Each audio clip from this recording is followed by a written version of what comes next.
Hello, hello, hello, my lovely, lovely, lovely little imps. How are you doing today? We got Jonafied, Leftist Owl, Jazz Dog, Hannibal, Bastard Collection, Thunsar, Dango Bangle, Big Orange Jew, Galabana, Toast Pup, Lillibroar, Humphead Sassy, Castrix, Gayfesh, Josie Rosie XOXO from Twitch Chat, Ziggy Richards from Twitch Chat, Callum G4 TV, and actually a fungus from Twitch Chat and from the lovely YouTube chat. Of course, we have Stormy Grace, Kimberwolf, I Am High and a Little Pog Champ, and actually God Impo Comfy, Paul M, Rennie Greengold, Bazooka Llama Productions, Emma Moonlight Tarot, Super Inhuman, and Coco.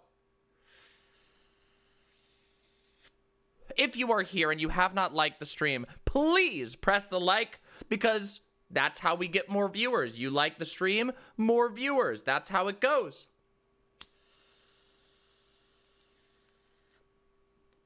We always need the likes for the viewers. So please hit the likes on YouTube. It costs nothing.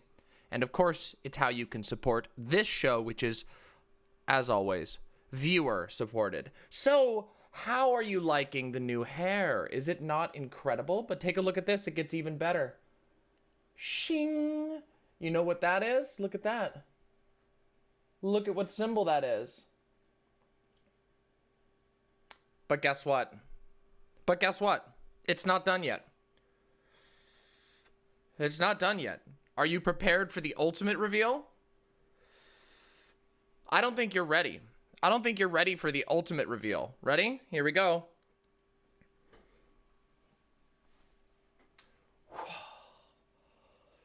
Sing. Take a look at that. Is that not the most amazing thing that you've ever seen? Yes, I told you I would not disappoint with the hair. I told you I would not disappoint with the hair. So now, you all have witnessed what I was saying when I said Demon Mama V2 was gonna drop.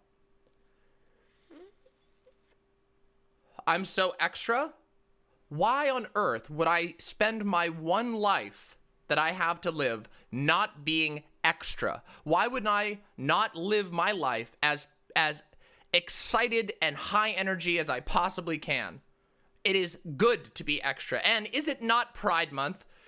I'm going to be completely honest. I'm not feeling super proud this month. I'm feeling super wrathful. Does that make sense? Huh? Does that make sense, my absolutely lovely imps? Huh? Does it not look incredible how amazing this is? Look at the roots. Look at the color. I mean, oh my God. Just look at that. It is flames. It is amazing. And it's actually only going to get better because the color will settle in after I do the first proper washes. Is that not incredible? Is this not an incredible hairdo? I think that this is the type of energy that, well, I'm hoping to capture for the rest of this month. Honestly, this month has been really, really, really difficult. As you know, I talked about this on my gaming stream. June is always a very hard month for me, for a lot of reasons. There's a lot of reasons for that, but I figured a bit of energy was in order. And what better way to generate heat and energy than fire itself by turning my head into the burning flame, the flames of queer wrath. Here we are. So yes, you might have noticed today was originally supposed to be a history mama. I could not finish it to my level of standards before today, so we're going to delay that slightly, but instead we are going to have a lot of fun. Instead today we are going to indulge in some wrath. We are going to indulge in some drama. We are going to indulge in some spite, dare I say? Perhaps so. Perhaps so. I am not a flaming Cheeto. Do you think there's anything cheesy about me? Nay. Nay, I say. Yeah, exactly. We're missing some viewers. Morgporg with the $5. The DM, the hair is fire, quite literally. Also, if this is Wrath Month, when is Envy Month? I don't know. Oh, I'm sorry, Danabo. I'm sure that will be a terrible experience for you. I'm sure you definitely don't have fun making characters in your WWE game.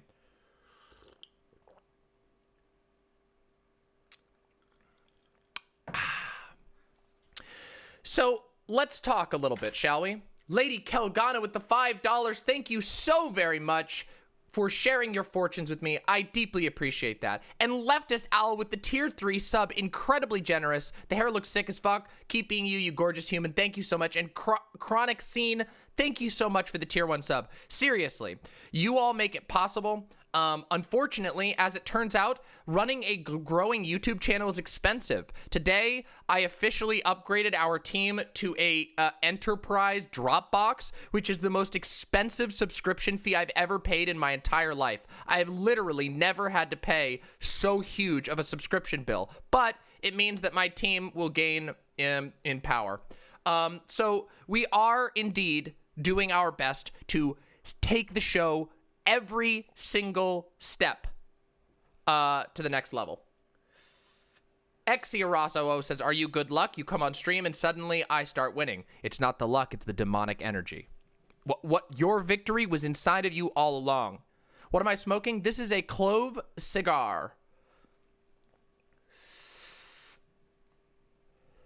Yeah, I'm very excited. Have you seen the new thumbnail? The new thumbnail has my new hair on it. Have you seen it? Hello again, Demsock011. Sorry for roasting you harshly in chat last night. But you performed nonetheless very bravely. So there you go. Yeah, so fun fact. Let me tell you some cool things. Let's do the little update part, right? Thank you so much, Tastiest Pizza. So let me just give you the quick update. So I went and had my hair done on Monday at a well-respected studio here in Seattle, and with a veteran hair colorist, a hair artist, I should say. And she was so stoked with my design, and we shot ideas back and forth. It took like 5 hours by the end of it. And hey, thank you so much for this tier 1 sub, I Eat Babies 131. Really, really appreciate that. Oh no, I gotta change that. Okay, let me change that. Oh no, that's bad. I did not mean to leave it in Resident Evil. Thank you. Oh, it's not that. Okay, there's where it is. Oh, okay, I'll fix that. News and politics. Let's change that. There we go. That'll get us our views. Resident Evil, oh my god, thank you so much. You really did help. Thank you for reminding me of that. I didn't realize that. That slipped through. I was the Resident Evil. In fact, I think I'm going to do my review of Resident Evil today.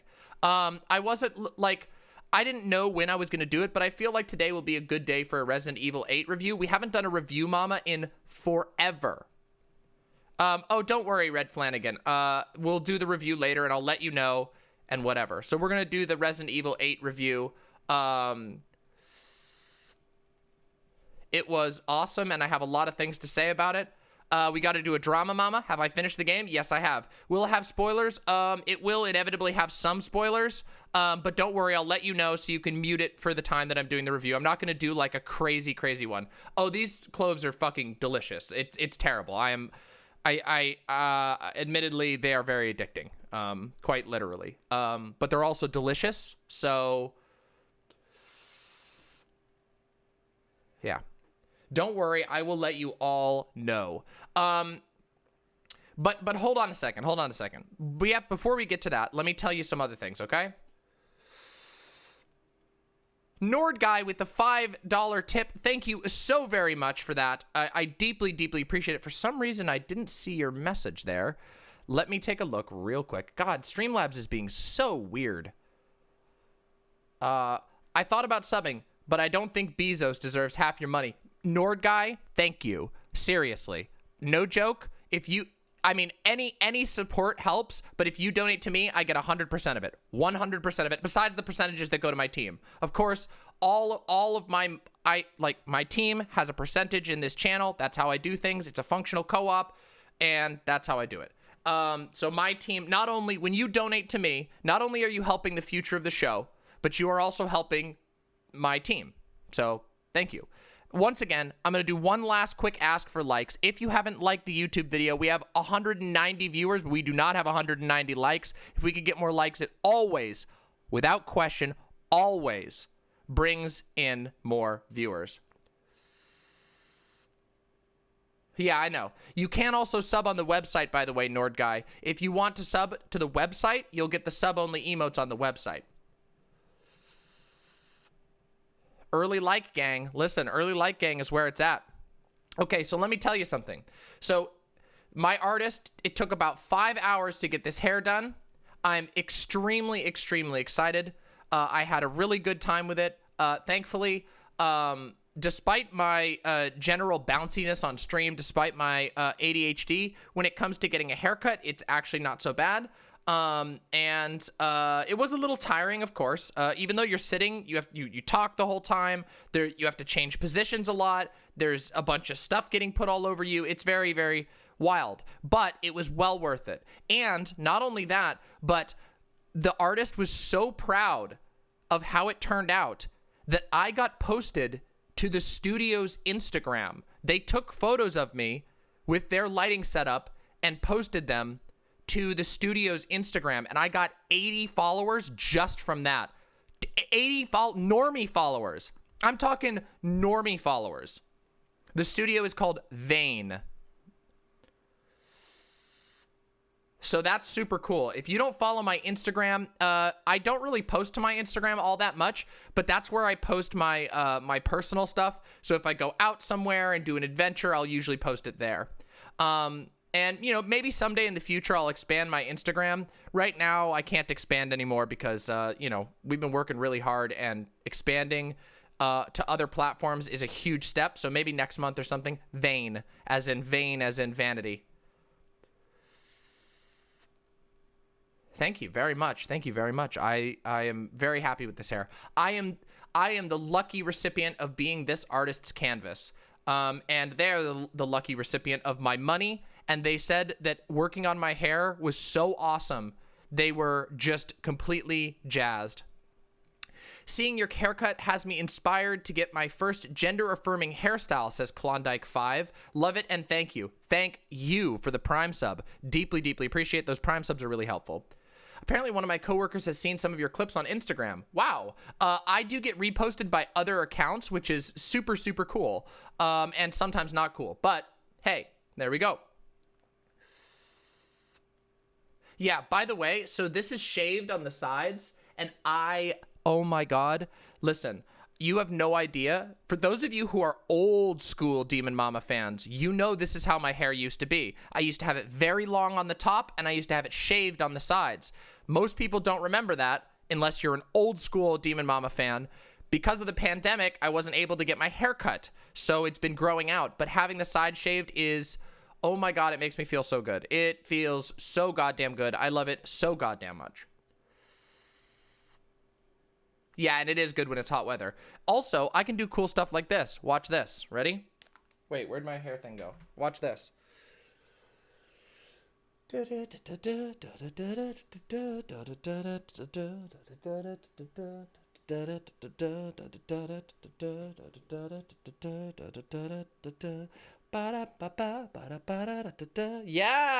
exactly, Baseball. Yeah, I'm singing the bop. Yeah, I can do a top knot. I don't really usually do a top knot, but I can do it like this. And I have the warrior going. See how cool that is? That's pretty cool, isn't it? I think it's cool, at least, personally. Yeah, see, I can do it like this. And then you can also see it with the hat, which also looks cool because it doesn't obscure everything. Excuse me, actually a fungus. No, that's a forbidden joke. But it hides some of it, yeah. Hey, Fire Hazard 51, thank you so much for the Twitch Prime sub. See, it hides it a little bit, but not too much. It's kind of nice, though. But yeah. And watch this. There's one more look that we can do, which I will be doing and hoping to iron out in the future. But there is one more look that I can do. And that is with the horns, which we need to adjust ever so slightly to the wider direction so that it doesn't. There we go. Hold on. How do we do this?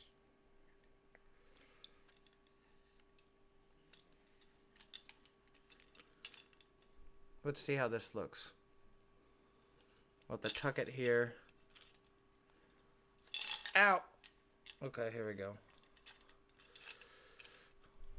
Here we go. See? There we go. Now it's holding.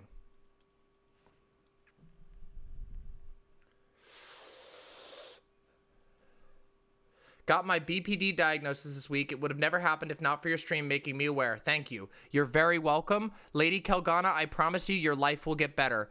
If you have BPD and you don't know it, it makes your life very difficult. Knowing you have BPD is one of the most freeing things in the world if you have BPD, because then everything will start to click together. I promise you it is the first step to starting to understand. And guess what? This is sort of a random thing. Come in, please. Please come in. Yes, I do. Oh my goodness. Here you are. Thank you. There you go. I love you. This is a small little departure, and I'm going to take these horns off in a second because this is actually hurting a little bit. However, let me tell you something. When it comes to BPD, a lot of people treat BPD like it's a fucking mental death sentence. It's not. It's not even close. It's not even fucking close. It's just that everybody's so afraid of BPD for so long that people would avoid diagnosis, which means they would get worse. I promise you, do not be afraid of BPD. BPD people are some of the most amazing people you will ever meet.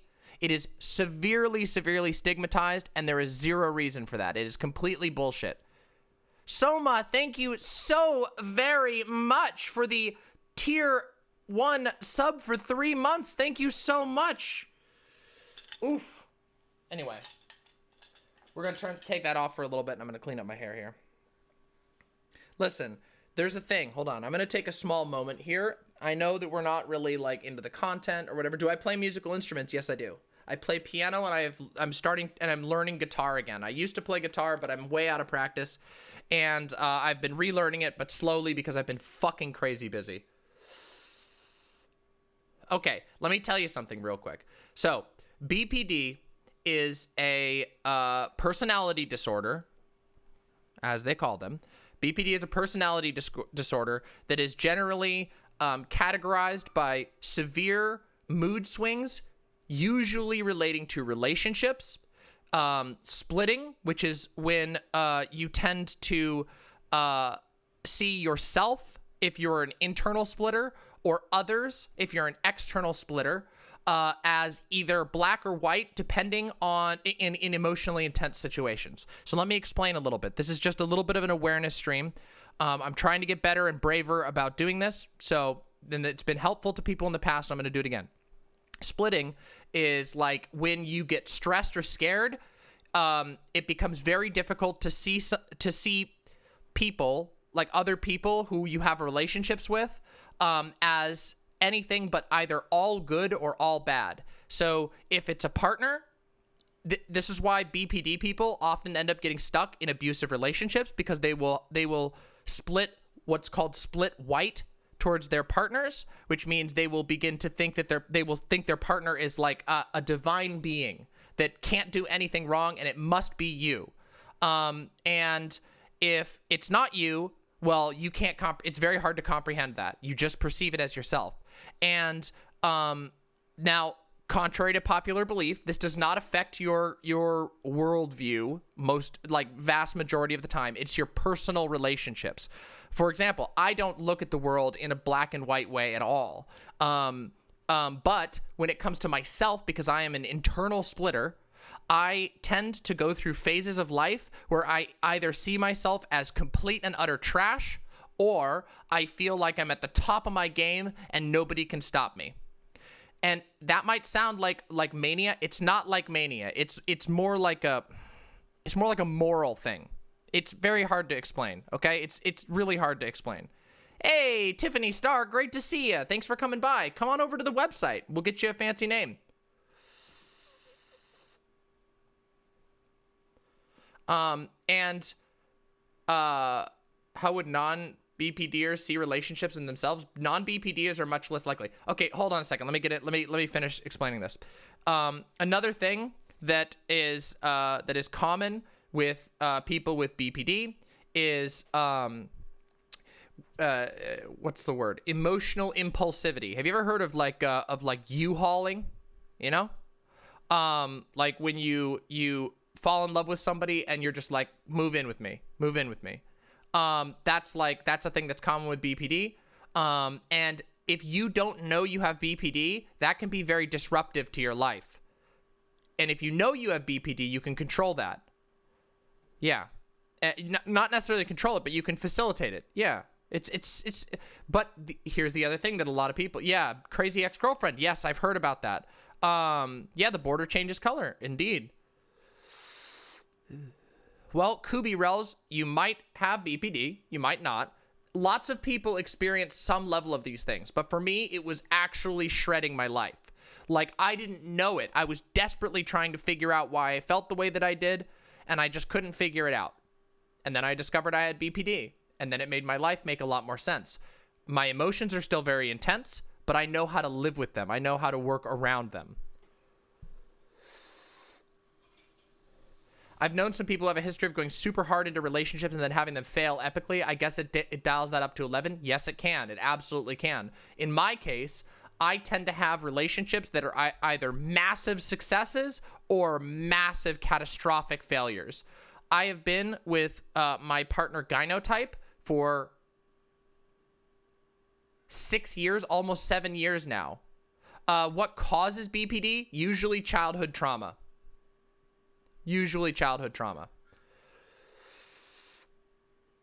Yeah. In my case, it was a very, it was childhood trauma, but, it's complicated. Go watch my story about growing up in a cult if you want to understand it.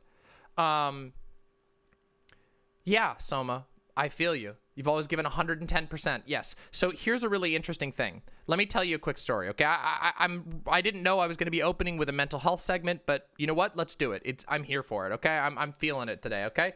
Let me tell you something. So when I first discovered that I had BPD, somebody who also had BPD sent me a blog.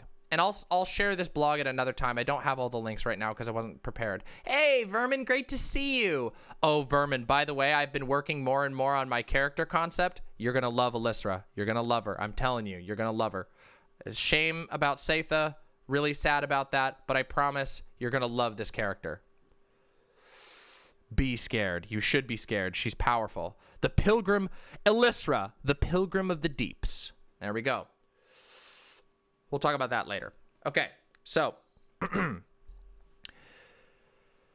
I read a blog by a woman who had BPD, who was trying to do a blog that taught people about things with BPD. And one thing I learned is that that's not talked about by psychologists all the time. Yeah, my last character, Satha, died, unfortunately. My last character died very tragically in the last segment. It was incredibly, incredibly frustrating. I was really bummed by it. I sad blogged about it for hours last night, and I almost cried. But then I pulled it together, and I decided to spin that sadness into writing a new character. Is it possible to be autistic and have BPD? Yes, it is. Absolutely. I know, Vermin. It's okay, though. But Vermin, Satha would never become a subject of a devil. It's just not. Like, Satha would never do that. There is no way, Just how it goes. She would never make a bargain with the devil. That's just Satha's character. That's just, yeah. Satha was a bit of a what's the word? An anarchist without objectives, so to say. Satha was a survivor, and yeah, but it's okay. Don't worry. Well, it'll be all right in the end. Okay, let me refocus here. Let me refocus. We're not talking D&D characters right now. We're doing mental health first, and then we'll talk D&D characters afterwards, okay? Real quick. Chaotic neutral, chaotic stupid. No. Chaotic good. Just okay. Well, I'll tell you about. Okay, I'll tell you after. I promise. After this, before we do the drama shit, I'll talk about Satha and I'll talk about my new character. Okay, it'll be cool. Okay, just give me a second. All right. Give me a second. Okay, so BPD. One of the things that when I first learned I had BPD, I was very sad about it. I was very worried about it. And then I read this blog that talked about something unique about people with BPD. There is a sort of truism, and I don't think this is true in general, but everyone's heard it. How many people in chat, real quick, if you just put a Impo Rose in chat if you've ever heard this before. Have you ever heard the sort of truism that or the truthiness statement or the saying that after the first year of any relationship, love changes and becomes quote unquote less intense? Has anybody heard that? If you've heard that saying before, give me an Impo Rose if you've heard people say that before. Okay. Yeah. Okay. So a lot of people have heard that saying. Lots of people say that like after the first year of a relationship, your relationship becomes less intense and you settle in a little more. It's like a, what's the word? My apologies. Tiffany starred the Discord is discord.gg/demon mama. There you go. discord.gg/demon mama. And if you need help, just DM people. Yes, people call it the honeymoon period. Yes, the honeymoon phase. That's another term that people use. Thank you, Vermin. I really, really appreciate that. And Bastard Collection, credit to you as well. Thank you both for bringing that up. That's the word I was looking for. The honeymoon period. Here's the thing. That's not really true, first of all. So first thing you should understand is that's not really true. Don't let people tell you stupid shit like that, okay? The honeymoon period is not even really real. However, a lot of people do experience something like that, where their relationship goes from the butterflies and the excitedness and all of that into something much more calm and relaxed. And the reason why I'm talking about this is because in the first BPD positive blog I ever read, it talked about being an eternal romantic. And what that meant for this person, and she talked about how no matter what, even though she'd been with her boyfriend for 10 years, she never stopped feeling like the first day that she met her boyfriend. And that is how I am. And I think that's an amazing thing. And I am the most eternal romantic you can possibly imagine. Oh, we do have wait, did the voice chat not get set up? What the hell? Did the voice chat not get set up? Can somebody, mod, if there's any mod who's listening, can somebody ping, Azazel to open up the stream voice chat? Oh, it is there. Okay. All right, yeah, it should be there. Oh, Tiffany, you need to agree to the rules. Go to the rules page and click the little thing. Sorry. I forgot that we have to click the rules page. Okay, anyway, so being an eternal romantic was the first positive thing. And keep in mind that when psychologists talk about this, they talk about it like it's a bad thing. When psychologists talk about BPD, they will say you're obsessive. They will say that you are codependent. They will say that you're a lot of these different things. And sometimes, yes, Lady Kalgana, that is categoric. That is like one of the signs of BPD, short and chaotic.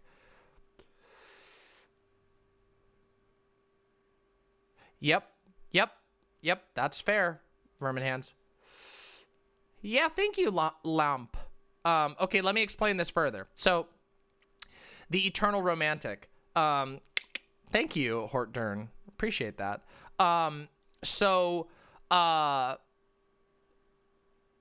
Yes. Psychosocialism. The issue with being a full-on romantic forever is some people can't match that emotion, and that can cause anxiety and paranoia and all kinds of other things.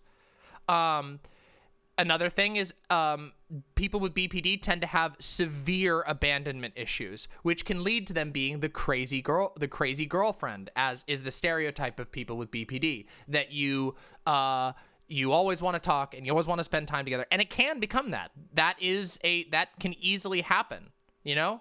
That really can happen.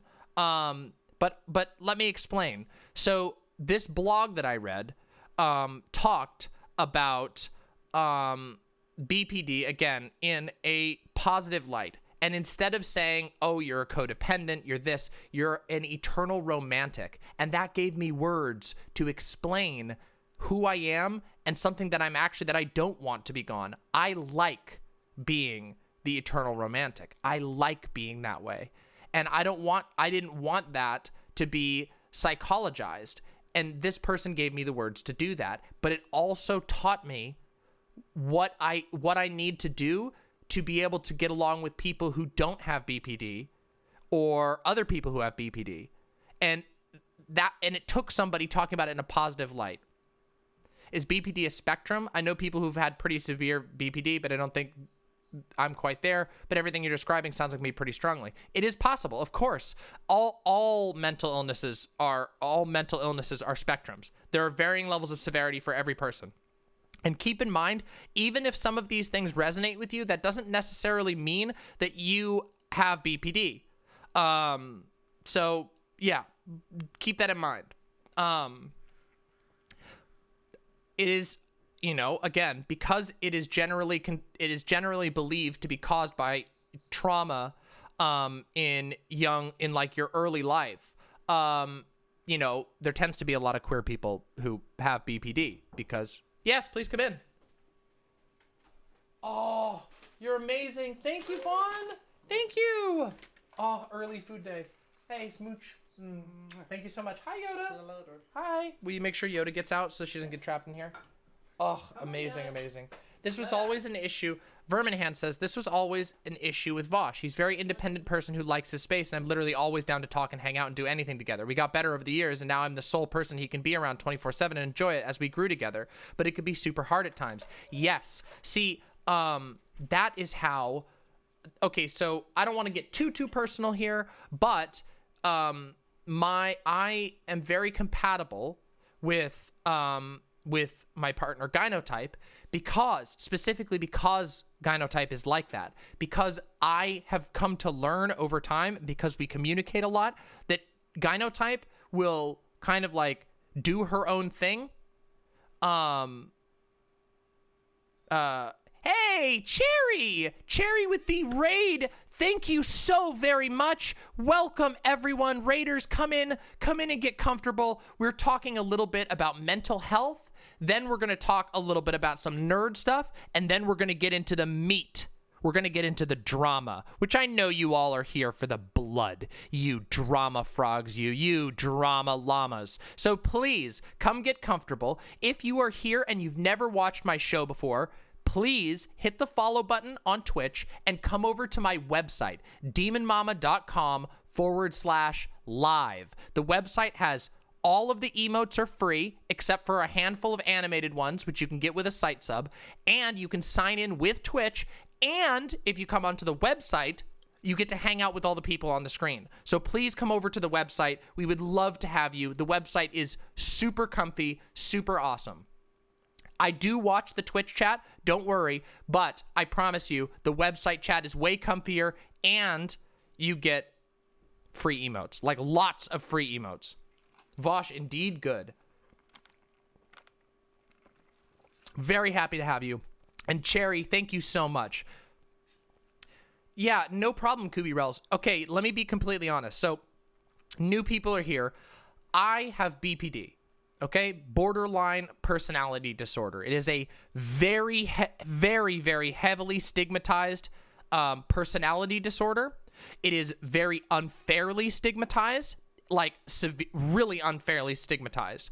And in fact, it's so stigmatized that me, fucking Demon Mama, the loud bitch on the internet, I literally shook the first time I ever talked about it on stream. The first time I ever talked about having BPD, I was shaking on stream because A lot of people will think that you are a monster if you have BPD. I'm not kidding you. In fact, if you go look at old medical textbooks about BPD, it was considered, borderline personality disorder was considered like a devil disorder that would, and BPD people were basically considered evil and unsalvageable.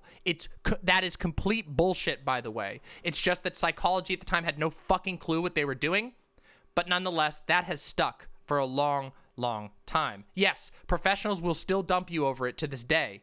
Yeah, I know, it's really bad. It's really, really, really bad. It's not like that. So if you're out there and you have BPD, do not listen to those people. Yes, it can be hard to deal with. I have no idea if it's because of Jeffrey Dahmer. I don't know. Alora, thank you. By the way, Alora, you are one of the reasons I've been brave enough. So a shout out to my wonderful, wonderful TikTok editor, Alora, who is one of the reasons why I've gotten brave enough to talk about this on stream. You have legit no idea what BPD is. Well, you know what? I'll go over it again. It's early in stream. Those of you who came early, you can hear it again real quick, okay? So let me explain for all the people who just came in. Please be patient. If you already heard this, please be patient because all the new people came in and this is kind of important, okay? All right, so. Oh, that's a little weird. Why the hell did that happen? Hold on, give me 1 second. I just need to close out of this stuff. I didn't realize I had Origin open still and it's giving me notifications. Okay, okay, so BPD, also known as borderline personality disorder, is a personality disorder that is most commonly associated with childhood trauma of various types. I grew up in a cult. It kind of makes sense why I ended up having BPD. BPD is characterized by intense, chaotic emotions with regard to personal relationships. It is characterized by relationship impulsivity, extreme abandonment issues like fear of being abandoned. Like sometimes, like if somebody doesn't text you back in 5 minutes, you might freak the fuck out, sort of thing. It is characterized by a thing called splitting. Splitting is where under duress, your brain basically decides, okay, we're freaking out, we're in danger here, you need to find out who's good and who's bad. Yes, we are, Ugly Pie. So splitting can be either internal or external. If it's internal, you tend to split on yourself. In order to survive, you need to decide very quickly who was right and wrong in a situation, and you will decide whether you were right in the situation, and you tend to believe, yes, I did the right thing here. I'm gonna double down. Fuck this. I'm 100% on it. Or you will decide, I did everything wrong. I am a subhuman piece of shit. I need to disappear forever. That sort of thing. Vermin says, when I had a consult with a campus therapist to see if I liked them, I was terrified, but I told them I was concerned I may have BPD, would like that looked into, so I listed a few symptoms. They laughed and said, oh, you don't have BPD, and that's a good thing, so don't be worried. And then they listed my symptoms back to me in different language. It was cool, and I never went back. Yikes. That is really bad. Yep, not all therapists are good, as it turns out. I'm really sorry to hear that. Yeah, so splitting... But splitting can also be external. So if you're somebody, and some people split both. I have had both happen in the past, though I don't tend to be somebody who splits externally. Though I have with partners in the past. I have had partners where, again, I said this before, I'll say it again, a lot of BPD people get stuck in abusive relationships because abusers will take advantage of the fact that a BPD person has split white on them. Splitting white means that you see somebody as basically perfect. It's very, very, very hard to like see anything wrong with that person. And so you get stuck in an abusive relationship where somebody can really hurt you and you still see them as good. You justify yourself, like, I did something wrong. I did something so wrong. I'm so bad at this, like all that. And the thing is, like, it is more common than people know, and whatnot. But yeah, and there are yeah, so, and again, once again, though, BPD is severely, severely stigmatized. And what I was talking about before the raid came in was how my diagnosis, getting diagnosed from somebody who was caring and loving, actually changed the way that I approach my entire life. And it made me so much happier. So goddamn much happier. Probably like the third most important thing in my life. The first being transition. The second being my relationships with my two partners who I have now. And the third being my diagnosis for BPD. And realizing how that changed the way that I looked at everything and how I was able to navigate the world. It is just because you resonate with this doesn't mean you have BPD necessarily. BPD is pretty extreme usually, but it might help you. And if you even just finding out that I had it helped me. I don't take any medication for my BPD. I take medication for my ADHD. I take medication for depression, as many people do, but there is no medication necessary for BPD. Do you want to know what the most effective treatment for BPD is? Cognitive behavioral therapy, which cognitive behavioral therapy is essentially the science of building healthier habits. I'm serious. That sounds very silly, but that's basically what it is. Psychosocialism says, the problem with splitting white is that when someone who you split white does something to hurt you, even by accident, it can turn black very quickly. I've had people who trust me very much become hostile very quickly, and it was challenging, but I persevered and it worked. That's possible. Yep, DBT is another one. DBT and CBT are basically the same thing. There's very little difference between the two. They're just regional terms. In Canada, they call it DBT. Here we call it CBT. They're basically the same thing. Okay, let me continue. So, yeah, I know, cock and ball torture, yes. But one other thing is what I was talking about before everybody came in was that when I first discovered I had BPD, I was pretty sad about it, and I was pretty stressed about it, and I didn't feel good about it. And I found this blog of a woman who was trying to be BPD like positive, basically, you know, was trying to help people not feel so fucking bad. Because again, like I said, there was a time in the past where if you were diagnosed with BPD, people would literally drop you. Your therapist would drop you because it was considered to be a disorder that could not be helped. Very, very stupid. Hey, thank you very much, Lago Morbid. Really appreciate it. Hey, thank you, Sugar Glass. Lago Morbid with the tier 1 sub. Loving the supportive talk so much that I subbed heart BPD gang positivity. Yes, thank you so much, and you're very welcome. Really appreciate the support. Let me explain this. What I saw in there was the concept of the eternal romantic, which is basically, instead of framing BPD as codependent or obsessive, the blog focused on explaining that BPD people don't ever tend to leave the honeymoon period of relationships. The honeymoon period is a sort of wives' tale that has some basis in reality. The honeymoon period is basically like the period where you get the butterflies and you get excited and all of that. But instead, and BPD people tend to never leave that period. That is a thing that is characterized. Now, psychologists have sort of clinically explained that as obsession, but what she explained it as was being an eternal romantic.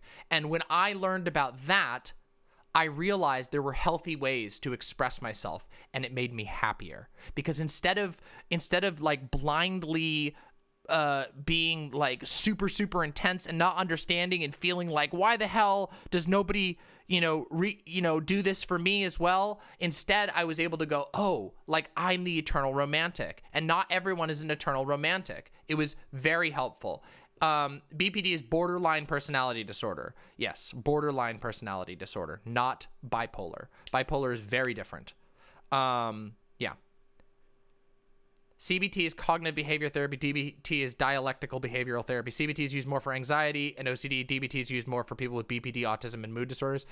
I was under the impression they were really similar, but maybe not. Maybe not. Okay, I could be wrong about that. when I was informed the difference, I was told they were basically the same thing, just different places use different terms. Yeah, so whatever, that's fine. Oh, they're pretty different over here. Oh, okay, so in Canada it's the same. Oh, okay, I get it. But yeah.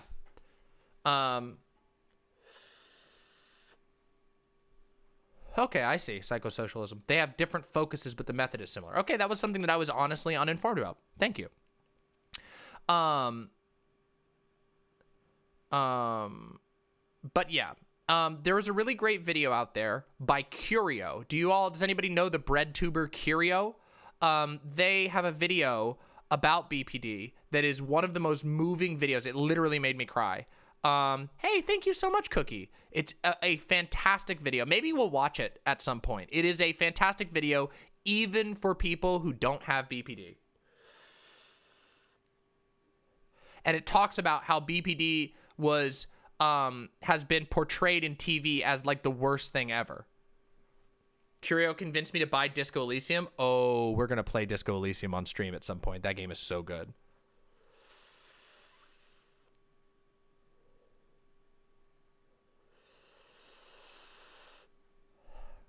Isn't it the sleep easy? Isn't the thirst strong? It's gonna make you cry, Ugly Pie, but it's really good. It's worth a watch. I promise you. Yeah, I promise you. Yep. Anyway, that's basically what I wanted to say about this. The takeaway from this segment is a lot of times it's easy to get stuck. Oh, Red Flanagan. I have the full version of Disco Elysium, which means every single bit of text in the game is voiced. Yeah, the new Disco Elysium is fully voiced. Tiffany Star wants to know if I want to chat. What? No. But thank you. Not right now. Not right now. I have segments to do. But thank you. I understand, but not right now. But thanks. Maybe another time. Maybe later. Not right now.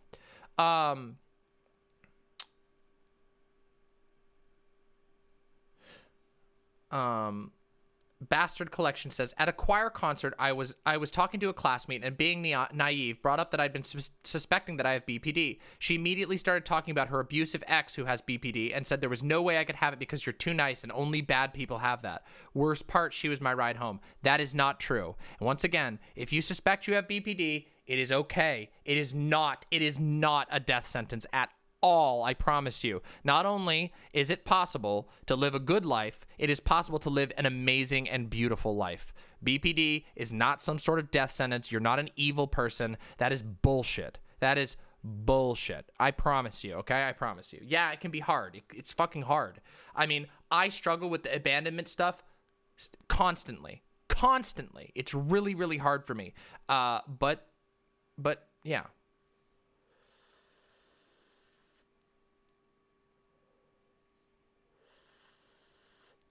The other side of BPD is that BPD people are also some of the most devoted caretakers you can possibly imagine. Because when BPD people fall in love, they fall in love really hard. And that makes them, in my opinion, a heroic potential. You know, they have the potential. You know, has anybody here played Darkest Dungeon? You know, hold on.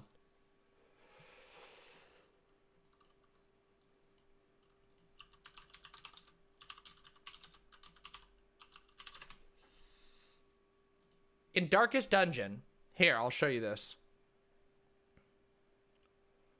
Where's the thing? Where's the one here?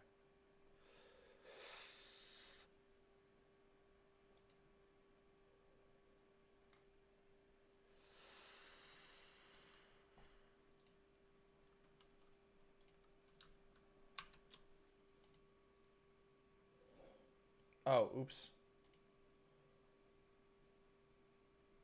Why is it doing that?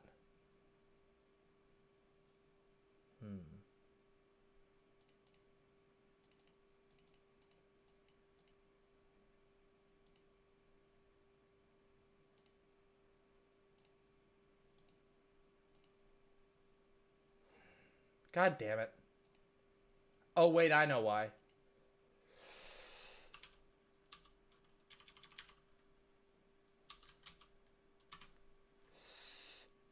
Hold on. Hold on. Give me a second here.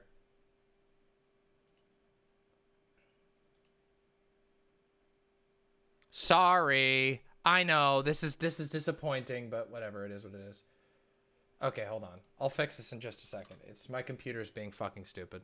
I'll show you in a second. Anyway. Yeah, it's like a... Oh. Yeah, refresh. It's just the stream being silly. Okay, here we go. Alright, this should work now. What? Okay, or not?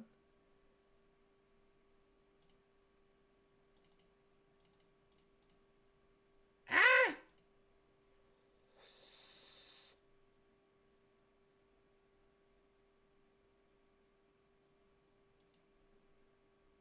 No, that's not correct. There we go. There we go. Got it. See this right here? Okay. In Darkest Dungeon, there is a mechanic by which your stress level goes up. And when you reach 100 stress level, you have a chance to either become virtuous or become broken. And the plus side of BPD is like this. When you become virtuous, your stress levels reach a level and you break good. You, instead of breaking bad, you break good. And that is something that I have found. I've known many people with BPD in my life, and sometimes in the situations that are most stressful, they are the people who will literally save your life. But it's also possible to go the other way, and it's not a single on-off switch, you know? It's not a single on-off switch, okay? It isn't. Minds can wait, hold on. Minds can shatter under stress, but not this one. Not today. Exactly. Darkest Dungeon is a very good game, by the way. So there's the mental health segment, okay? I'm serious.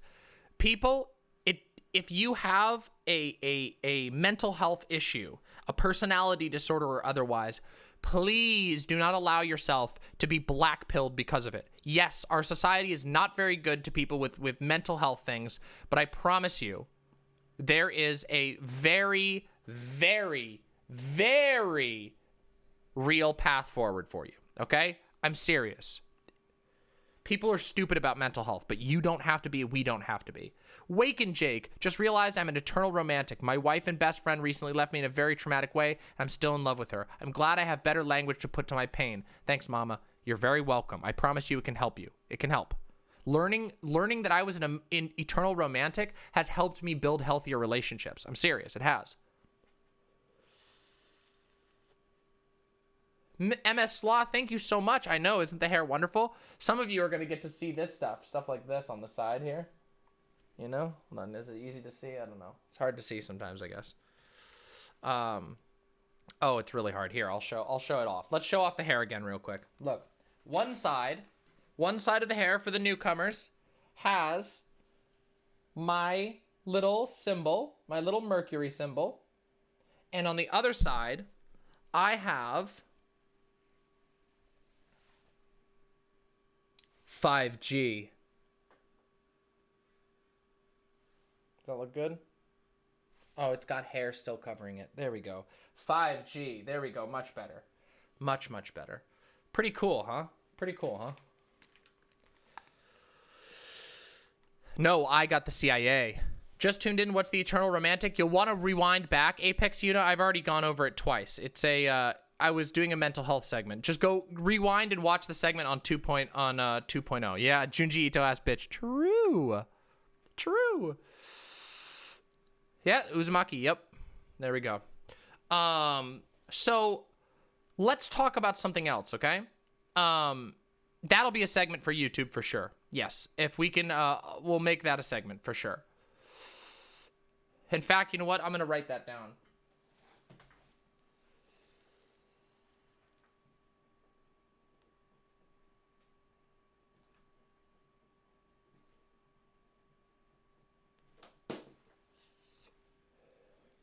E3. Fuck that. Fuck E3.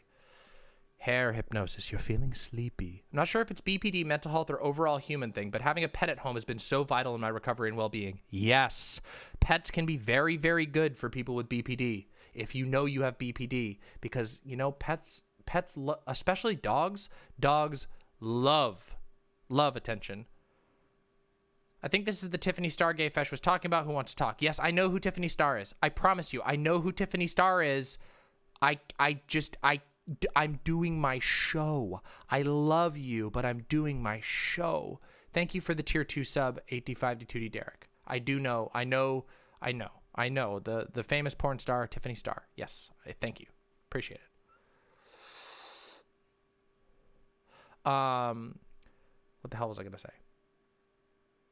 Now I can't remember. There was something else I was going to talk about after this. Yes, nerd stuff, okay? Somebody asked, did my character in D&D die? Yes, Satha died. Satha was a really wonderful character who was a bit of a hellbrand. She was a unnaturally tall human who grew up the child of incredibly poor parents, and as a result, she was a street urchin who got beat up all the time for being very weird looking, and as a result, got very, very good at fighting.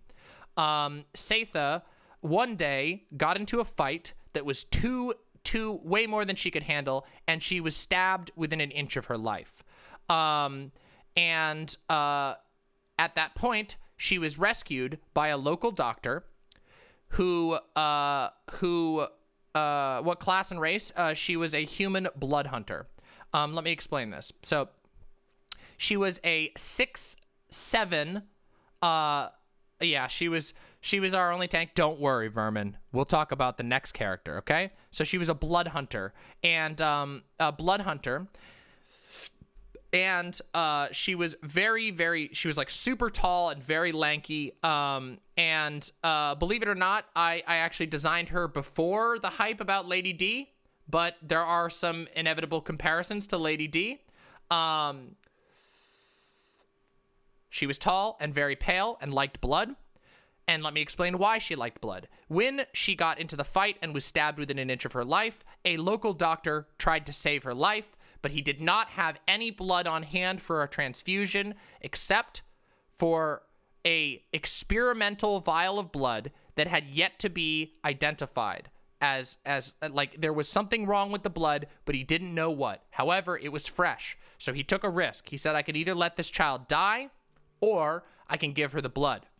He gave her the blood.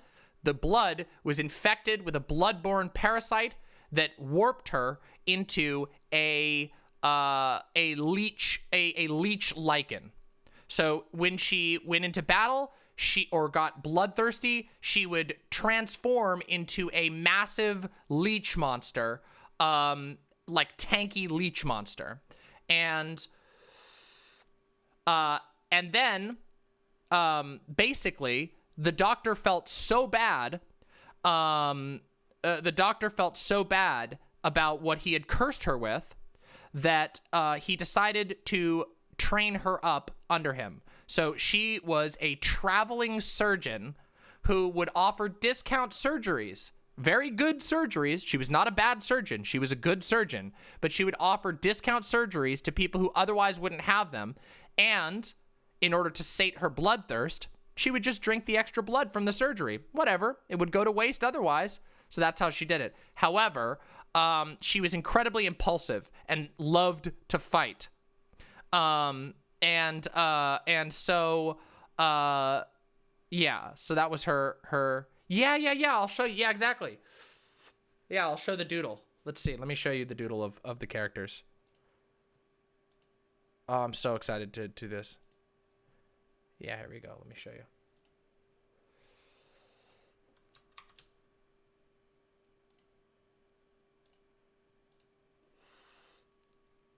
So here's Satha. Satha is over here.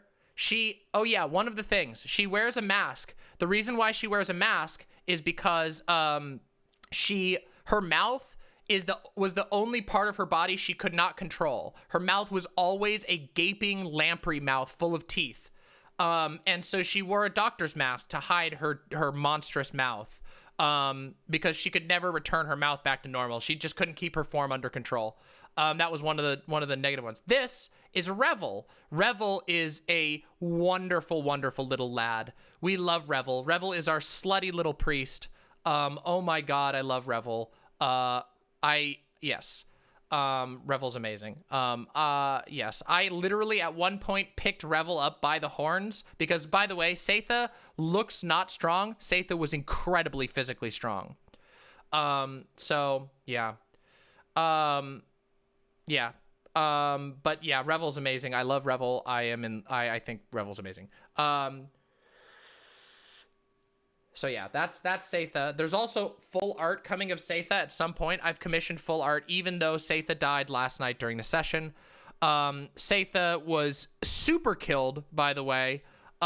Super killed, tanked near about 150 damage, got downed 3 times before dying. And basically tanked all of the damage in a fight and then died. And the only option for Setha to come back to life would have been to make a contract with an Infernal, but Setha does not like being bound.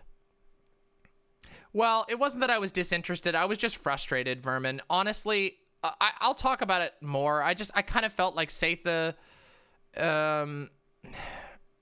I love Setha, but it felt like Setha wasn't right for the campaign, if that makes any sense. It just seems like, okay, I didn't know this was going to be the case. I wrote Setha before I knew anything about the story, but Setha Setha is impulsive and she hates the cops. And we're in a campaign that most of the main characters are either cops or lawyers. And as a result, it means that there's in order for me to role play Setha, I have to cause shit, and that's not fun. So, it's fun for me, but it might not be fun for everyone. And as a result, Setha barely got to do anything. Setha never got to do anything, basically. However,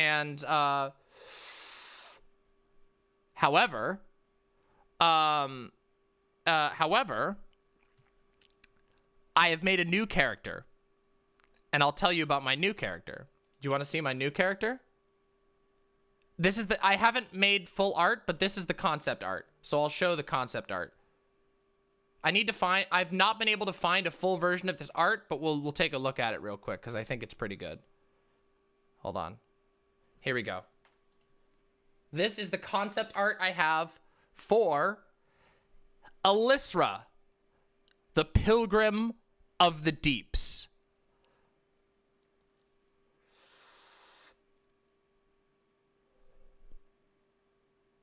Yeah. Pretty cool, huh? Alisra is a merfolk, aka Triton, in this universe. And Alisra is a paladin. A paladin, not a radiant paladin, but a paladin of the gods that no longer have names. The gods who have no name in the common language. They have only names in deep speech, in the ancient one. Ancient language. And Alisra wields a parasitic whip. That literally does damage. Every time she goes into battle, it damages her. But it gives her a neurotoxin weapon. Yeah, it's super cool. And then she has a giant shell as a shield. And she wields, and she has, heavy armor. All of her spells are themed around the ocean and thunder and ice. And she is a staunch believer in the visions that she's seen. Yes, it can, Vermin. All whips can. And the psychic damage is optional, so yes, it can. Bonk, bonk, bonk, bonk, bonk, bonk, bonk, bonk, bonk. So that is Alisra. Oh yeah, also something that should be noted about Alisra. Alyssa, okay, so let me tell you the story about Alyssa. Alyssa had a vision long, long ago. Oh my God, Doe! Doe! Thank you so much for the raid, Doe. Welcome, all of the Doe herd. Come in, you lovely, lovely little dears. Come in, come in. Come get comfortable. Welcome. I was just talking about, somebody asked me about my D&D character I wrote. So I was talking about my D&D character. My D&D character is a paladin, of the deep ones. Basically an old god paladin. Her name is Alyssa, the Pilgrim of the Deep. And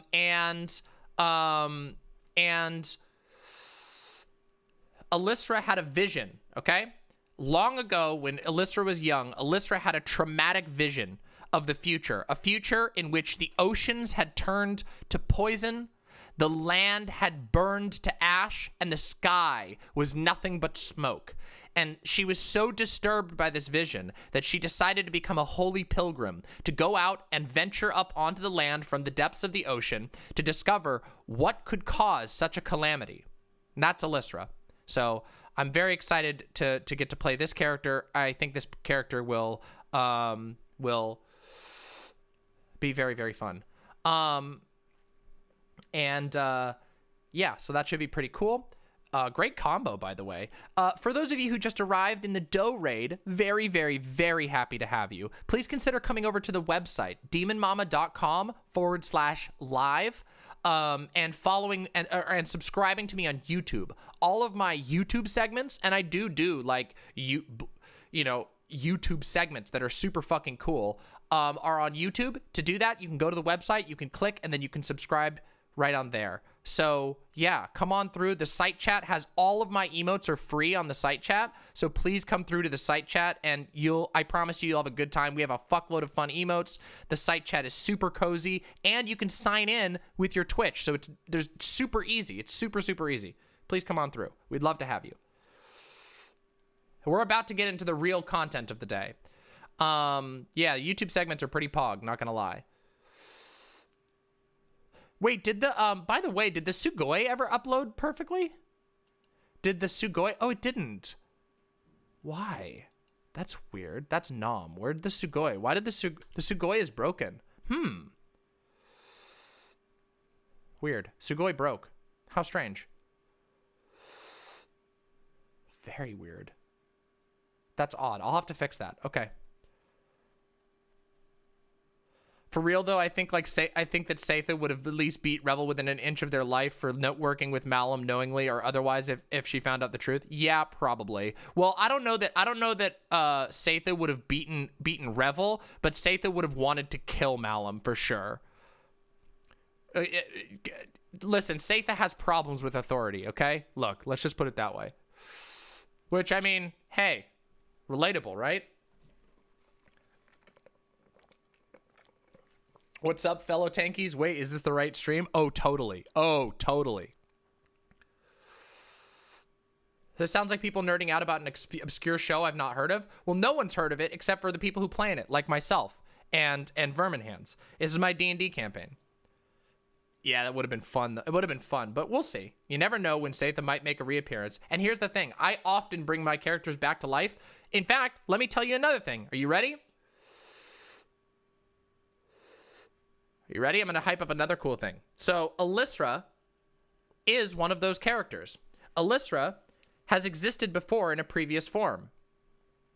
Alyssa was once my first Nightborn character in World of Warcraft. In World of Warcraft, for the longest time, I played a goblin hunter. And then I switched over when Nightborns were released. I made a Nightborn character named Alyssa. And Alyssa's I wrote a whole storyline for Alyssa where Alyssa was first a pious priest, holy priest, just 100% spect holy priest who believed, exclusively in healing and whatever. But in the World of Warcraft universe, there's some crazy things that happen to the Nightborn, and basically when Alyssa was confronted with the full fury of the Legion, of the Burning Legion in World of Warcraft, she realized that she would need to embrace shadow if she truly wished to save the people that she cared about. And so over time she became corrupted, including even enduring like possession by the old gods, in order to master her shadow powers. And it was a really cool story. But so a lot of the characteristics of Alyssra are going to appear in this version of Alyssra as well. I like to create characters and go very in depth and write them deeply. And since everybody asked, yeah. Hannibal says, I really want to get into D&D, but I don't know how to play, and at this point I'm too afraid to ask. It's super easy to learn how to play D&D. It's super, super easy. It's not as hard as you think it is, I promise. I look like an oversimplified Firefox right now? Well, thanks, I guess. Yeah, I guess I am a little bit like Firefox right now. Sure. I'm going to eat one of my tacos before we do the content, so let's chill and let's talk for just a few minutes, and then we're going to do content. You want to know what we're talking about? 5th edition. Okay, so actually, let's have a little bit of D&D talk that's a little more accessible. So I hate 4th edition, okay? Fuck 4E, okay? Fuck 4E. But as much as I hate 4th edition, 4E is very good for learning D&D. It is actually very good for that. In addition, 5th edition, the newest version, is super easy to learn on. I think 5th edition is probably one of the most new player friendly tabletop gaming things that is currently on the market. 5th edition is very accessible.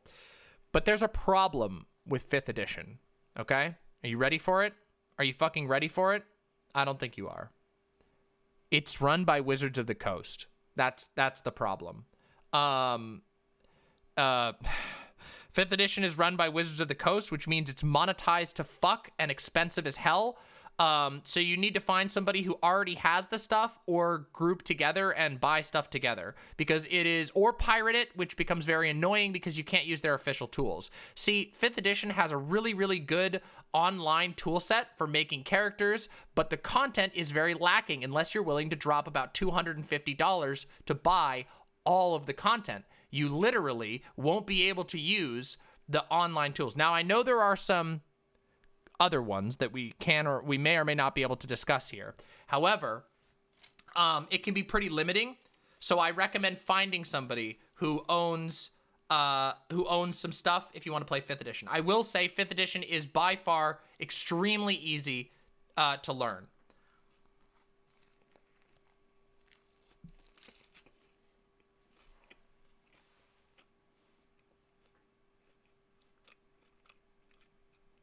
My DM friend is a freak and has bought all the books and modules, so it's unlocked on Beyond, and I get it for free because he has unlimited content sharing. Without that, I wouldn't be able to play. Yep, that's awesome if you can get that. The thing is, someday I will do that. When I have lots of money, I will buy it and I will share it with my friends freely. But until then, not now.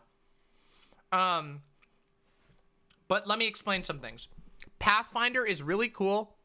Okay, hold on. Let me catch up. We're gonna do a little casual segment before we get into the content. D&D. I have been playing D&D for well over a decade now. It is. I've been playing D&D of various forms. I started my first session that I ever played of D&D was in 2.5. 2.5? No, 2.5. No. 2nd edition. Sorry. 2nd edition was the first game I ever played. Then my second game was in 3.5 Pathfinder. Pathfinder is essentially a old school. Yeah. So Pathfinder is made by a separate company called Paizo. Paizo is a much better company in my opinion than Wizards of the Coast by like a long shot. Thank you, Evan. Appreciate that. Pathfinder is based on, it is basically a carbon copy of Dungeons and Dragons 3.5, except they made all of their own unique materials. And Pathfinder has so much content, it's unbelievable. Also, there is an unfathomable amount of open source tools for Pathfinder, which makes Pathfinder really good, really, really good for content. In fact, Pathfinder has, in my opinion, the best art that you can find in any currently existing tabletop game. Pathfinder has these amazing, I could even show you, I have some of them. Here we go, look at this. Let me just show you some fucking cool ass monsters in here. Like, oh my god, it's amazing. Look at this, like, look at this right here. Look at this creature, hold on. Look at this creature over here. I just opened this to a random page and look at this creature that I found. Look at how cool that creature is. This is in the 4th bestiary for Pathfinder. Let me just pick another random page here. Let's see. Here. Let's see. That one's kind of... Ooh, look at that. A soulbound mannequin. Look at that.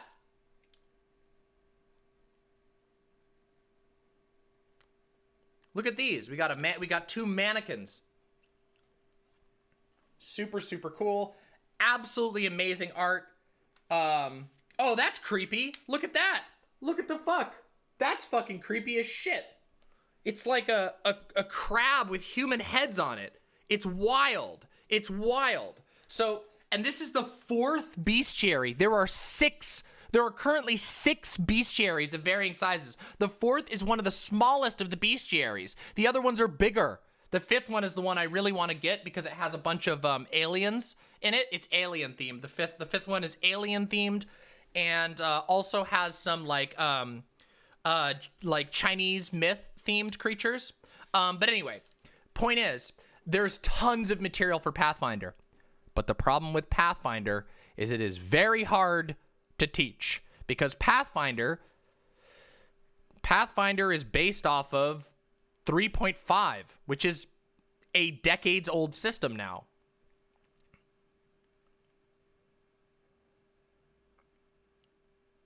No, Rhodes. I'm sorry. I appreciate you a lot, but please, my God, if I say no, no. Sorry. I don't mean to be rude, but goodness.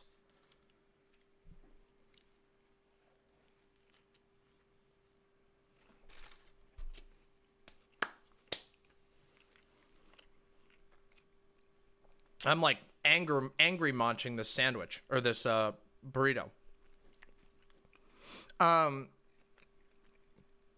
So yes, Pathfinder is really good, very, very full of awesome stuff, endless content for Pathfinder, but it is a more complicated system. Then there's 4th edition, okay? 4th edition was what some people called World of Warcraft D&D.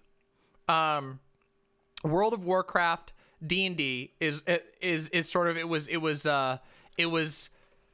had a lot of issues, okay? The goal was to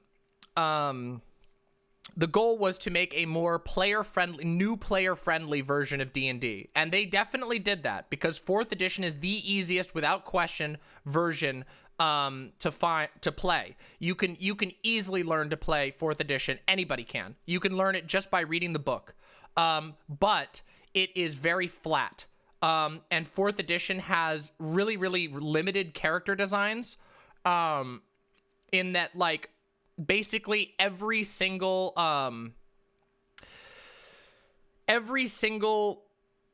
character in 4th edition is gonna have like a spammable spell. You're just gonna have an ability that you spam all the time. You don't use basic attacks basically ever, and spells just kind of feel like abilities. It very much feels like a hero, like a MOBAification or an MMOification of D&D. So I hated 4th edition as an experienced player. However, every new player who I've ever seen play 4th edition has been able to pick it up and then move to other versions of the game. So 4th edition is a very good starter. 5th edition, which came out, a couple years ago, is much easier, is probably just as easy to learn as 4th edition, and it's not as flat.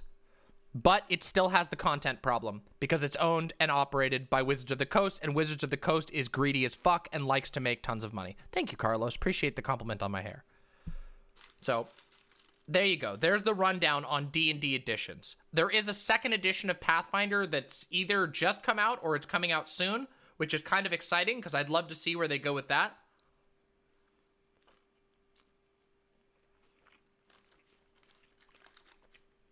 We'll see. Also, I hate 5th edition's art. Sorry. 5e art sucks. Sorry. It sucks. Oh, it is out. Okay. How did Pathfinder end up being able to make an open source version of D&D? It's not an open source version of D&D, but it is a freer version of D&D. It's a long, long story. What's the best one to start with for a first timer? 5th edition. Find a friend who has played 5th edition before, who already has the books, and ask them to let you read through the books or teach you how to build a character. I've run 30 scenarios as a GM in Pathfinder Society. Falgaia, I played Pathfinder Society in a 1,000 person game at a convention. I've played so much Pathfinder Society, it's not even funny.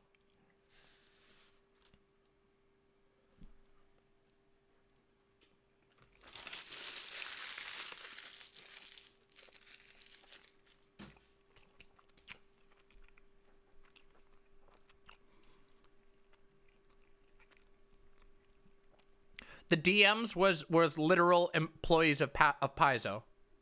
Yep. 1,000 people? I can explain it. Okay, hold on. Here, we'll do a little draw. Let's do some drawing. We haven't done drawing. Let me show you.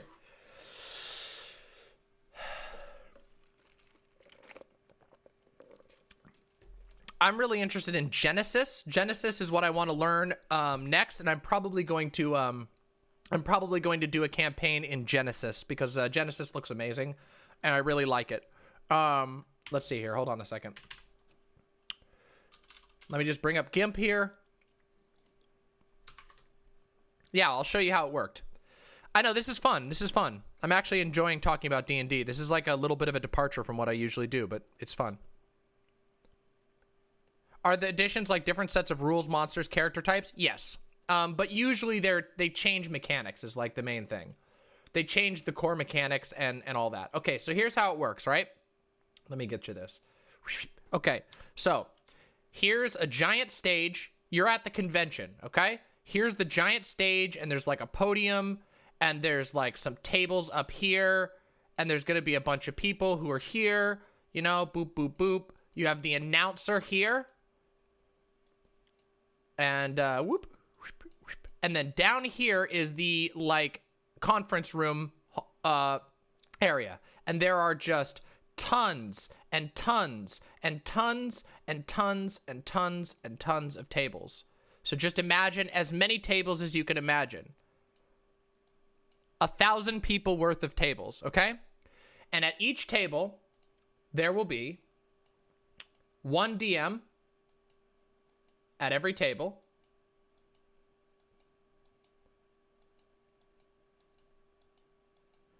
And then there will be region DMs. So you will have, you know, this DM will oversee these 3 tables. This DM will oversee these 3 tables. This DM will oversee these 3 tables. This one might have 4 tables because they're like an experienced one. And this one might be an inexperienced, less experienced DM. And so they have 2 tables, okay? So what happens is they have hand signals and that they use. There's this whole set of hand signals. And what will happen is when a table DM has something happen, they will hold up their hand and they'll give like a little symbol thing like this. And then this person will be looking out for it. And then this person will give a signal. Whoop. Burr, and they'll go, and they'll give their little symbol. And then this person will receive the symbol, and then they'll all communicate it up to the main table, where these are all of the people who are the game runners, okay? So these are like the main game runners. And basically what will happen is there will be a battle going on here, a battle going on here, battle here, here, here, here, here, blah, blah, blah, blah, blah. Every table participating in a battle, and the battle will be like, you might be this person might be on the eastern wing of the battle. This person might be on the western wing of the battle. There might be a dragon attacking the western wing, but there might be werewolves attacking the eastern wing, etc., etc. And it goes on like this. And they communicate using the hand symbols to coordinate the flow of battle. And then up here, these guys have a giant book of stuff that happens. A whole bunch of stuff that happens depending on the successes and failures of these tables. Say this table has like a full party wipe. Well, if this table dies, bam, then the master GM will then they'll get the word that this is the case. Well, oh shit, the eastern wing of the battle failed and was defeated by the werewolves, which means the werewolves are going in to attack the rest of the people. Or maybe the werewolves come over here, and now because this table died, these guys have got to deal with werewolves. It's super wild and super intense, and there were 1,000 players. It was wild and really cool, but also very stressful. I don't know if I would do it again, but I was happy that I did it once, if that makes sense. So now you know how a 1,000 player game of D&D works. Oh, and by the way, the DMs are mostly community DMs, but the people who run the actual show are the actual people who made the game. It's the actual developers from Paizo, which is super awesome. Yeah. Oh, and you get a bunch of cool swag for participating as well. We got like, I got a bunch of like unique pins, and I got one-of-a-kind figurines that they gave out for the tables that survived, and it's pretty cool. Yeah. So anyway, that was cool, right? Seems fun, right? Anyway, that's how 1,000 player D&D works. Pretty cool. All right. Well, everybody, that was the social segment, and now we got to talk about drama, okay? Because there's been some real drama going on in the online left. I mean, wow, what a surprise, am I right? Yeah, we're going to do a drama mama, a little last-minute drama mama. And we're going to go and find out what this is all about, okay? How many of you, all right, let's take a breather. All right, everybody, let's get a quick breather.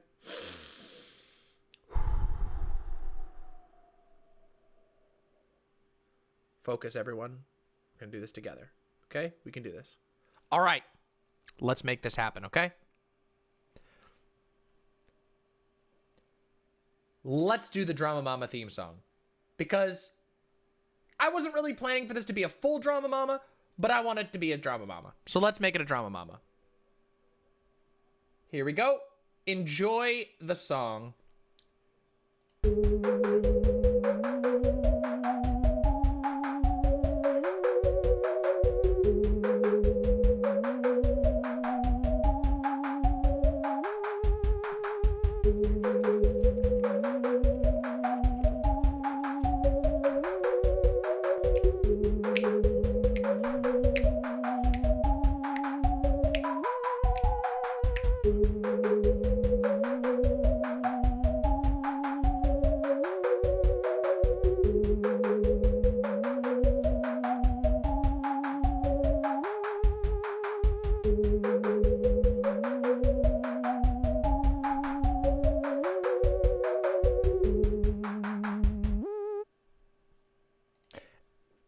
Hello, hello, hello, and welcome, my future YouTube viewers, to another Drama Mama investigation.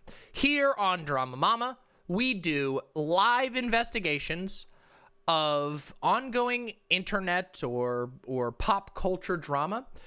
We don't generally cover anything like streamer drama, but we do cover drama for larger figures in politics and the online left in particular, because that's where I find myself and it's relevant to my audience, including, excuse me, probably you. These are recorded live. If you ever want to catch these, you got to swing by my stream, but if you want to see the old ones, they're all on this channel. So make sure you pop down below, press that subscribe button, and check out the backlog. We have a whole playlist just devoted to Drama Mama. So today, we are going to be talking about a couple of pretty big figures. How many people here are familiar with a fella by the name of Jimmy Dore? Sorry. Jimmy Dore. Dore? Jimmy Dore. Jimmy Dore. That's what it is. Who here is familiar with Jimmy Dore? Well, not a whole lot, it looks like. Some people do. Oh, okay, here we go. Oh, all right, now we're getting some people. Now the chat's waking up a little bit. Yeah. Jimmy Dore has been running a political show on the internet for some time. And Jimmy Dore is, let's just say, a controversial figure, okay? He has a lot of very, very passionate fans, and he has a lot of very, very passionate non-fans, anti-fans, I guess would be the word. For sure, that's a lot of us, right? You could probably describe me that way. I have a lot of people who really don't like me. I have a lot of people who like me. But what we're talking about today is not whether people like or dislike Jimmy Dore, nor whether people like or dislike the other people involved in this particular drama, who I will introduce momentarily. But we are going to try to get to the bottom of what actually happened, what takeaways there are, and what we can learn from it. When I do a Drama Mama, my goal is to try and familiarize people who may not know everything about the drama, catch them up, and then try to pull at whatever conclusions as fairly as we can from the drama. I have my own personal thoughts, obviously, on nearly every single person who I have to talk about drama with. That's just natural. But what I try to do is I try to dispense with the bias, in advance to the best of my ability as is possible. But at the end of the day, this is just a Drama Mama, and the goal is to catch you up so you know what the hell is going on. So the other party that is involved in this particular drama is a left-leaning, I would say, news group known as the Young Turks, or TYT. For those who don't know, the Young Turks are in my opinion, incredibly influential, mostly internet show, though they have been broadcast both on the radio and on television. You've never heard of the Young Turks? Well, there are many. They are, very popular. Some other people you might recognize as having been associated with the Young Turks in the past is the most popular political streamer in the world, Hassan. Sound familiar? Hassan Abi? Literally used to be a member of TYT and left in a whole separate swarm of drama we're not even going to talk about. Other members that you might recognize from TYT are people such as Cenk Uygur. I always mispronounce his name because I know it's very similar to Uyghur, but I don't think it's actually how it's said. I apologize. And Anna Kasparian, who are sort of the most recognizable hosts that TYT has ever had. And they are the sort of founding and producing members of the show right now. Yes, Cenk is it's Uyghur. Okay, thank you. Cenk is Hassan's uncle. Yeah, that's kind of a well-known public thing. They've had some public spats. They've gone back and forth. Now, Jimmy Dore and the Young Turks have both had their fair, not just the personalities, I should say. Their entire shows have had their fair share of drama over the years. It seems almost inevitable that there's going to be clashes in politics. That is kind of what politics is all about. But when I say that there's been drama, I mean that there's been a lot of interpersonal drama as well. For example, recently, there was some pretty major drama between another popular broadcaster by the name of Sam Cedar and Jimmy Dore, the Jimmy Dore Show, over a currently, no longer relevant, but relevant as of early 2021 political issue called Force the Vote. This exploded into a whole bunch of very public conflicts, including some clips of Jimmy Dore essentially screaming at a young political activist over video. It was there was a lot of, in my opinion, fair criticism in that situation. And of course, to maintain that we're talking about this as a form of drama and not to, like, color your judgment of either side. TYT has had a very public conflict with their own union, which might seem a little bit hypocritical given that they are a purportedly leftist organization and they fought with their own union, the union that was their talent was trying to turn into. Very, very complicated, and there's a lot of messiness on all sides. However, what we are talking about today is none of that drama. None of that drama is actually particularly relevant. I just wanted to give people an idea of the sort of caliber of organizations we're dealing with. The Jimmy Dore Show is very large and very popular. TYT is incredibly large and popular. Some people would even consider TYT to be like almost mainstream news at this point. Even though they are technically independent and viewer supported, they do run ads. They have TV presence, radio presence. They have a whole studio. They've been going for a long time. They have a lot of connections. And the reason why we're talking about this is because I don't even know if it's fair to say that allegations have come out against Jimmy Dore, more that Jimmy Dore released allegations against himself and then attempted to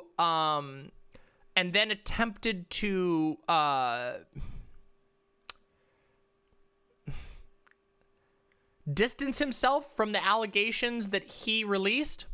We're going to watch this together and we're going to react to it as a part of this investigation. And then we're going to talk about that because I think this is a super important issue. But I just want to make it clear that when I say the allegations here, these allegations were never made publicly by the person who was the alleged victim. Anna Kasparian, the well-known and well-recognized founder and host of the Young Turks, actually never made these public. But Jimmy Dore did, which is a little odd. And I think that will all make sense once we get into the actual footage. And yes, this is about to get wild. Oh yes, it is about to get wild. So let me just get our media that we have prepared for the day queued up here. I mean, the thing is that, like, people have their critiques, by the way. People have fair critiques for TYT. People have, fair critiques for Jimmy Dore. And we're going to discuss the relevant ones as we go. But first, we need to kind of get to the root of the issue. And the way that we're going to do that is by watching this together and reacting to it. So let me just get this this little period, this little spot timed right up here. Here we go. This is from a bonus episode of the Young Turks, which was originally for members only, but has since, of course, been made public. And in this clip, we are going to hear a sort of telling of the course of events from Cenk and Anna Kasparian, and we are also going to hear from Jimmy Dore himself.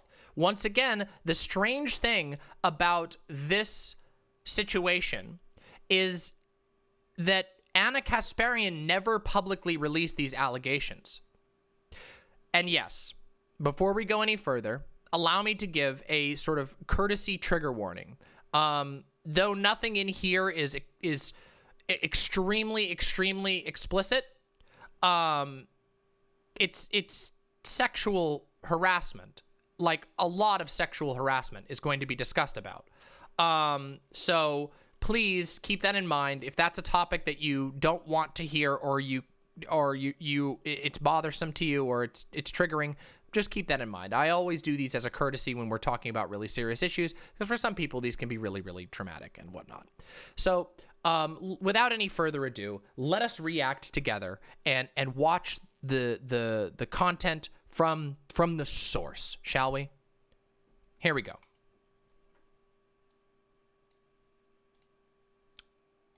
Now that's not the way it's supposed to be.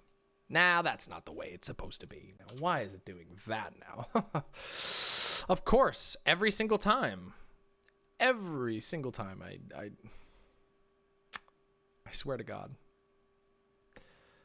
Here we go. One moment. There we go. That's what needed to happen. Is it doing it? It's not doing it. Of course it's not doing it. You know, this is funny. I'm desperately trying to fix my sound setup because it is so frustrating for me to try and get this stuff working. Hopefully we will be able to fix this here. But it doesn't look like it's going to play along very nicely. So we'll have to cut this part out, of course. Leftist audio. God, I hate this. It's so disappointing. I just had this working the other day. Hold on a second. I know what I need to do here. I actually know what I need to do here to fix this, I think. Okay. All right, let's see. Will this work? Yes. Hold on. Is it still not going? It's still not going.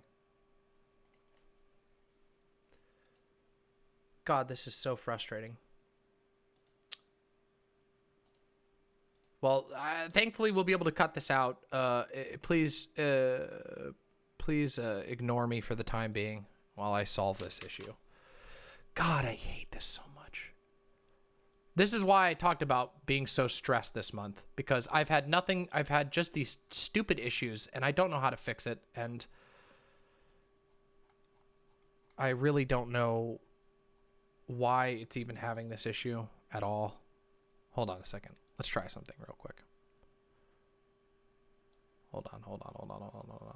I got an idea.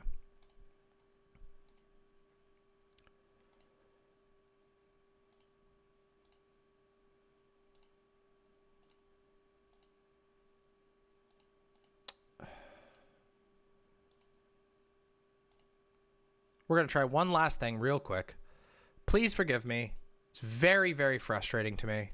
I wish that this wasn't happening because it would be easier for me if it wasn't. Maybe this will do it. And it still isn't doing it. How is this even possible? It's even showing it. Is it? Hold on a second.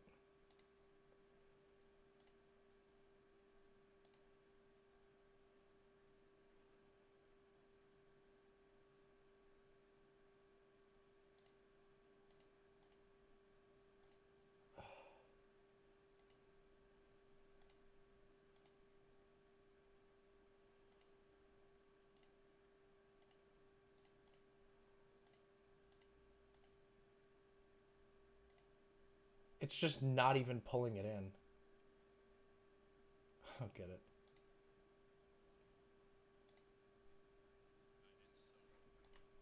There we go. All right, now we got it. Jesus Christ. What a mess. What a horrible mess. What a disappointing, terrible mess. God, I hate that. God, this makes me so frustrating. Oh, it is so frustrating. Oh, we got it, though. So now we can cut this out. I feel so bad. You have no idea. This is one of the things that makes me want to just stop my stream. Almost nothing makes me as mad as when this happens. And, but whatever. We'll get it there eventually. Let me get this all up again and we'll continue as if nothing had happened at all. Nothing at all.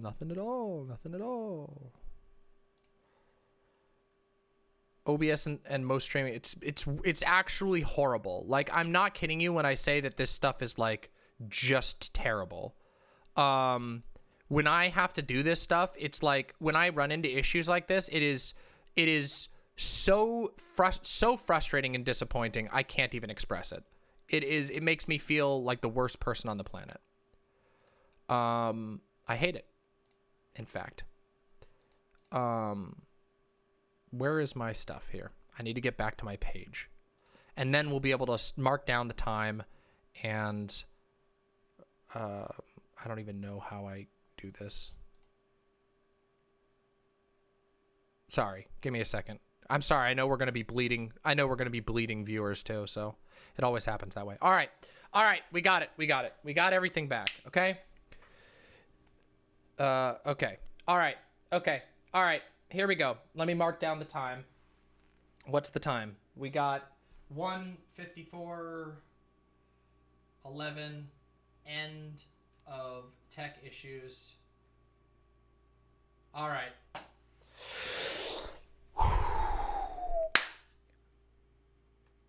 Okay. Let's do this. All right, right back where we were. We had a small little bout of technical issues, which will be edited out in the final version of this, but we are now ready to watch and listen to this segment so that we can get in and understand what the hell is going on with the drama. So let's get in. Whoops.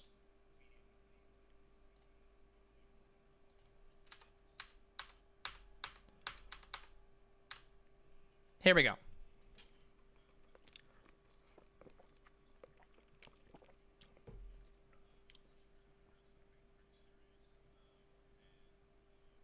No audio still, really? How is that even possible? How is that even possible? Okay, hold on a second here. I can hear it now. So there's something, we made progress, but we're not there yet, apparently. Is it this? No way around it. There we go. So Okay. We got it. Progress made. Done. Let's do it. all right, back in the bonus episode. Guys, we're gonna do something different today than we normally do. Unfortunately, we're gonna have to address something pretty serious, and there's just no way around it.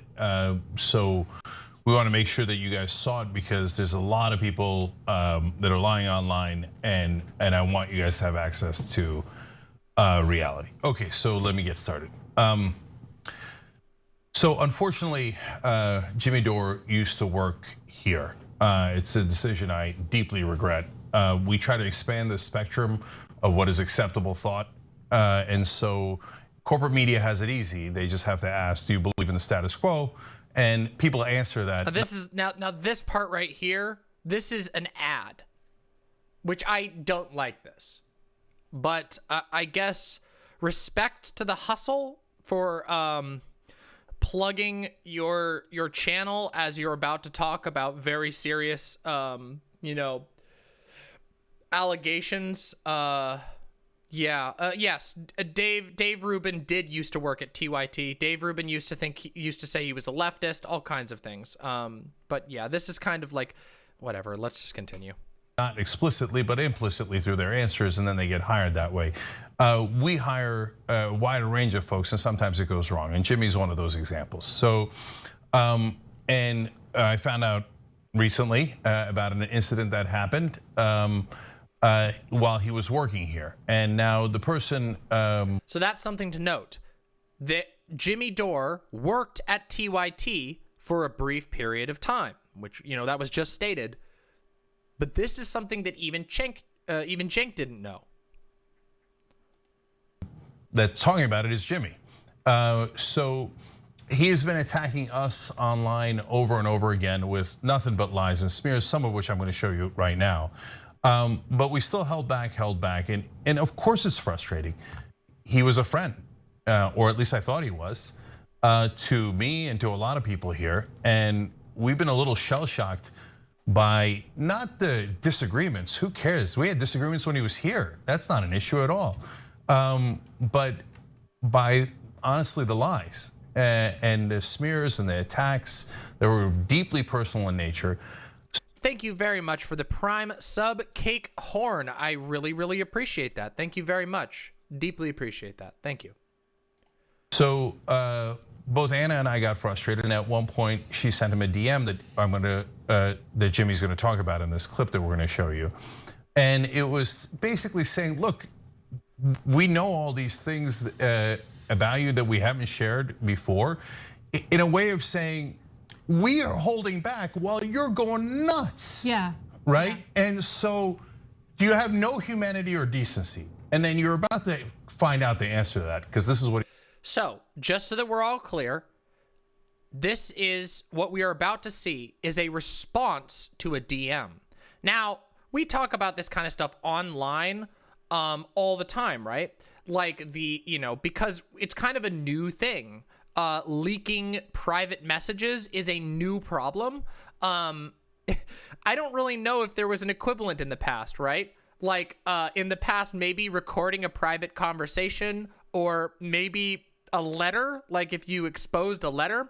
But the concept of leaking DMs is something that understandably causes some issues in the modern era. And yeah, people would leak letters. Would they really? Was it? I mean, I'm sure there were some letters leaked. Yeah, like letters and memos and like stuff like that. I'm sure there were some. Yeah. But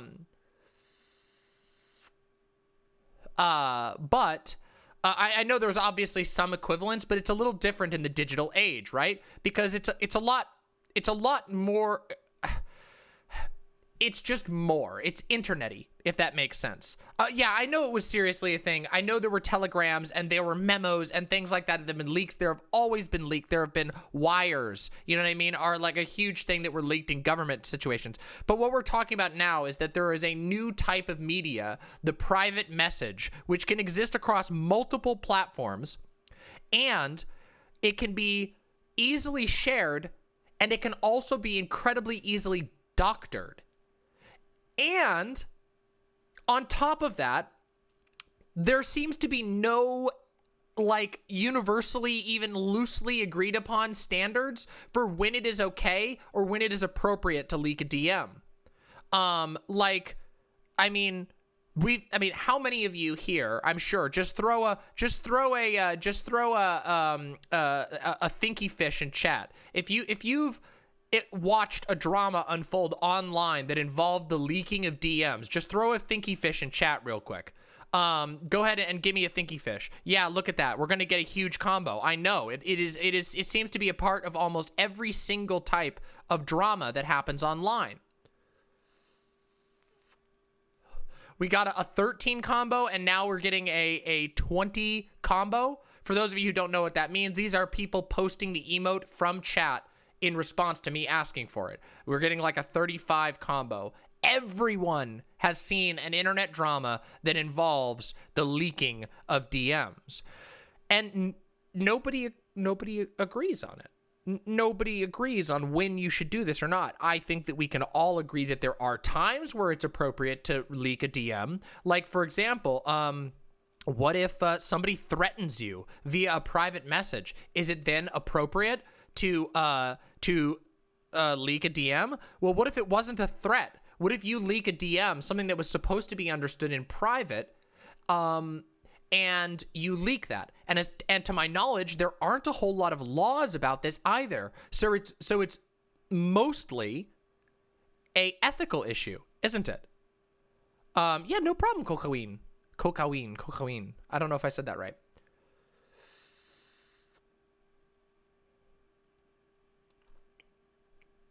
So, you had your number leaked 2 days ago. I'm very sorry to hear that. Yeah, see, there's a lot of things like this. There's also, this does tie into clipping out of context, screenshots, things like that. It's really difficult, and it adds a lot of complexity to this. So basically, the reason why I'm talking about this is because before we look at the DMs, I want us to understand that leaking DMs is a complicated process, and sometimes people will get an impression from something that like, oh, I'm being threatened. But there's another side of it too, which is that sometimes people will find any excuse to leak a DM. Cocoine, thank you so much for the $5 and for the comment about my hair. Thank you. I am so proud of my hair. It is brand new. Just had it done, and I love it. So thank you very much. It's the new look. The new look for Pride Month or whatever.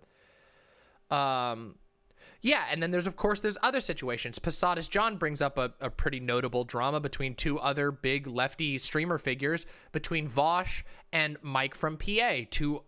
Some people might not know who those people are, but it was a rather large drama, and there was some DM leaking that became a issue of discussion there. There's a lot of stuff to be talked about, and I'm sure we'll talk about it a little more.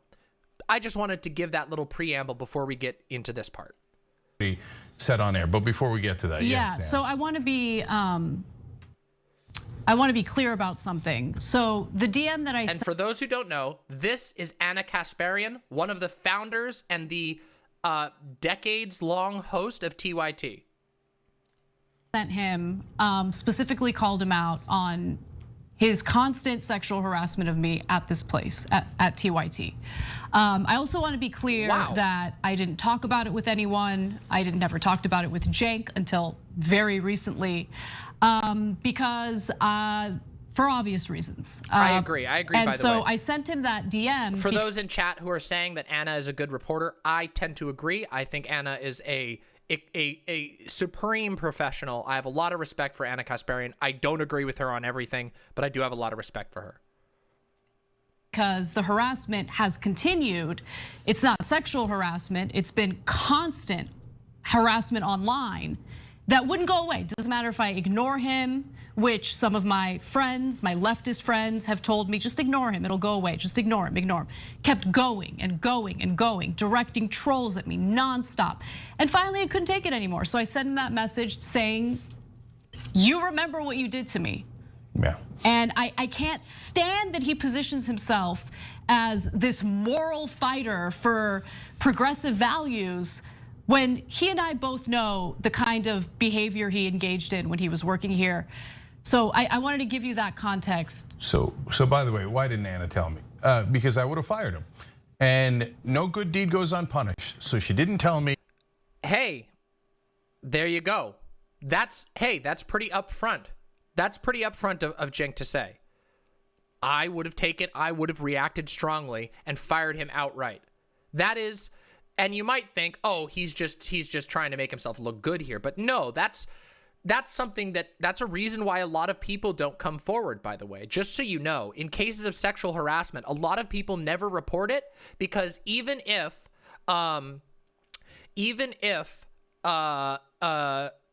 you don't like somebody, like put yourself in Anna's shoes. Say that somebody is being like creepy or sexually harassing to you, and you don't want to destroy their life. Maybe they've got kids, maybe they got a family. You just want them to stop harassing you and not do it anymore. You don't necessarily want to punish them.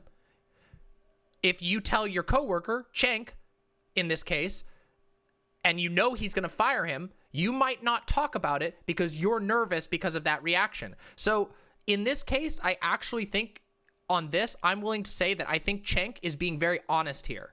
And he's owning up to the fact that he would have reacted very strongly, and that may have led to Anna not talking about it.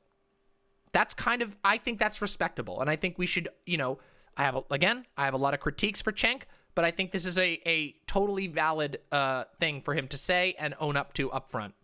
He kept working here.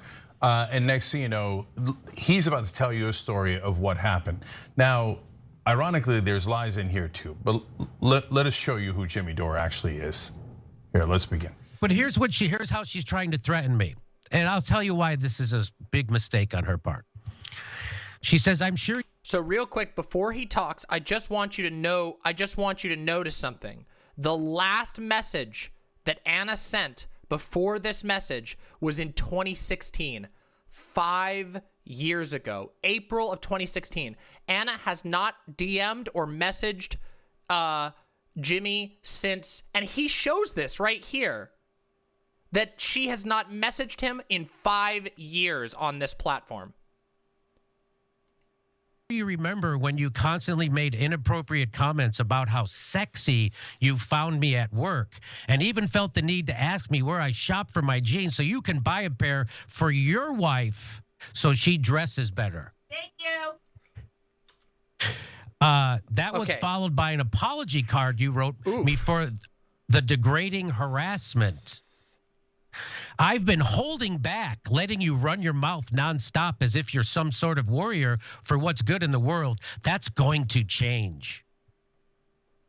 So now she's, instead of saying I'm paid by the Russians or saying I'm working for Assad, she's now going to try to pretend I sexually harassed her when I was at the Young Turks.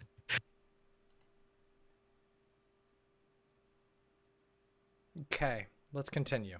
Now, I give you that as a lead into what he's about, the story he's about to tell you, okay? So he claims and laughs about how Anna was pretending that he was sexually harassing her. Then we don't have to say anything else. Let Jimmy tell you what he thinks happened. And I'll tell you this story. The story about that was followed by an apology card you wrote me for degrading harassment. Anna Kasparian used to dress when I worked there unbelievably inappropriately for a newsroom. She looked like she was going to a rave. The skirt, one time she came into the newsroom with a skirt so short. It wasn't a pencil skirt. It was like a fluffy one too, but so short that she bent over in front of me and I literally saw her ass and her thong. She's wearing a thong. I literally saw it. Like, everybody saw it. And I go, hey, Anna, nice news skirt. And everybody laughed. Like, they laughed louder than I thought they would. And so it humiliated her. She got humiliated in the middle of the newsroom. And I did it. And I felt bad. At that time, we were friendly. And I was just busting her balls, right? For dressing like that in a newsroom. You're going to bend over and show me your ass? I think that's a little, I'm not offended, but I think that's a little risque. Imagine if I did that. I walked around showing my ass to everybody. So. Okay, I can't miss this one. This is I'm gonna indulge in just a minute. You're showing your ass to everybody right now, buddy. Sorry, I just needed to make that one joke. Sorry, please. I hope that doesn't bias the entire coverage, but. When she did, so when Thank I you, did that, Waterboy. so she Appreciate got the really comment. mad. She got, humiliated. Her face turned red. She tried to insult me back, and it just fell flat. And she looked, bad. And I felt bad for her. I didn't fight. I didn't want to make her feel that, but I just wanted to make a little joke. And all I said was, "Hey, Anna, nice news skirt," and everybody in the newsroom, because everybody saw how inappropriate she dresses. She used to dress. And everybody saw it. And so that's why it got such a huge laugh, and she was so humiliated. So he just tells the story like, haha, I humiliated her then, and now I'm going to tell you a story of how funny it was that I tried to humiliate her. Now, since it's Jimmy, half the story's not true, of course. But assume it is. That's your big hero right there that does that to women, looks up their skirt and then laughs at them and then pretends it's their fault that he's looking up their skirt. Now, parts of the story that aren't true. Of course, Anna wasn't wearing a skirt that short. Of course, nobody else saw. That pervert was trying to desperately look. That's why he made apparently several comments about her body before. Damn. And by the way, who was in the room? Anna was teaching at the time, and she had brought in her students, her college students here. No, they did not laugh out loud. Oh boy. Yeah. Jimmy. Oh my God. Oh my God. In his own mind thinks it's hilarious to be a pervert sexual harasser like that, and thinks, oh, all the kids will love that. It'll be such a funny joke as I try to humiliate their professor in front of them. Yeah. So the reason why he wrote the apology card was because every time he had made inappropriate comments about me at work, I ignored it. But as I was walking into the studio, because my students were supposed to watch the show, it was their final assignment, watch the show, and there was a written assignment related to the show. And as I was walking in with them, that was when he made the comment, and he didn't make a comment about a news skirt. He made a comment about how sexy my legs were in front of my students. And it was degrading, obviously, and I want my students to respect me and take me seriously. Seeing an older man that I work with talk about my body like that in front of my students was wrong. And so for the first time, I actually snapped at him and told him to never make a comment like that about me again. And so I think he realized, oh, I think I might have gone, I think now she might actually make a big deal about this, and that's why he wrote me that apology card to basically try to calm things down. But I mean, comments continued after that. Wait, that's who he. But it worked.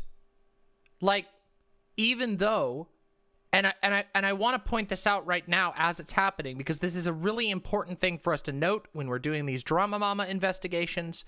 I just really want to note that Anna accepted the apology letter. Even though Anna was absolutely wrong and had literally no reason to accept an apology letter after that level of harassment, of alleged harassment in this case, she had no reason to accept it, but she did. And there's no reason. There are multiple people have corroborated that this was an event that happened now, and we know that the letter was sent because Jimmy admitted it. Jimmy himself admitted the letter was sent. So we don't even have to investigate that part. Jimmy admitted this actually happened and that he sent the letter, but he apparently left out some details. He was, he pretends as if he's like a fighter for progressive.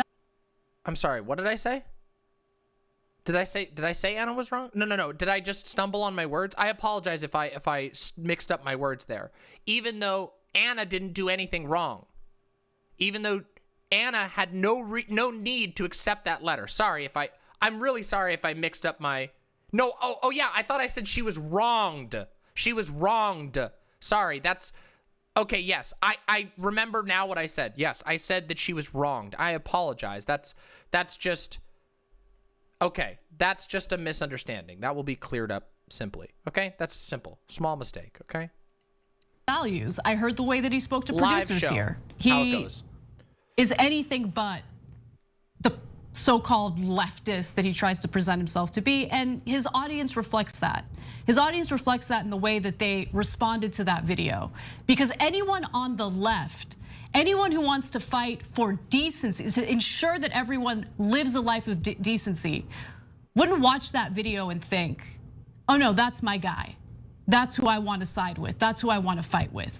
Because everything that Jimmy does on a daily basis, his entire intention is to be indecent and to be incredibly cruel to others, regardless of how much he agrees with them, regardless of how little disagreement he has politically speaking with these individuals. It's literally his bread and butter. This is how he makes his money. Yeah, look, this is not about canceling anyone in two ways. One, he didn't say that 20 years ago. He said that this weekend. So he's proud of it. And he took that as an example of, can you believe what Anna did wrong? I'll tell you that story in a bragging way and laugh about how funny I am and what I did to her in front of her students and in front of the whole studio. And aren't I so wonderful, etc. And if you think, way to go, Jimmy, I think you're a terrible person, but have at it. Then watch him, don't watch us. I don't want you watching us if you thought that was a great story that should be celebrated. No, and that's the main point. So I want to be clear about something. I love our members, but I want to be clear about who we are and the kind of audience we want to foster. Because this isn't just about building an audience, it's about building a movement and working with people. Because we work with our audience all the time in pressure campaigns in regard to Congress and ensuring that we get a vote on a $15 an hour minimum wage. We want fighters beside us, and we want people who have the right ethics and morals to do this with us, right? If you watch that and you think there wasn't a big deal, I think that was totally fine. If there are any remnants of Jimmy Dore's fans within our membership, within our audience, and you see this and you think like, oh, I'm disappointed in you, watch that Anna. too, Yellow. I want to let you know, I don't want you in our audience. Wow. You are not part of what we're trying to do. Okay, so spare me the tweets about how disappointed you are and how you're canceling membership. I do not care. I don't care. I encourage it because I don't want that toxicity. I don't want that culture as part of anything we do at TYT, whether it's internal in the office or external with our audience, period. That's it.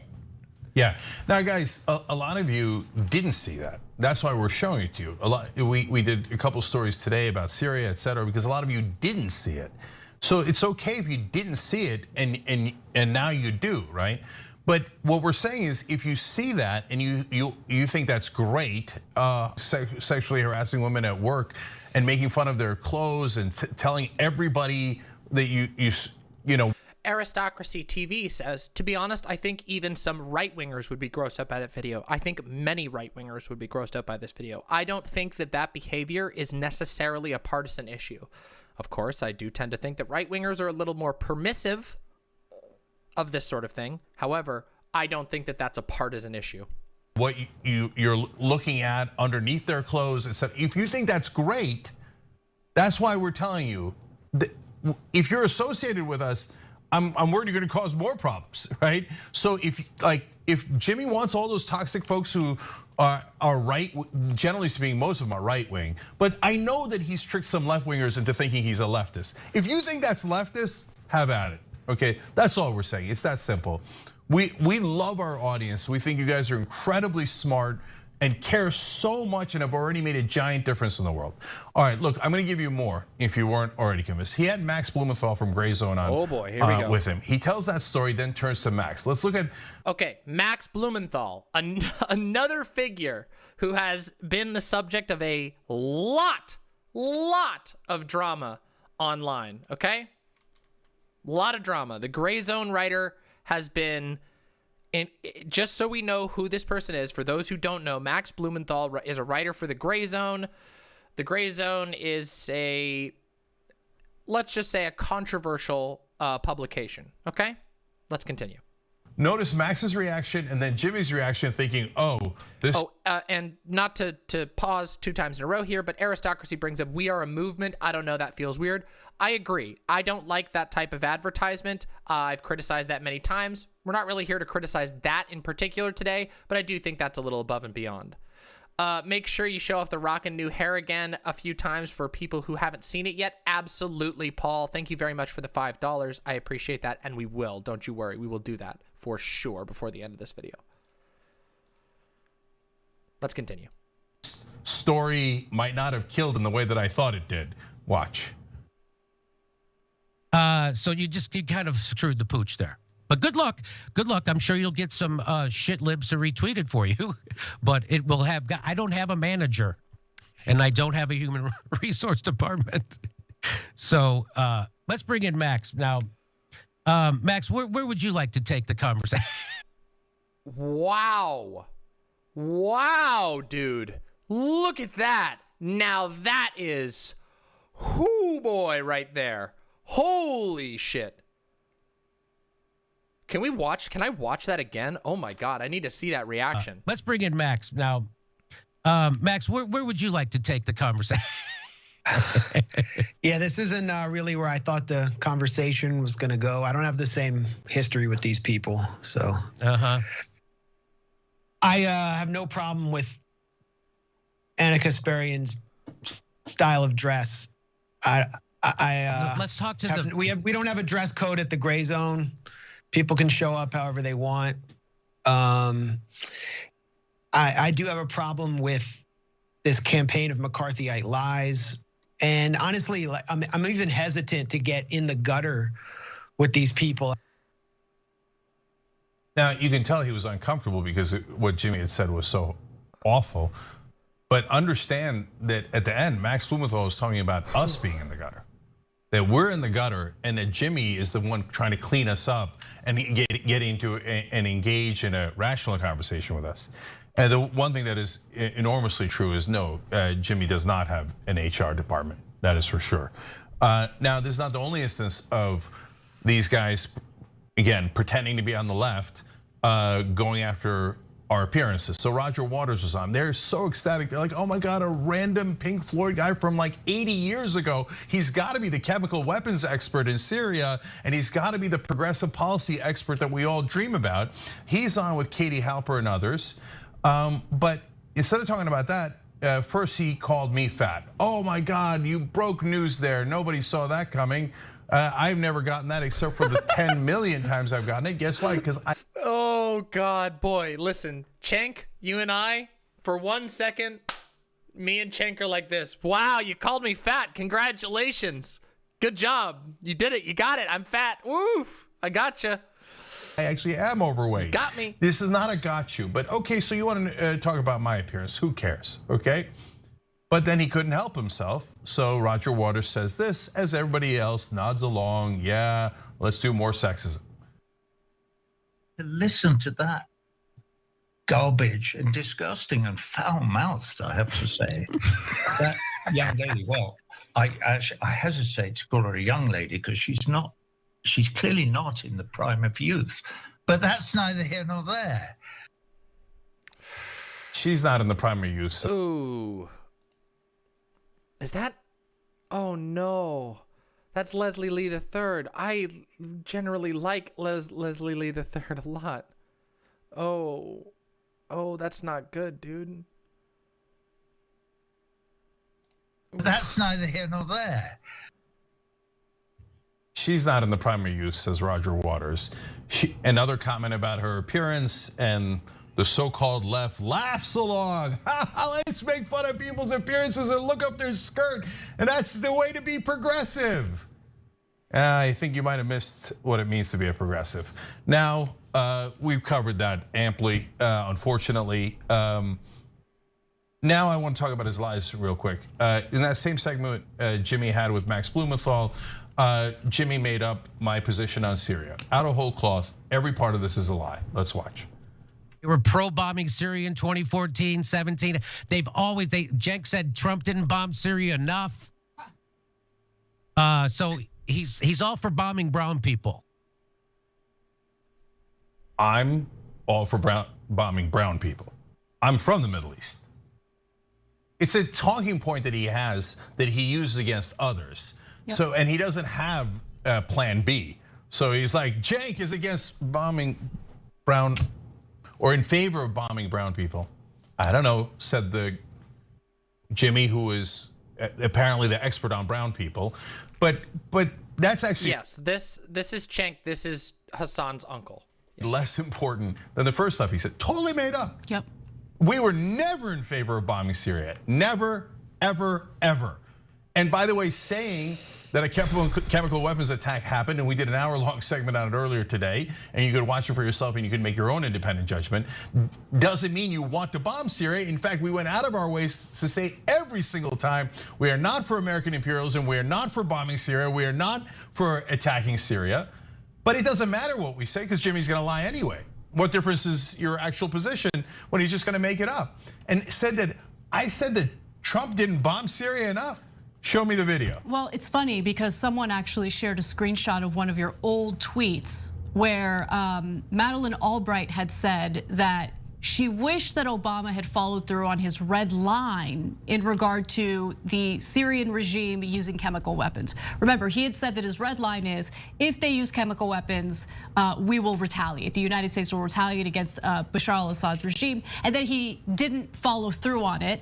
And Madeleine Albright was criticizing him for it. Your response to Madeleine Albright, and this is in a screenshotted tweet, you can check it on my Twitter account, was, why does she want to bomb? What happened to diplomacy?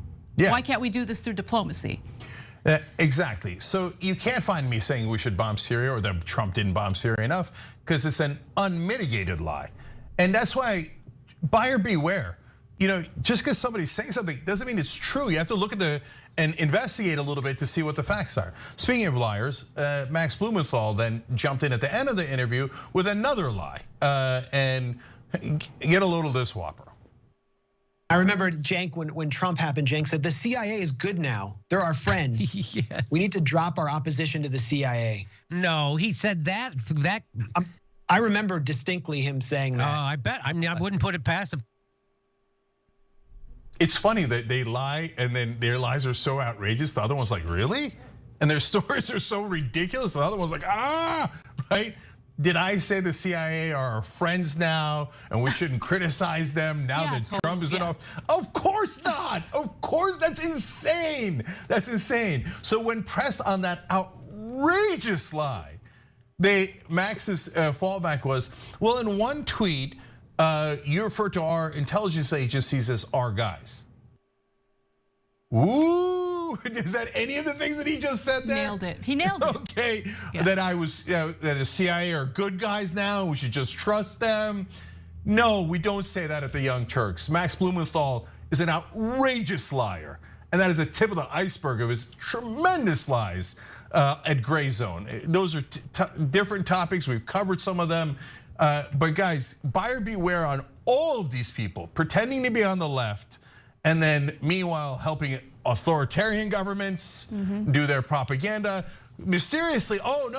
Max Blumenthal, it's Blumenthal. You've almost got it. It's not blooming, it's Blumen, E-N, Blumenthal. Max Blumenthal is, I believe he's the founder of the Gray Zone. And just so you know, just so you know, the Gray Zone has been, I want to be diplomatic about this, but they have been incredibly critical with regard to the situation of the Uyghurs in China. And when I say critical, I mean not of China. They have been heavily critical of the idea that there are Uyghurs being interned in China, which as far as we can tell is a simple fact.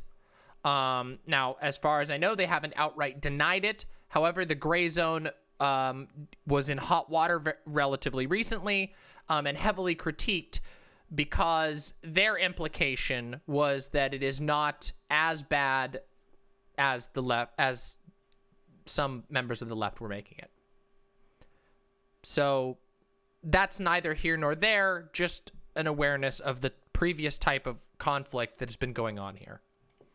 Oh, Trump, I just can't find a way to criticize him. Republicans, who are a lot of my Patreon supporters, I can't find a way to criticize the right wing. Hey, look at all these trolls that are on Twitter. They all seem to have nothing but right wing tweets. But oh, golly gee, I think the only people that are guilty are progressives in Congress and progressives in the media.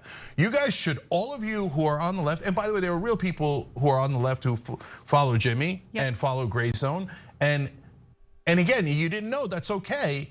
But if you watch all this and you say, oh no, I'm still on it, I still love these guys, even though there's obvious liars, well, that's up to you. That's your call to make, and you have at it, Hoss, okay? But now you know. Now, last thing.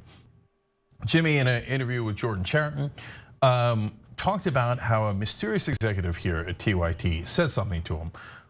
This is also a lie, but there's something interesting in it if it were true. Let's watch. I was told by an executive at TYT after they took that $20 million, Jimmy, we know we have to move to the center. An executive told him that at TYT that we have to move to the center. Of course that didn't happen. By the way, the guy he's referring to was a really good friend of his that he's now lying about, okay? Now, but that's not the issue. My question is this. Jimmy, you worked here for several years after we got that investment. And if you think an executive told you to move to the center and you kept working here, what principles do you have? Oof. So an executive at a media company that you work for, that you host shows at, told you to go center, and you listened to him and kept collecting paychecks year after year? That's your view of the story. That's your side of the story. You just heard it yourself. Now, I remember when executives at MSNBC told me that I should take it easy on corporate Democrats. I turned down over $1 million because I actually have principles. Yep. If you believe Jimmy, even if you don't believe us, you just heard him say it, and you believe Jimmy, he just told you, oh, I'll take a check. I don't care what they tell me to do. I'll do anything for money. Damn. So that's who Jimmy Dore is. And most of all, it's just super sad. He's a sad, weak man, and he's chasing views and attention and money, and when he attacks us, he gets more popularity, both from the right wing and more views, because the algorithms say, hey, that's the biggest show. You mention them, you're gonna get more views. Yep. So he feeds into it because he's weak. And he just wants it so bad. He wants to be famous and get that attention so bad that he's willing to do anything for it. And you just saw it with your own eyes. And again, look, we're talking about this because I want more than anything to put this behind me, despite the fact that the attacks are going to continue. I know that. But it's inevitable, yep. I'm not interested in doing this show to talk about my drama. I'm interested in doing this show because I think what we do here is important. I want to get information to you guys. I want to collaborate with you guys. For me, that is the reason why I'm here. And I don't want to waste any more time with this nonsense regarding like, ooh, is it TYT or Jimmy? Oh, Anna, I'm disappointed in you. Again, we love our audience. We want to fight together. But if any of what you see with Jimmy Dore is appealing to you, we're just not on the same team. Wow. And you don't even have to bother contacting me to tell me how disappointed you are. Cancel your membership. Like, we're literally telling you that right now. I know, but those are 90% right-wing trolls. I know that it's like, they're not actually members. They're not actually members. I know it is. And by the way, guys, how do I know? So the guy keeps lying about our numbers too, and that's why I had to post our numbers. He's like, oh, they're failing, they're almost out of business. Well, okay, but we got 14 million hours of viewing. I didn't want to say it, but oh, now you're gonna brag about it. But no, you said we were failing and we had no viewers, okay? Yeah. And then you say, oh, all your subscribers are leaving. But I see the subscriber numbers every day. No, they're not. Nobody's leaving. I know. We have more subscribers, not less subscribers. So if you hear something from Jimmy, it is incredibly likely to be a lie. And for his own ego and his own purposes. And last thing on this is, so for some of you watching this, I say, this is also distasteful. And you're right. And so guys, don't get involved in it. But we're damned if we do and damned if we don't. We didn't get involved for month after month as he lied and lied and lied and lied, right? And then people said, well, I guess since you guys are not countering, it must be true. Exactly. Now that when we do counter, people say, oh, hey, why are you guys fighting? Well, when a guy punches you in the face, you have to defend yourself. And so that's what we're doing here. But after this, we're done with them. If you watch these videos and you're still a fan, that's why we're repeating it.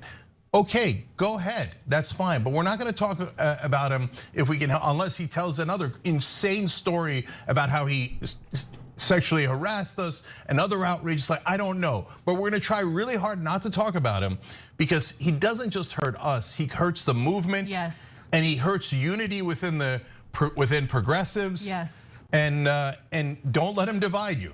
But if you think that's the right path, then have at it. We can't be any more fair than that. All right, thank you for hearing us out on this. We appreciate it. We're out of time. It's been a hell of a day. Thank you for sticking with us. And for all the members, we love you so much. And you make this show possible. And thank you for having our back, even when others doubted us. So thank you, and we'll see you tomorrow. And that's the segment from TYT. And of course, we're not done with the Drama Mama investigation. We have a lot more that we need to look into, but that was the sort of core of the issue there. And oh yes, somebody in chat here, Just Allen has said, I can only imagine the awful mob that is coming Anna's way. Oh, the mob is here indeed. One of the things I opened this segment with was talking about how both TYT and Jimmy Dore have very intense fans and anti-fans.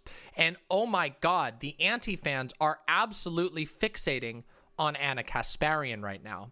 And we've talked about this in the past, haven't we, chat? One of the things I've talked about on this channel a lot is how fucking difficult it is to be a femme-presenting person in the political world who is a public figure, how much hate you get.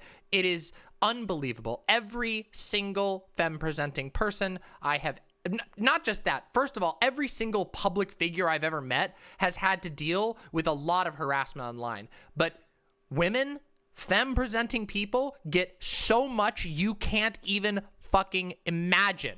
You can't even imagine how much hate you get.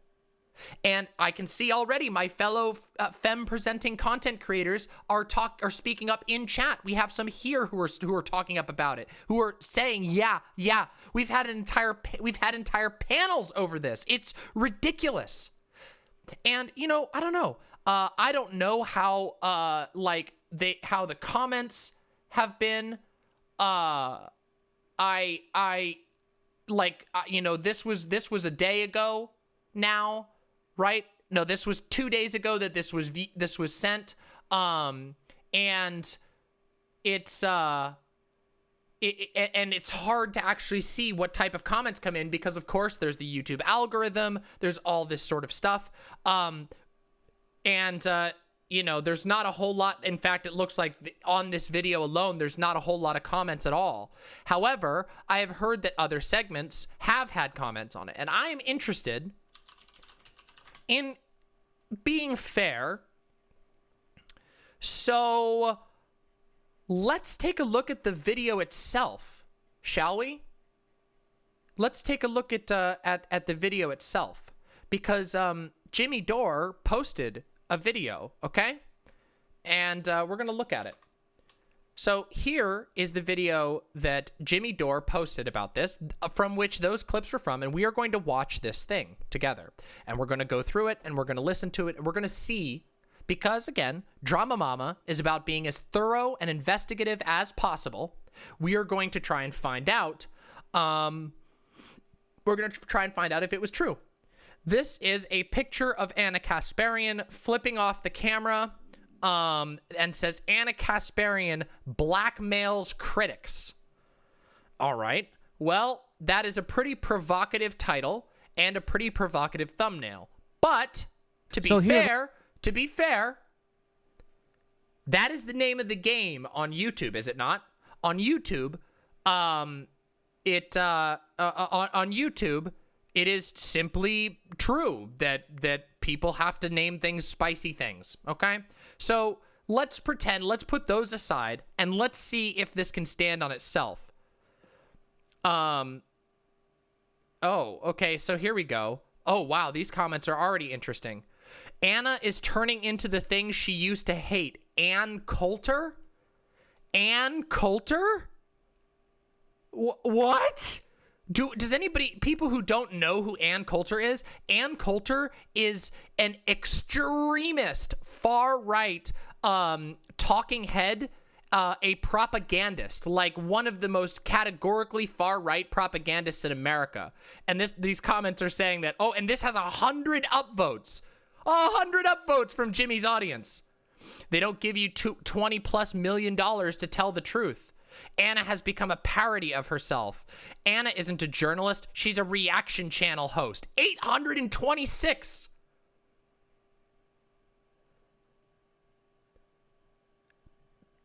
TYT, get money out of politics. Also TYT, politicians give us money.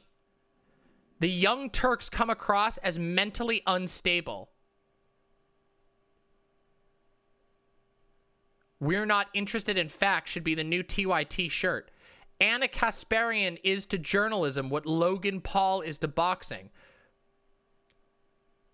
Hey, here's a support with 8 upvotes. Blaming a woman for getting humiliated because you made an inappropriate comment is bad regardless of the politics or actions of the woman.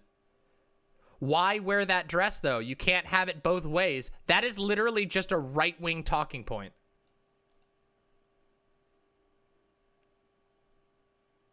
Who knows what she wore? This guy makes it sound like she's a stripper. I've never seen her wear anything that I wouldn't see at my workplace.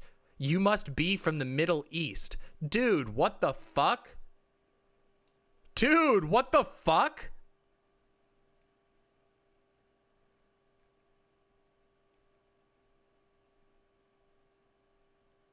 Everybody needs to remember, even if every one of Kasparian's claims about sexual harassment are true, what does that have to do with Syria? She's a narcissist. She can't be wrong in her head.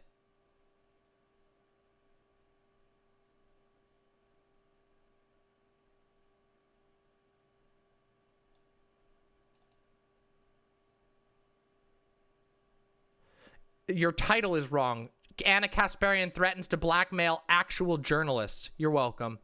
This Anna person is obviously some sort of cuckoo bird. Ah, yes, the quote-unquote Armenian who works for the Young Turks. Comical. What the fuck? What the absolute fuck?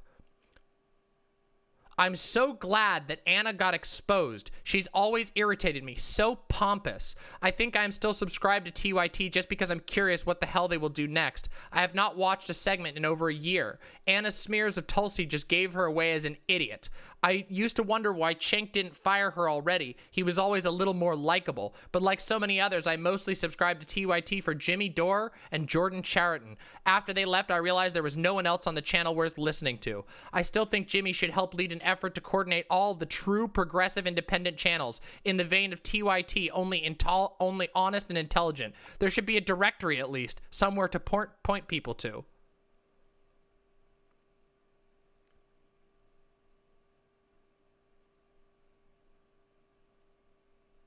Has Anna ever left Southern California? And she calls herself a journalist. I love how Steph, that's Jimmy's wife, always has Jimmy's back. They're straight couple goals. The lack of self-awareness Anna is portraying is fucking mind-blowing with 700 upvotes. I have never thought highly of Anna Kasparian. I have on several occasions seen her lash out like this when she gets backed into a corner. Backed into a corner being never going public with allegations and then getting made fun of.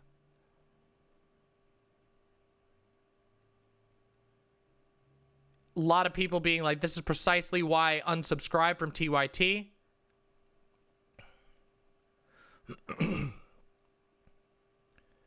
Listening to this segment makes me feel like a genius for realizing way before Jimmy and company that the Young Turks are rabid lunatics.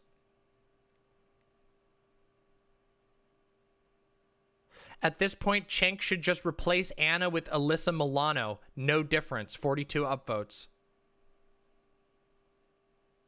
Jesus Christ.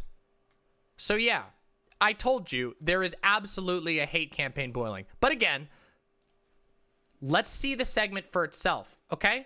Let's see the segment for itself, shall we? We have to break this story down again, right? So I just want to start out. So, Aaron Mate, who works with the Gray Zone, he's been and this show have been the preeminent places to be debunking the Syrian pro-war narrative that Assad used gas attacks on his own people, and so we should bomb them and overthrow their government. So that's the same thing we did to Iraq, same thing we did to Libya. So we're trying to stop it in Syria, but the Young Turks are for it. Right, and so they keep saying that Aaron. But that is demonstrably not true from their segment. Like, you might think that they have the wrong position, but they are not for that. Come on. He's working for Assad, and he's an Assadist, and he gets paid by the Russians. That's what they. Well, here I'll show you what they said. And I don't know what to say. They said Aaron Mate yelled at me. And so Aaron Mate lied. Aaron Mate. Everyone cares what Aaron Mate has to say, right? Okay. The guy who denies that Syrian children were killed with chemical attacks. Yeah. And fuck gets Aaron paid by Mate. the. Fuck you. Anyway, let's move on. Russians. Let's end the freaking pod. I can't. Okay, see, that's what happens. I can't stand that guy, and I can't stand the very intentional disinformation they put out there in regard to. You can hear Jimmy's people in the background, like shouting. You could hear, to disgusting dictators around the world. The very people they.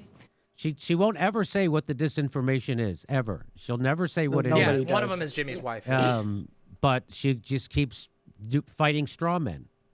Here we go. Seem to be working for, to be quite honest with you. Let's move on. All right, we're done. Disgusting. Absolutely disgusting. But if Aaron Mate feels really warm in his Russian blanket, he's like, oh, but the Russian government favors me. He should be super proud of that. Way to go, Aaron. You did it. Okay. Yeah. And Fuck gets Aaron paid by Mate. the- Yeah, fuck you. Gets Anyway, paid let's by the move on. Let's Russians. end the freaking pod. So there's few things as disgusting as that, right? That's just, they've gotten so used to McCarthy smearing people who they don't like. They did it to Julian Assange. They said he was working for someone else. And so here, even Roger Waters from Pink Floyd got involved. You want to hear what he had to say?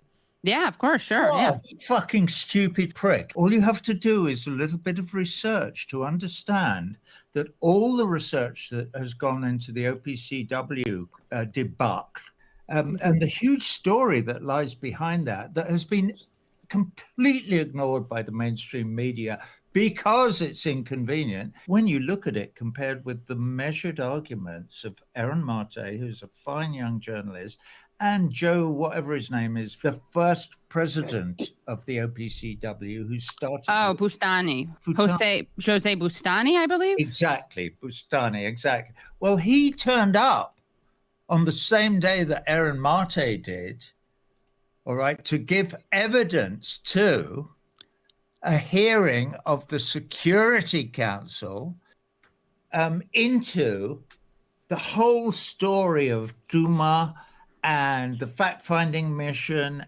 and the falsification of the evidence by the OPCW and blah, blah. And it's there for anybody to read, chapter and verse. And it's since... Let's skip ahead. I want to stay on the stuff that's relevant. I don't care much about their argument about Syria, to be completely honest. She tweets out a doctored video, a deceptively edited video, and she says, does calling Assad a hero qualify as being an Assadist? So here's the video. She's claiming that Aaron Mate called Assad a hero. Here's the video, the deceptively edited video first. Assad is understandably a hero because he's the face of the government that liberated those towns. Right. And people can't process that thought because Westerners have been so bombarded with propaganda aimed at demonizing Assad. This is always the case. Again, even though we've lived through the Iraq War, we lived through Libya, this happens. It's the same playbook every single time. Sorry, where's in the name of human rights? So that's the deceptively. They said it starts off with him saying, Assad is understandably a hero because he's the face of the government that liberated those towns. So here's the full quote. Ready? Here we go. I mean, you yourself said that it was creepy. There are a lot of Assad photos. There's nothing that I don't think newsworthy about that, though. And I'm not. Look, there were a lot of Assad. Yeah. But again, you know, wow, I don't want to I didn't know that aristocracy. disparage it because, again, to people who've just lived through a war where the alternative is living under Saudi armed fanatics. Yeah. Assad is understandably a hero because he's the face of the government that liberated those towns. So, as Katie Helper pointed out, here's the video which Matthew Dimitri edited. I don't think. Oh my God, they're talking about Matthew Dimitri. Oh my God, are they talking about? Oh no, are they talking about? Oh my God, is this the person I'm thinking of? Oh no. Oh no. Please no. No. Oh no. Hold on a second. Oh God.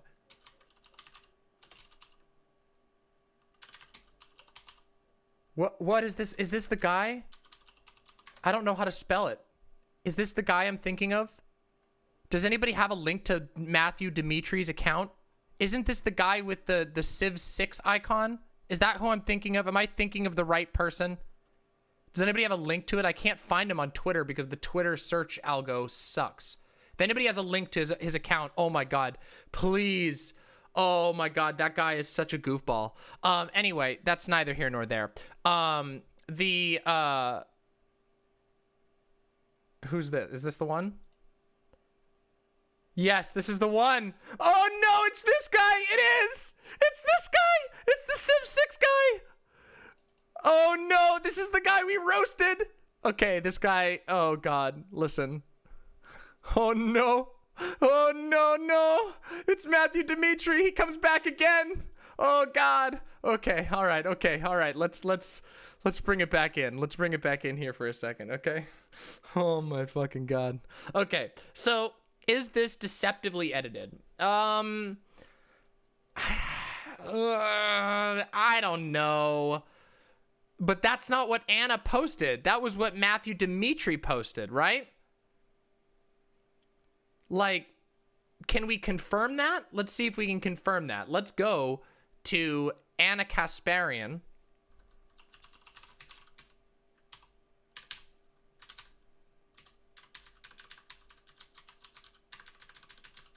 Let's see if that's what Anna Kasparian tweeted. Here we go. We got Anna Kasparian. Let's go down and let's see. Is that what she tweeted? Where is it here? It's probably going to be back a little bit. Let's see. Let's find it. Let's see if we can find that tweet.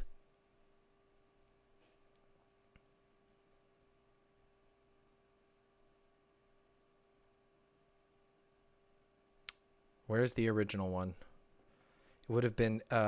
Remember when Aaron Mate was in Syria in behalf of a pro-Assad group and lied about the Yarmouk being bombed by ISIS instead of the Assad regime? I'm sure the constant Assad cover-ups is just a coincidence. Opposition. It's a sad story because, you know, there are factions in that camp that took the side of the opposition. And that led to this just senseless war It's a different clip. Left the camp in ruins. I mean, it really escalated when ISIS occupied the camp. Okay, so this is a different one. She's not claiming that. Let's see if she claimed it here. Does calling Assad a hero qualify as being an Assadist? Because if that, along with minimizing brutality... Children were killed with... Said Aaron yelled at me. And so Aaron Mate lied. Aaron Mate. Everyone cares what Aaron Mate has to say, right? Okay. The guy who denies that Syrian children were killed with chemical attacks. Yeah. And Fuck gets Aaron paid by Mate. the... Yeah, fuck you. Anyway, let's move on. Let's end the freaking pod. I can't. Okay, see, that's what happened. I can't stand that guy, and I can't stand the very intentional disinformation they put out there in regard to disgust. Okay, and then now Anna retweets a tweet by... Saddam did commit huge atrocities against some people. In the case of Assad, the atrocities that Syria and Russia committed were committed in the process of defending their country from a war. So if you're actually Saddam did... He's lying! He's literally lying! Holy shit, we just live proved that Jimmy Dore is lying. That is not the tweet. That is not the video that she posted. She did claim that he called Assad a hero, but she did not post a doctored video. He actually just lied. Look, we have it right here. You have just watched that be exposed as a lie right here. She did not tweet that video. She was commenting on other videos. So Jimmy is just lying, just flat out lying here. Incredible. Actually incredible. It very deceptively. As you will see, Aaron says two people who just lived through a civil war where the alternative is living under Saudi armed fanatics. Assad is understandably a hero. Of course, Dimitri cuts out the beginning, and Anna Kasparian tweeted it out. No, she didn't. She didn't tweet this out. Why did she call you a pedophile? What the fuck? Girl Boss Marcy says Shu called me a pedophile and blocked you. What the fuck? For what? Send me the link. Send me the link, Marcy. We'll talk about that on stream. Speaking of the dumb left. Speaking of the dumb left. All right. Here's what I'm going to do. Real quick, while we wait for that, Marcy, send me that tweet. And be ready. I have to use the restroom real quick. And we're going to listen to the bathroom song while I do that. So you can listen to the Demon Mama bathroom song. I will be right back, okay? Yep.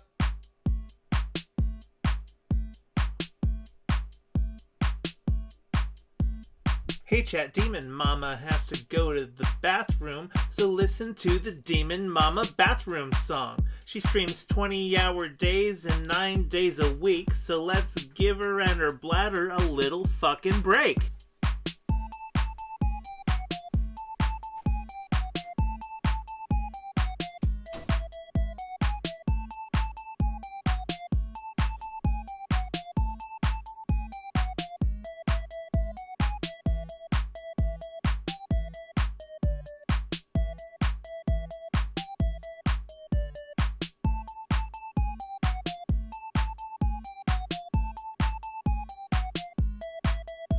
Okay, it's been a minute and she's still in the bathroom. I'm not a math whiz, but I can count to 2. Let's all calm down and spam emotes while we wait and chat. Maybe someone here also needs a bathroom break.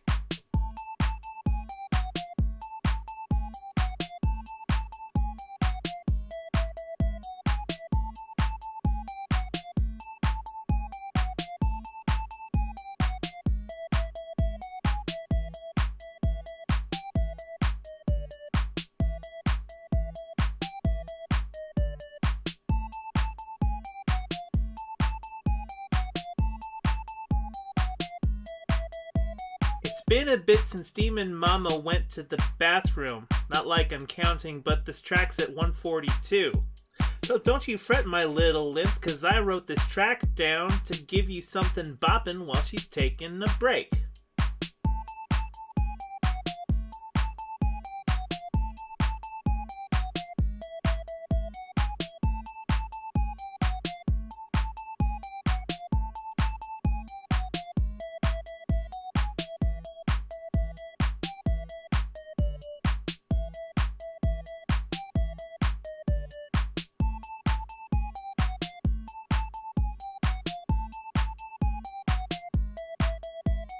Jesus fucking Christ, can Fawn go check in the bathroom?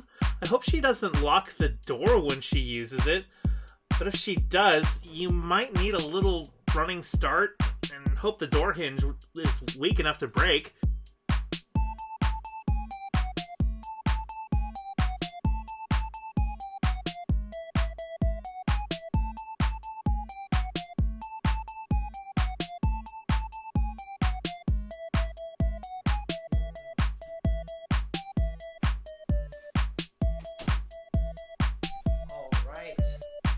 Right.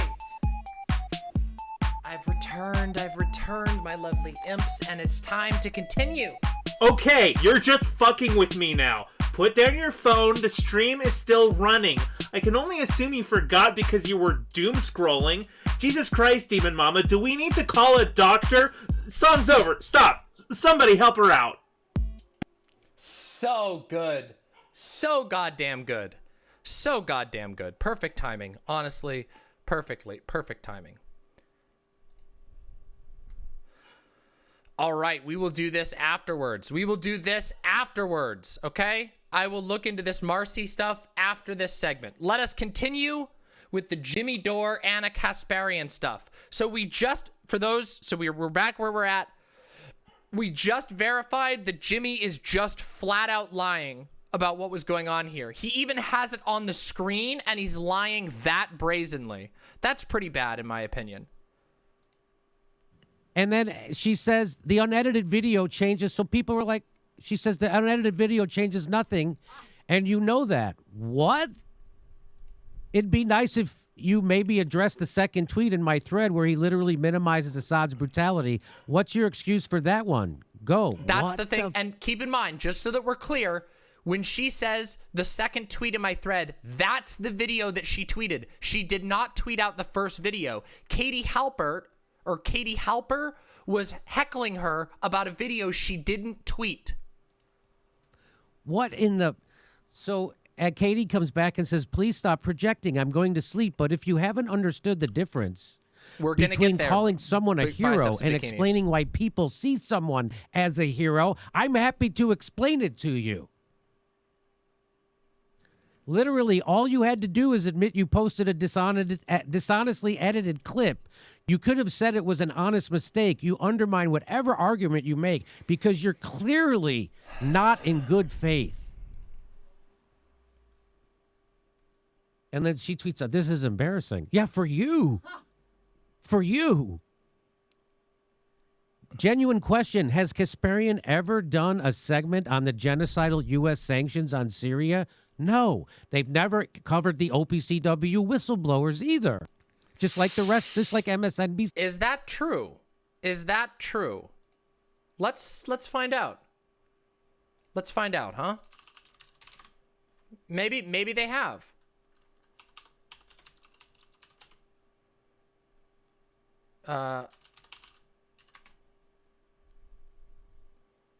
Syrian dictator wins sham election. Chemical weapons devastate Syrian town. Who is responsible? Trump bombs Syrian airbase. Should the U.S. intervene in Syria?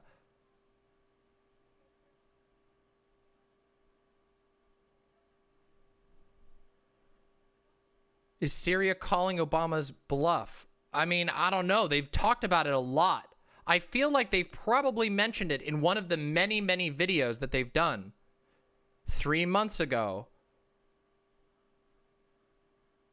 Syrian government attacking citizens. I don't know. This is pretty hard to verify. This is pretty hard to verify. For all we know, they might have talked about it.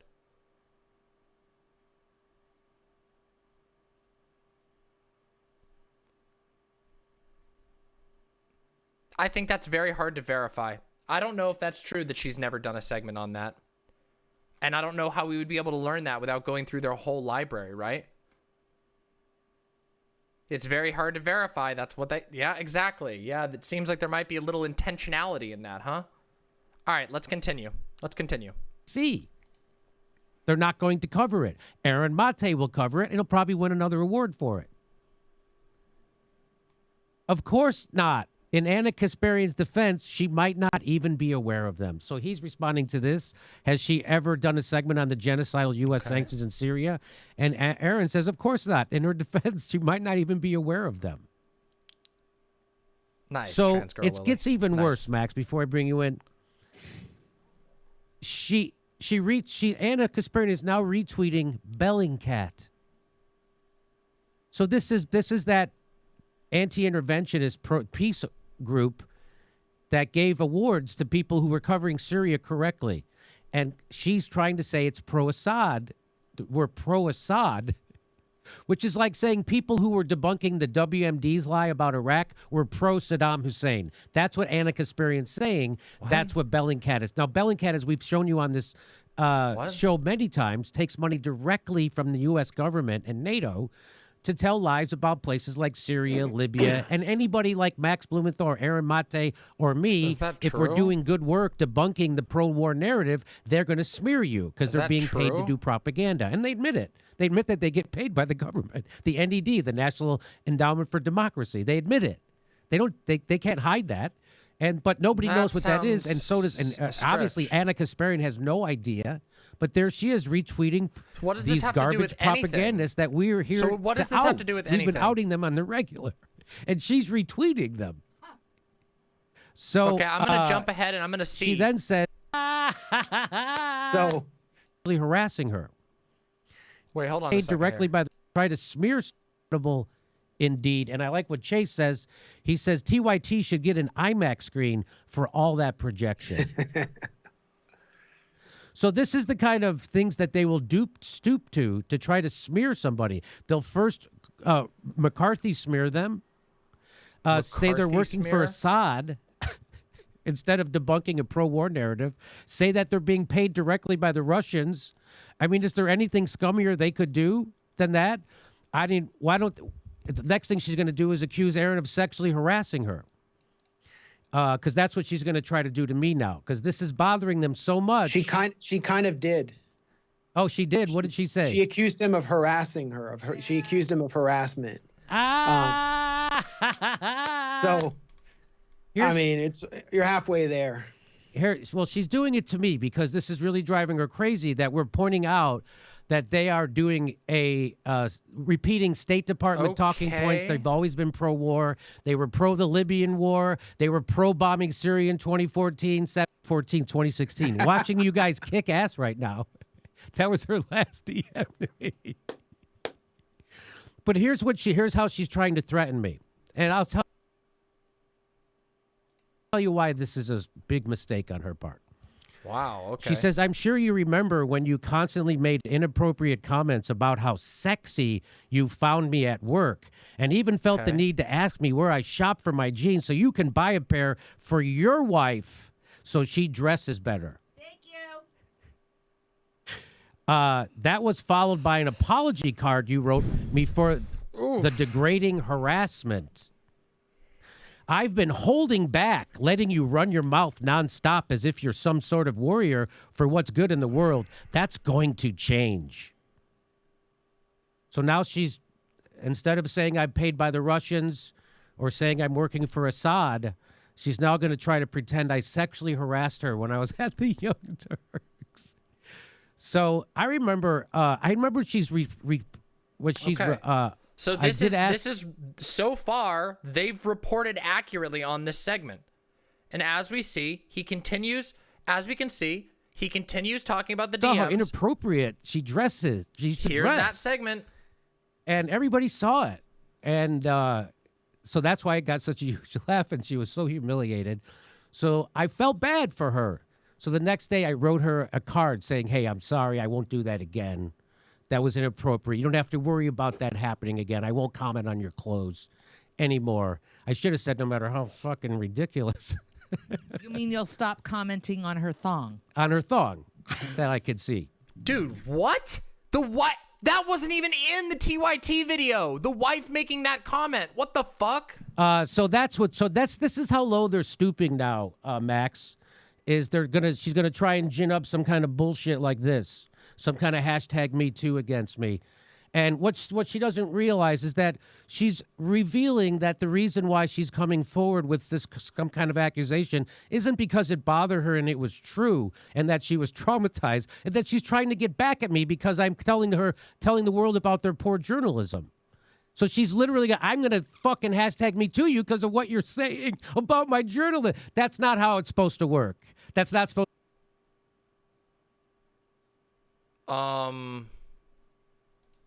to be a retaliation. So far, this is literally worse than what TYT even showed. And TYT is motivated to show him in the worst light as possible because they're going up against him. For someone critiquing your work.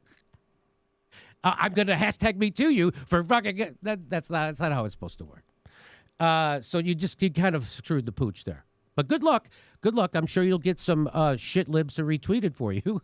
But it will have... I don't have a manager. And I don't have a human resource department. So let's bring in Max. Now, Max, where would you like to take the conversation? Yeah, this isn't really where I thought the conversation was going to go. I don't have the same history with these people. So I have no problem with Anna Kasparian's style of dress. Let's talk to we don't have a dress code at the Gray Zone. People can show up however they want. I do have a problem with this campaign of McCarthyite lies, and honestly, I'm even hesitant to get in the gutter with these people. I mean, looking at her tweets today, and they also, they're directed at me, and everyone's a Russian agent. Everybody's a Russian. It really Can is like a trashy suburbanite version of the Steele dossier. It's like, just so dude, for real. So now he's saying she's like a trashy suburbanite. Like after we just talked about sexual harassment. What the fuck? Level and so base level, and what basically happened here is so juvenile. Basically, she and Cenk got caught trashing Aaron in not just a McCarthyite way, but a slanderous, false way. The same way so many people have been slandered for the last 4 or 5 years since Russiagate became this mainstream phenomenon. And anyone who went against the official narrative or anyone affiliated with Trump was colluding with Russia, and if this all became acceptable, she got caught. Aaron wasn't supposed to see that. And basically, I saw some tweet by someone who was actually, trying to hype it up, like, based Anna Kasparian. And Aaron saw it, so he called them out. He responded, as it was his right to do. And now it's ballooned into this. For her, it just seems like a desperate attempt to defend her reputation. And what she's doing. Her reputation from what? From Jimmy Dore openly admitting that he sexually harassed her? Fact, in an objective sense, she is manufacturing consent for a dirty war that she doesn't understand. She clearly doesn't even know the basic facts of it.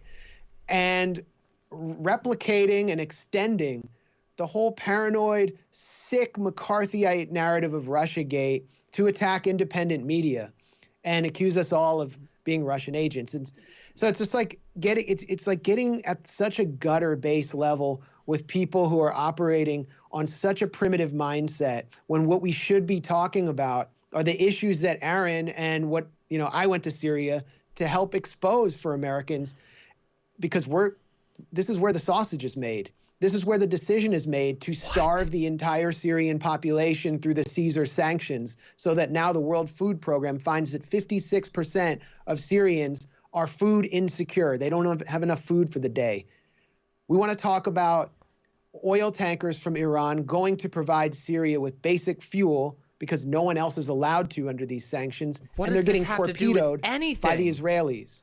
We want to talk about the U.S. troops that are occupying 1/3 of Syria, its northeast region, a totally devastated region where half the city of Raqqa was destroyed by U.S. bombs.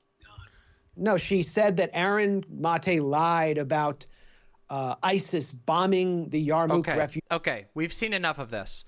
We saw that what TYT reported is indeed accurate, that what TYT showed and commented on was not cut out of context. In fact, I would argue it was favorable. They showed the most favorable clips to Jimmy Dore. So what we have now, and let's just lay this out so that we understand what we figured out in our investigation so far. So far, Jimmy Dore has admitted that the event happened.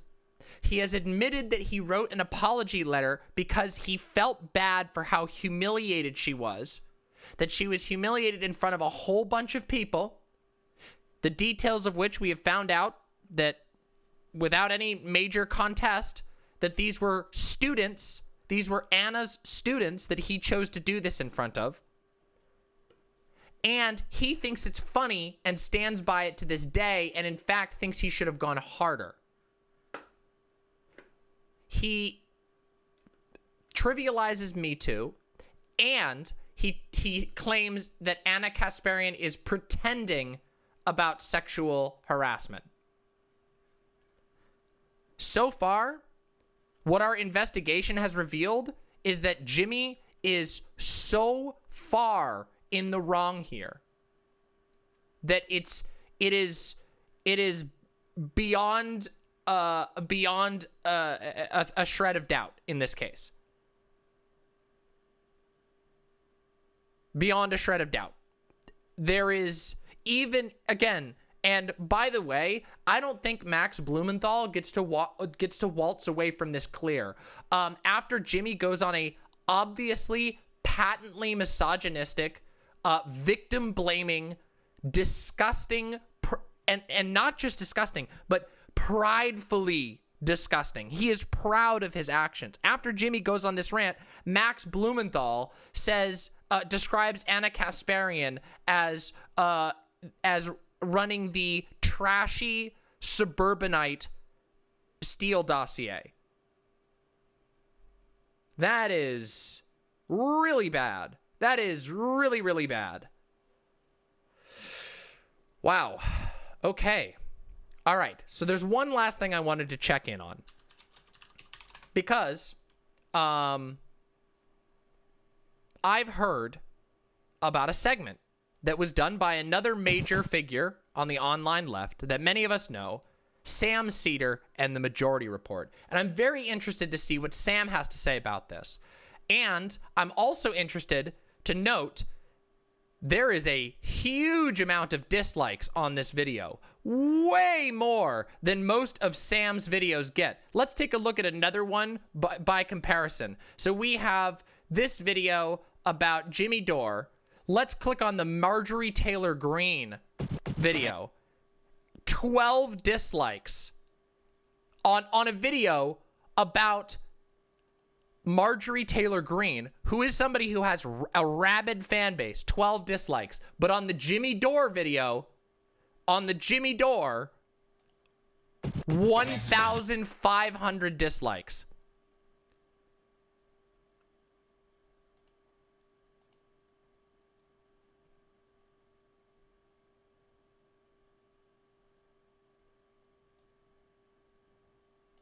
And here we have the Jimmy stands in here. You do realize Jimmy Dore apologized to her for this 7 years ago? No, he didn't. He's proud of it. We just saw him do it. I can't decide what's more disgusting, him or his wife. Sam, it takes you too long to make a point. Why not mention the blackmail? I love how Anna not taking it public and telling him to stop harassing her is blackmail.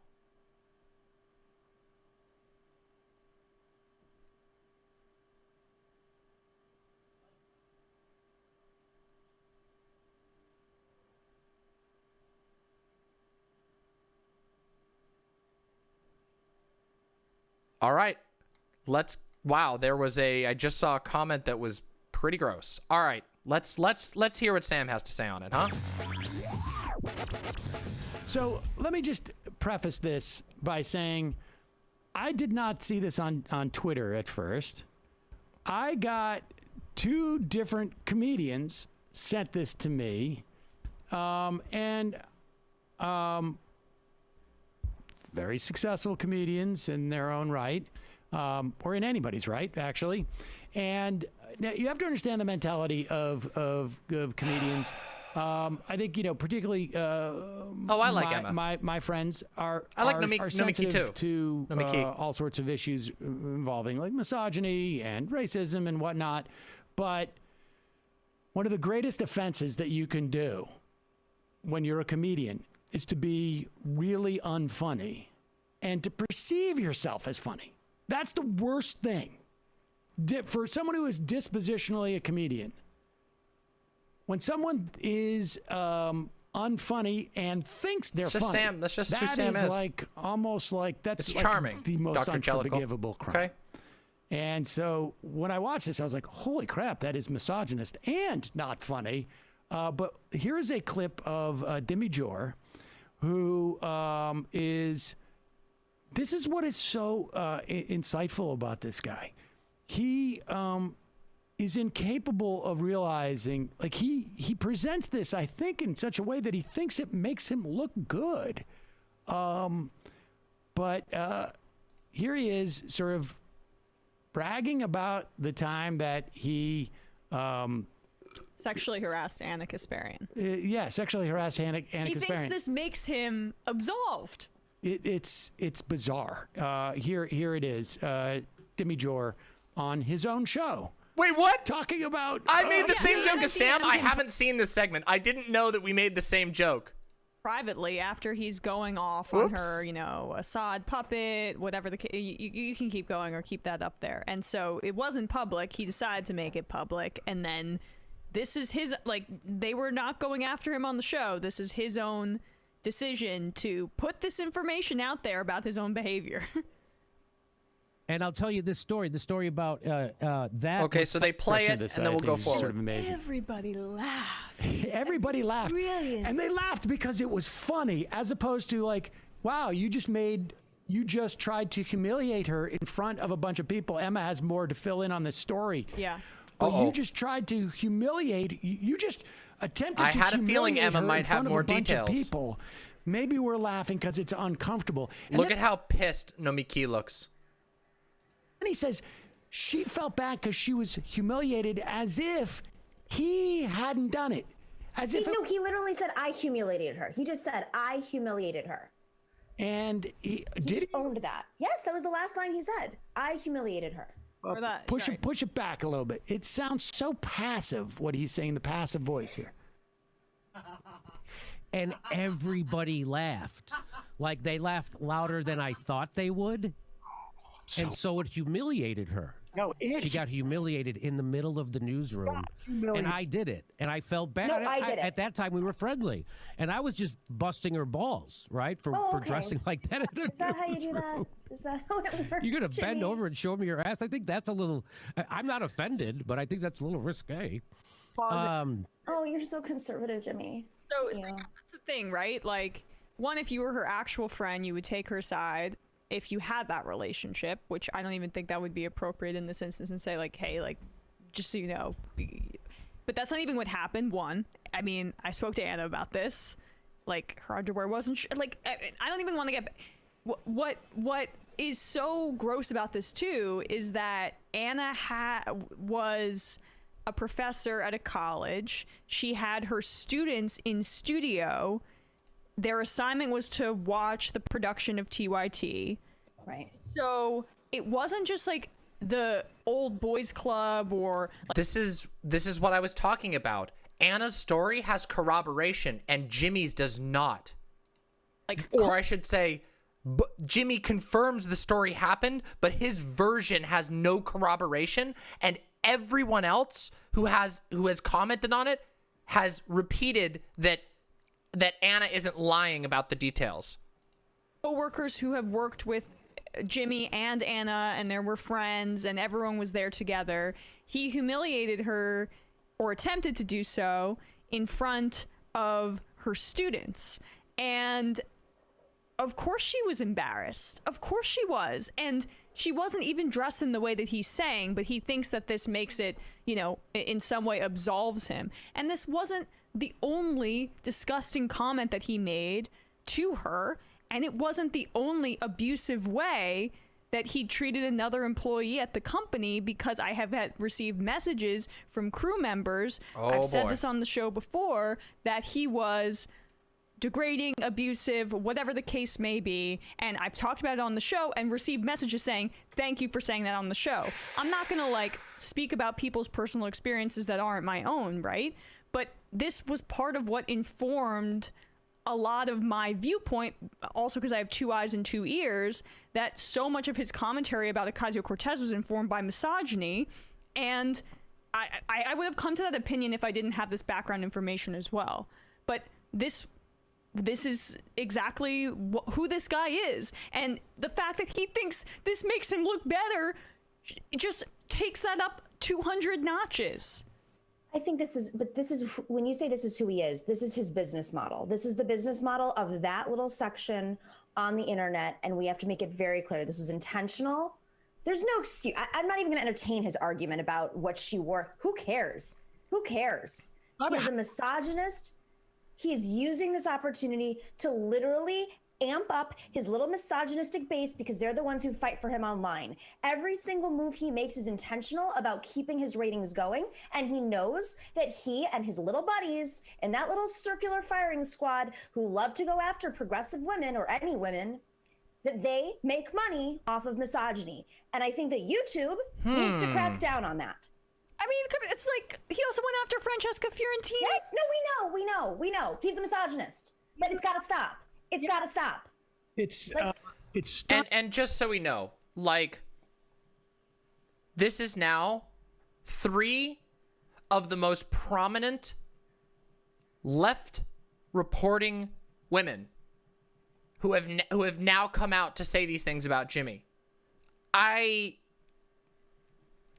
think that should be a bit of a warning sign, that if you have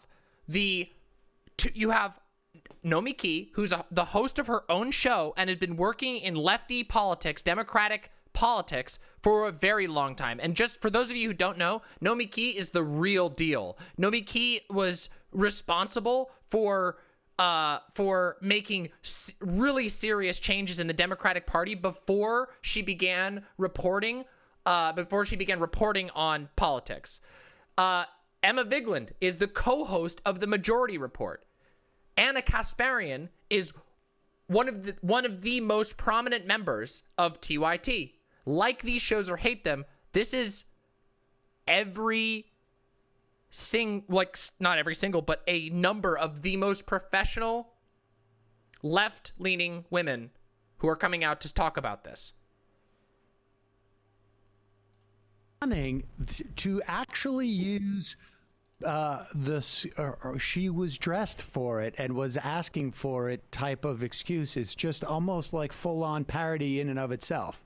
And I'm not frankly convinced or unconvinced that the idea that she was, showing the studio to her students wasn't part of this guy's not in touch with anything that he's, whatever, he has insanity no in his head. Right. Oh yeah, she's on Twitch now too. I'm not convinced that his desire to humiliate her was not tied into the fact that she was in a position where she is like, bringing students in. Or she's in the position of power, right? Exactly.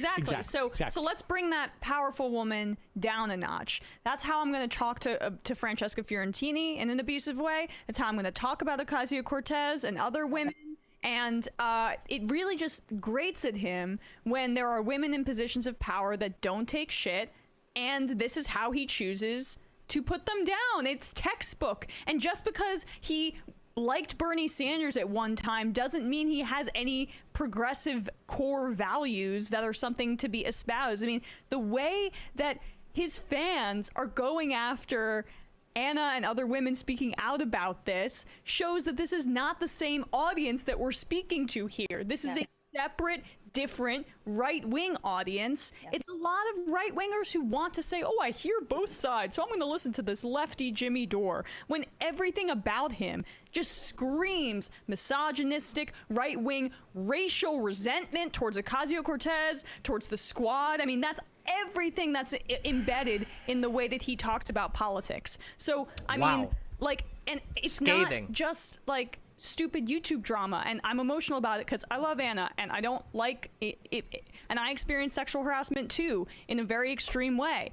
But like, what did I say? Listen, what have I said? Every femme presenting person in this fucking industry experiences severe sexual harassment, including myself. It's important because he's completely disempowering a lot of his audience who could have leftist inclinations, and turning them and red pilling them basically, and they don't even realize it. And so if anybody watches that and still thinks Jimmy is like a good guy, give me a break. Let's continue. Keep playing the video. There's Go ahead, Naomi. Cut them out. But yet, every time Glenn Greenwald says something critical about me, we'll like it. And because I humiliated him. I didn't humiliate him by talking about like his, bad dye job at the time or any of that stuff, or his, sort of loser career up until the point where he got on TYT. None of that. I humiliated him because I showed that he didn't know what he was talking about, even though I had given him advance warning that I was doing it and invited him on and all that. And I humiliated him on the show, so much so that, he had invited me onto his show, but then privately said like, no, I can't do it. And for years. And that humiliation has lasted with him. And so this is the way that he trades about it, but it is, you can see it embedded in here, his inability to say like, I did something wrong. Never articulates, I did something wrong. It's, I just made a joke that everybody thought was funny because she was so inappropriately dressed. And then she got humiliated, and I felt bad because I was her friend and I saw her get humiliated. That's what you do. No, but first he says she was humiliated, and she was like essentially right to be humiliated. But I was magnanimous, of course. Exactly. Like he's describing the actions you. All right, I think we've seen enough. I think that we've seen everything we need to see to sort of enter into the last phase of the Drama Mama segment on Jimmy Dore and the Anna Kasparian self-report, or should I say Anna Kasparian and the Jimmy Dore self-report. Jimmy's a bit sussy. No, he's not sussy. We all know he's the imposter. Oh my God. Like, we've now seen everything. We have truly gone the distance and watched everything necessary here, and there is just no possible way that you can conclude that Jimmy Dore isn't completely in the wrong here. Not just in the wrong, but disgustingly in the wrong. Worthy of denouncement in the wrong. Like, oh my God. Oh my God. That was disgusting. And let me talk about something else. Can I talk about let's talk about a bit of a serious subject right now. Let's talk about abuser tactics. okay? Because there are a couple of things that really strike me out, or I should say, there are some things that really strike out as very apparent red flags, okay? And one of the things that I want to talk about is a tactic that abusive people often use, and that is public comments, okay?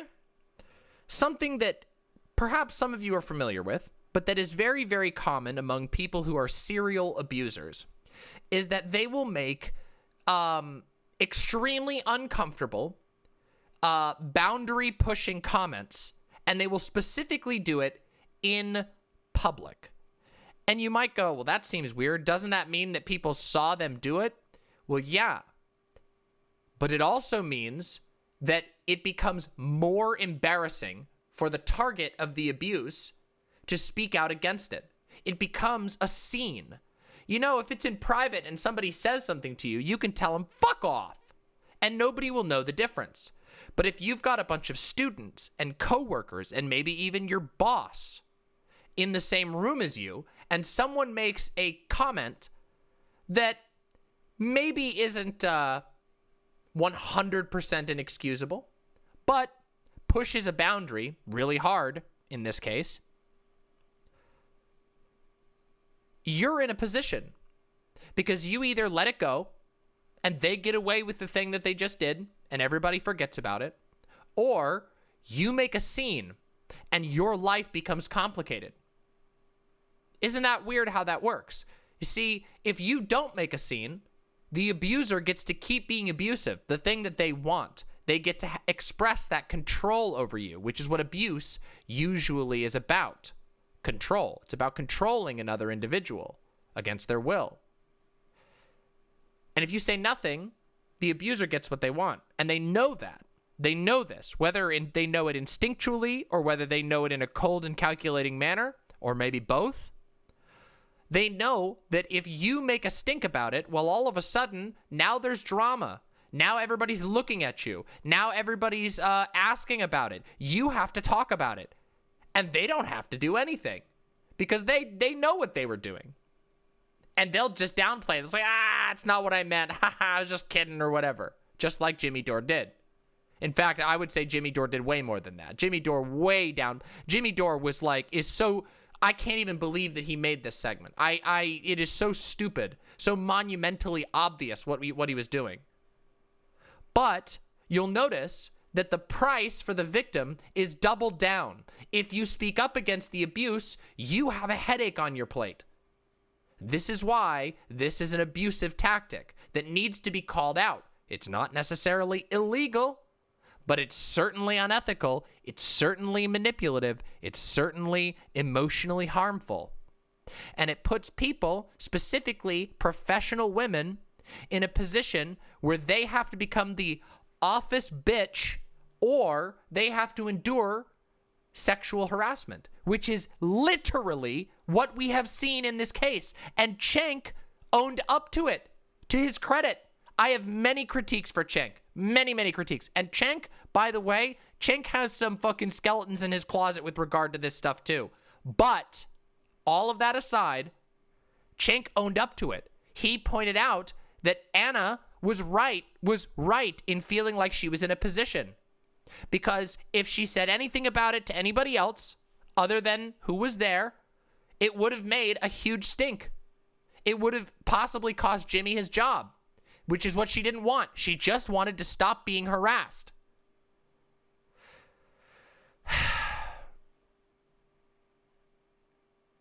Cenk. Okay, thank you. Sorry. Cenk. I probably have said it 100 different ways.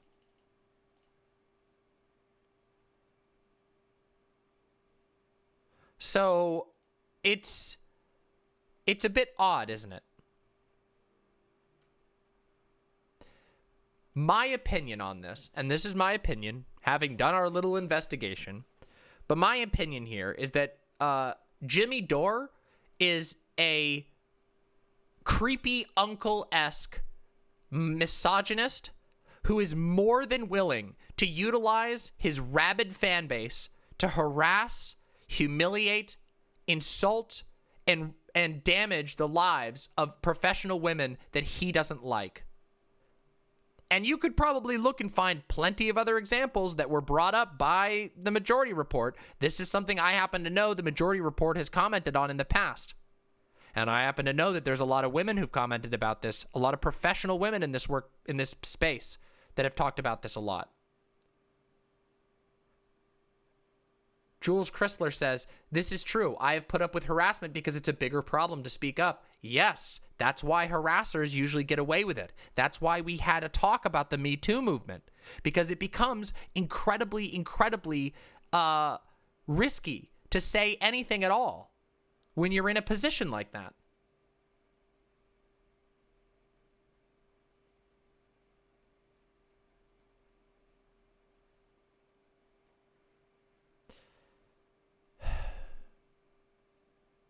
And it makes me very angry, and it makes me a little sad, because for all of the progress that's been made, so much of the world is still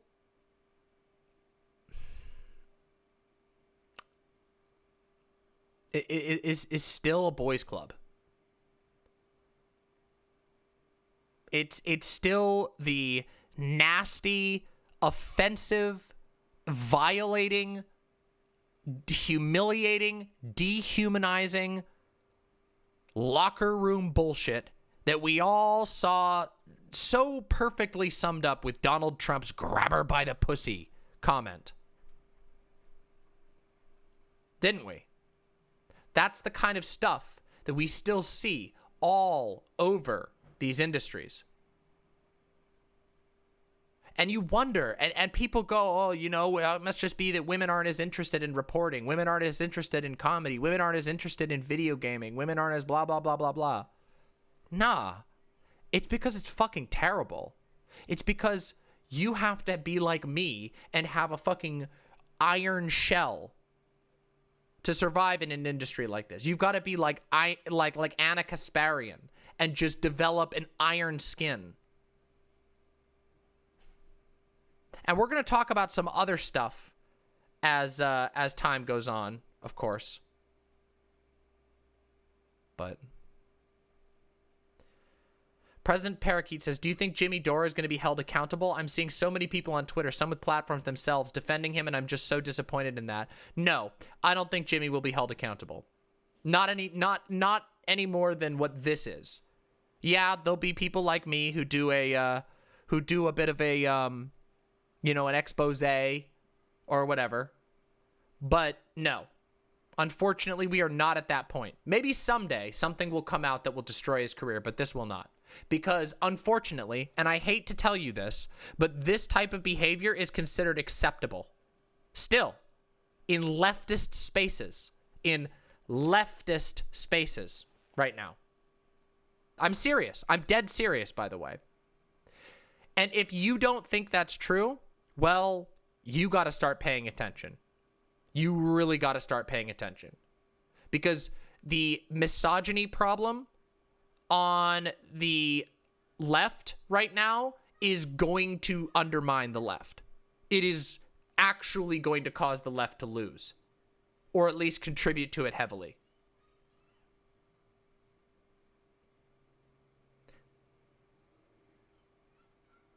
And it is,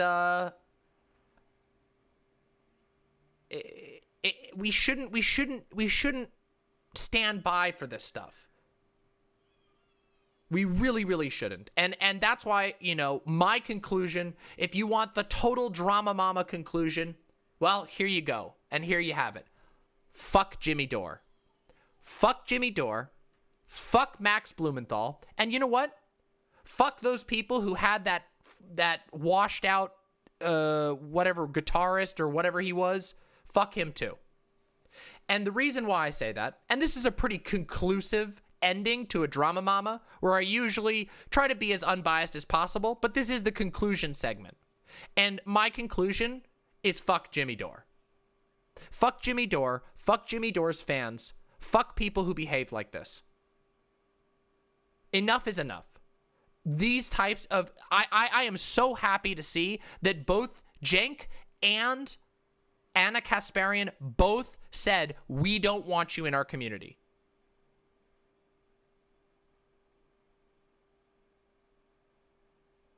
And they shouldn't. These people should not be considered, in their current state, acceptable to work alongside. Because if you have an audience that is going to mass downvote every single person who points out the obvious fact that Jimmy Dore was being a disgusting piece of shit, and you're going to get dislike bombed by Jimmy's fans, those are not your fucking allies. Those are really not your allies. Those are not our allies. Those are people who are literally undermining everything that we believe in, everything that we fight for. I've talked about this before when I've talked about class reductionism and how I believe that class reductionism is very dangerous because it undermines the one thing that makes the left strong, truly strong, which is solidarity. And class reductionism undermines solidarity. Solidarity is what makes us strong. Likewise, you want to know what else undermines solidarity? Rampant misogyny.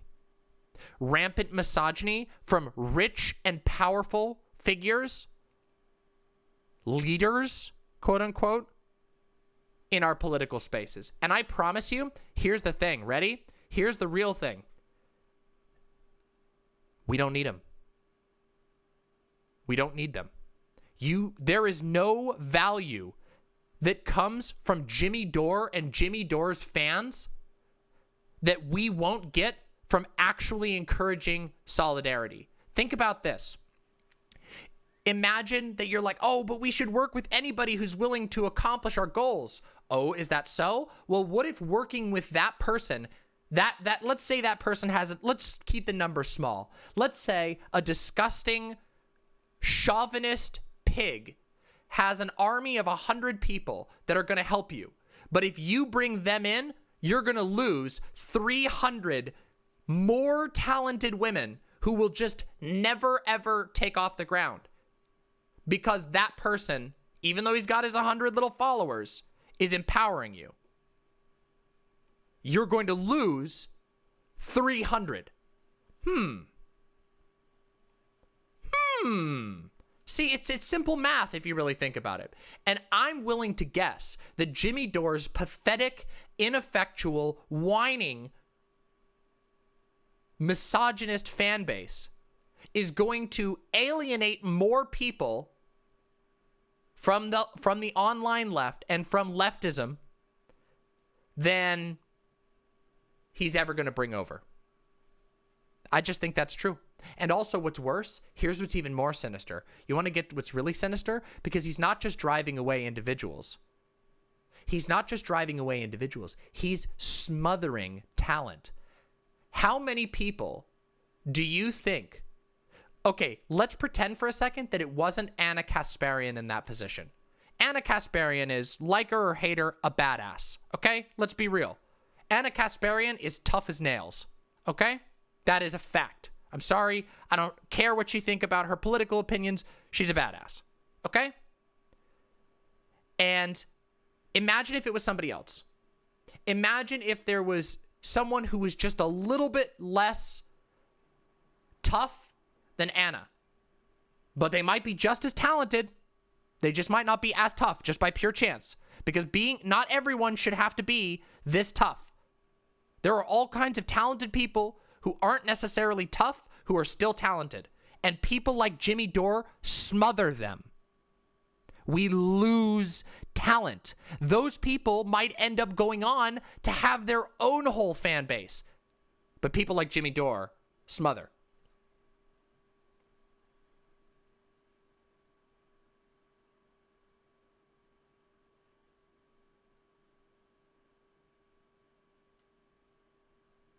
So there you have it.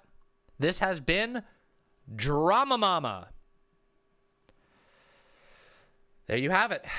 The conclusion, stop embracing people like Jimmy Dore. Cut the losses and grow the left by getting rid of people like him from the left, from being considered a leftist. Stop, he's already dead. Where's me? Where's me? I should have been in here.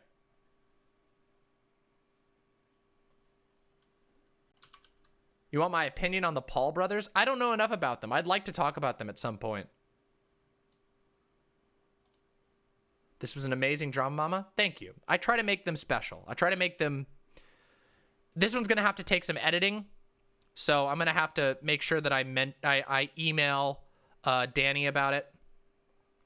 In fact, I'm going to do that right now.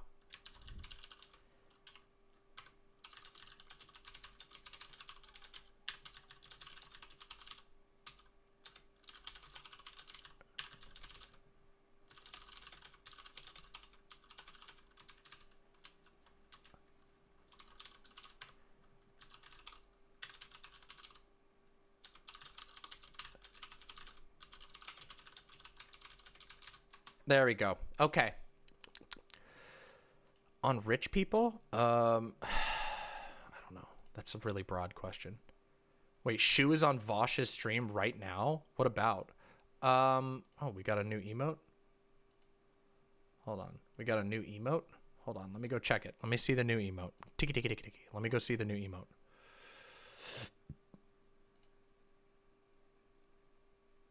Let's go check out the new emote. I've heard there's some good news about a new emote. Oh my God! You've got to be kidding me. That is amazing. Holy shit! Yes! This is so good!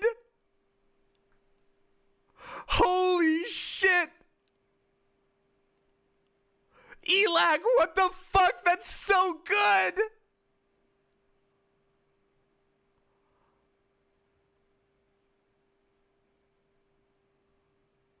Elak Kaval, holy shit. This is so baller. I'm going to put this on the Discord right now. I'm putting this on the Discord immediately. Let me get this on the Discord.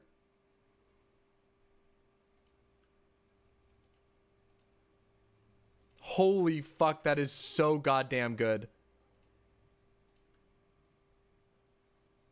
I'm so pleased with this. Oh my fucking God. Oh no! Wait, Elak, I'm gonna need, I need a version that is under 256 KB. I need it under 200, I need a version that's under 256 KB for the Discord, but the full version will be fine for the site. Actually, maybe I can put it in, hold on, let me see if I can get it to upload onto the site. Hold on a second. Let me see if I can get it to upload onto the site real quick. Let's see if I can get it. I don't know if I'll be able to. Hold on. We'll do it. We're going to do it. We're going to do it live. Let's see if we can make it happen. Here we go. Let's try it. We're going to give it a try.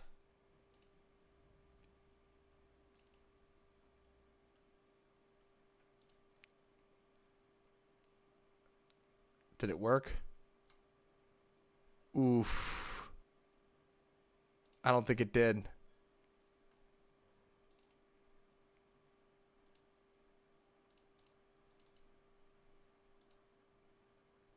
Oh no, what's happening? I don't know what's going on with it. It might be too big to add to the site right now. Yeah, it's not showing up on the site. I don't think I can do it while it's live. Hold on, let's see. Let me try this. Let me try something real quick. Yeah, I can't add it right now. Okay, we'll have to add it after the show. Unfortunate, but nonetheless, amazing. It's just the camera angle. I have it flipped. It's all right. Later. I'll upload it later when it's not live. Yeah, uploading animated emotes usually doesn't work.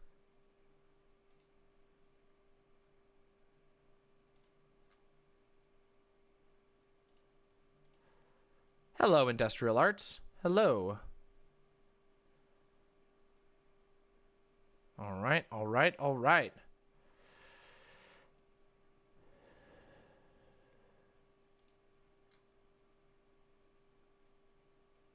Okay. Yeah, I don't know why that happens. I'm going to try. I know the GIFs it struggles with. We'll work it out. He's drunk with Shoe. Oh boy, oh boy, oh boy. All right, let's stop in. Let's stop in and say hello for a second. No, no, no. I have things to talk about. Fuck it. Don't go watch Vosh right now. Watch me. We're going to talk about Shoe. Because Shoe has slighted a friend of mine, and I want to find out why. I want to find out why a friend of mine has been slighted by the Shoe on head. Because I don't like it when shoes on people's heads slight my friends. Let's find out what this is all about. Shall we? Shall we?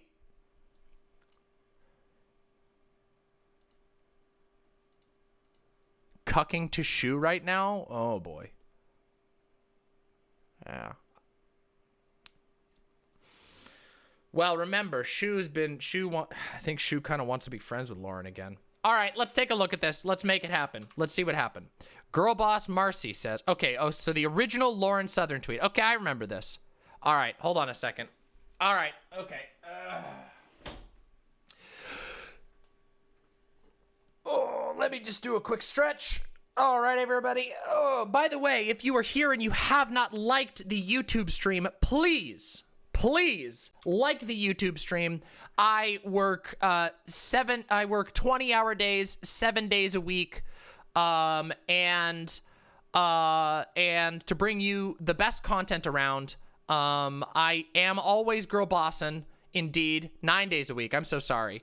And I work a lot to bring you this show. This show is 100% viewer supported, and the likes are the #1 way that you can support besides donating. But the show will always be free. You do not have to donate to enjoy my content. Although, if you can, consider it tossing a coin to your local bard. Just like if you went to the bar and a musician played music that you enjoyed, if you've enjoyed the show, toss a couple bucks my way. A couple bucks a day from every viewer would literally ensure that me and my partners can live a comfortable and happy life, which will undeniably increase the quality of my show. So if you support my show, if you like it, if you think I'm funny, like the video, comment, subscribe, etc., etc. Please. I would deeply appreciate that. All right. Yeah, Comfy Fawn. You can help make Fawn comfy. I am the breadwinner for my house and for my team. So not only do you pay me because I run a functional co-op, a percentage of everything goes out to my teammates. So there you go. Silent with the Silent with the gifted 2 tier 1 subscriptions. Thank you so much. Silent will return. We know. Toss a coin to your mama. Oh, imps of plenty. Actually, you know what? We're going to take a breather before we do this, and I'm going to eat another one of these. I'm going to eat another one of these real quick because I'm hungry as shit. So, pardon me. I'm just going to eat one of these burritos and then, or this soft taco, and then we're going to continue.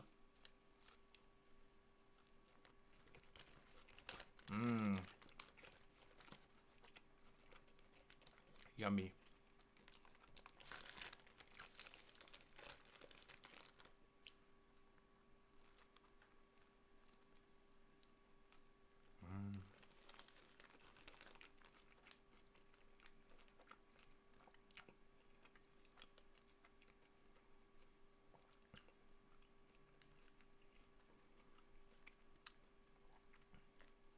Spanish fawn is Juan?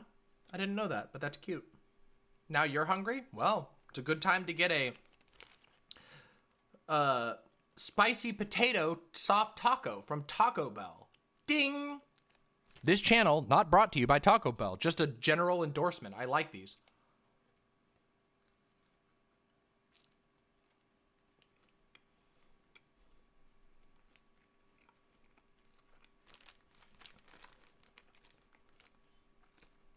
What?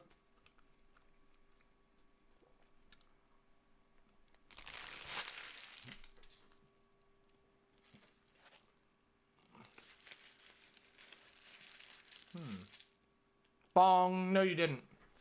It is a good meme. I don't know the actual song. When a humble demon graced a raid from Chud, and a camera from Vermin, along came the stream. I don't know if that's how the song goes. 85D2D Derek with the $5. Hey, I sent you a proposal for an audio setup that might fix the issues you're having. Holy shit, 85D2D Derek. I will look over that as soon as this is over. Wait, actually a fungus. Oh, okay. Yeah, sorry. I don't know why the Streamlabs ones are being so weird. Streamlabs is being so fucking weird.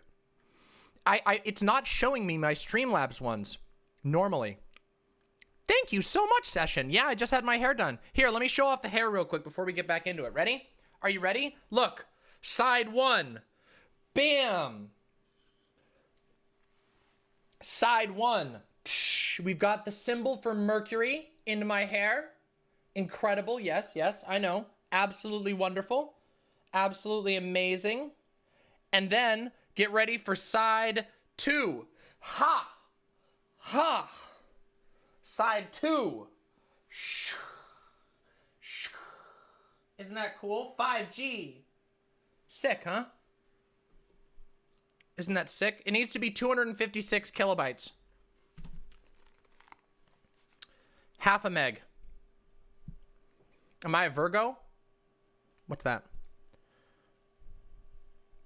One of my thumbnails did spoil it. I know. It's good.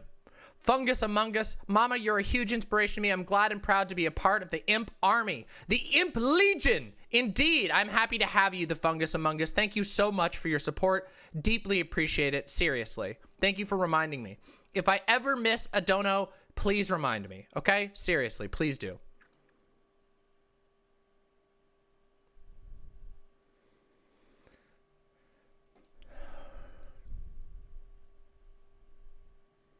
Obamas. Why the sign Mercury? Let me show you the Mercury symbol. Look, I'll explain. You want to know why it's the Mercury symbol? There's a reason. There is a good reason for it. Here. This is the Mercury symbol.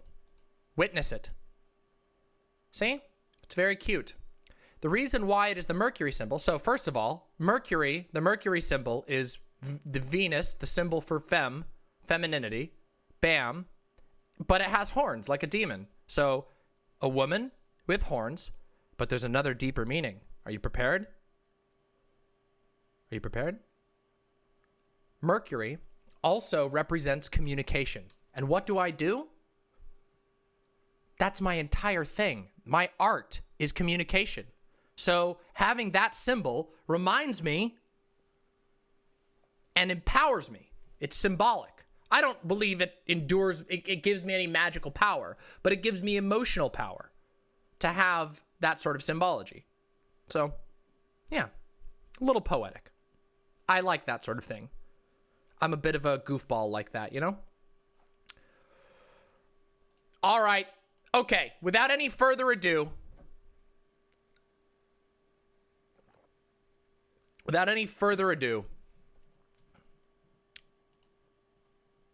let's find out what Marcy's been up to, huh? Hi, DM. First-time donor, long-time viewer, Catgirl Cynthia. Thank you very, very much. I really appreciate that. Thank you so much. Thank you so much for that. Really, really appreciate that. It means the world to me. Seriously. Thank you so much, Catgirl Cynthia. And welcome. So, Lauren Southern tweeted a gif of her with a gun. Me, when I see right-wing Twitter refer to underage girls as young and fertile, or left-wing Twitter saying kids can be kinky. Okay, so first of all, do we remember, just a quick little thing. Look, I know this is about Marcy, but real quick, I'm just gonna take a moment to point out. Remember when I said that Lauren Southern was trying desperately to rebrand as a centrist? I said this a month ago, when Xander Hall went up against Lauren Southern, and I said she's trying and failing. And what Xan did was expose her as not a centrist at all. And that's why I liked Xan's conversation with Lauren Southern. Yeah, damn, Demon Mama ain't so dumb. It's almost like Demon Mama kind of knows what she's talking about, right? Right? Think, imps, think. Big brain mama. Anyway, so here we go. Obviously, this is a virtue signal goofball meme. I will kill you if I think you're a pedophile. Okay, that's pretty run-of-the-mill tweet, okay? Like, congratulations, you made a tweet about shooting pedophiles, okay? Like, sure. So Marcy says, I don't remember left-wing Twitter ever saying kids can be kinky. How come you have to so grossly exaggerate what the left says to make it morally comparable to what the right says? Well, you know, it's funny because I also don't remember anybody saying that. And I, you know, engaged in the kink at pride discourse pretty heavily. And I don't remember anybody saying that. So it sounds like what Lauren is doing is, you know, Lauren is playing a false equivalency to virtue signal to her right-wing fans that they can feel like centrists despite being right-wing fans. So, you know, Marcy's right on here.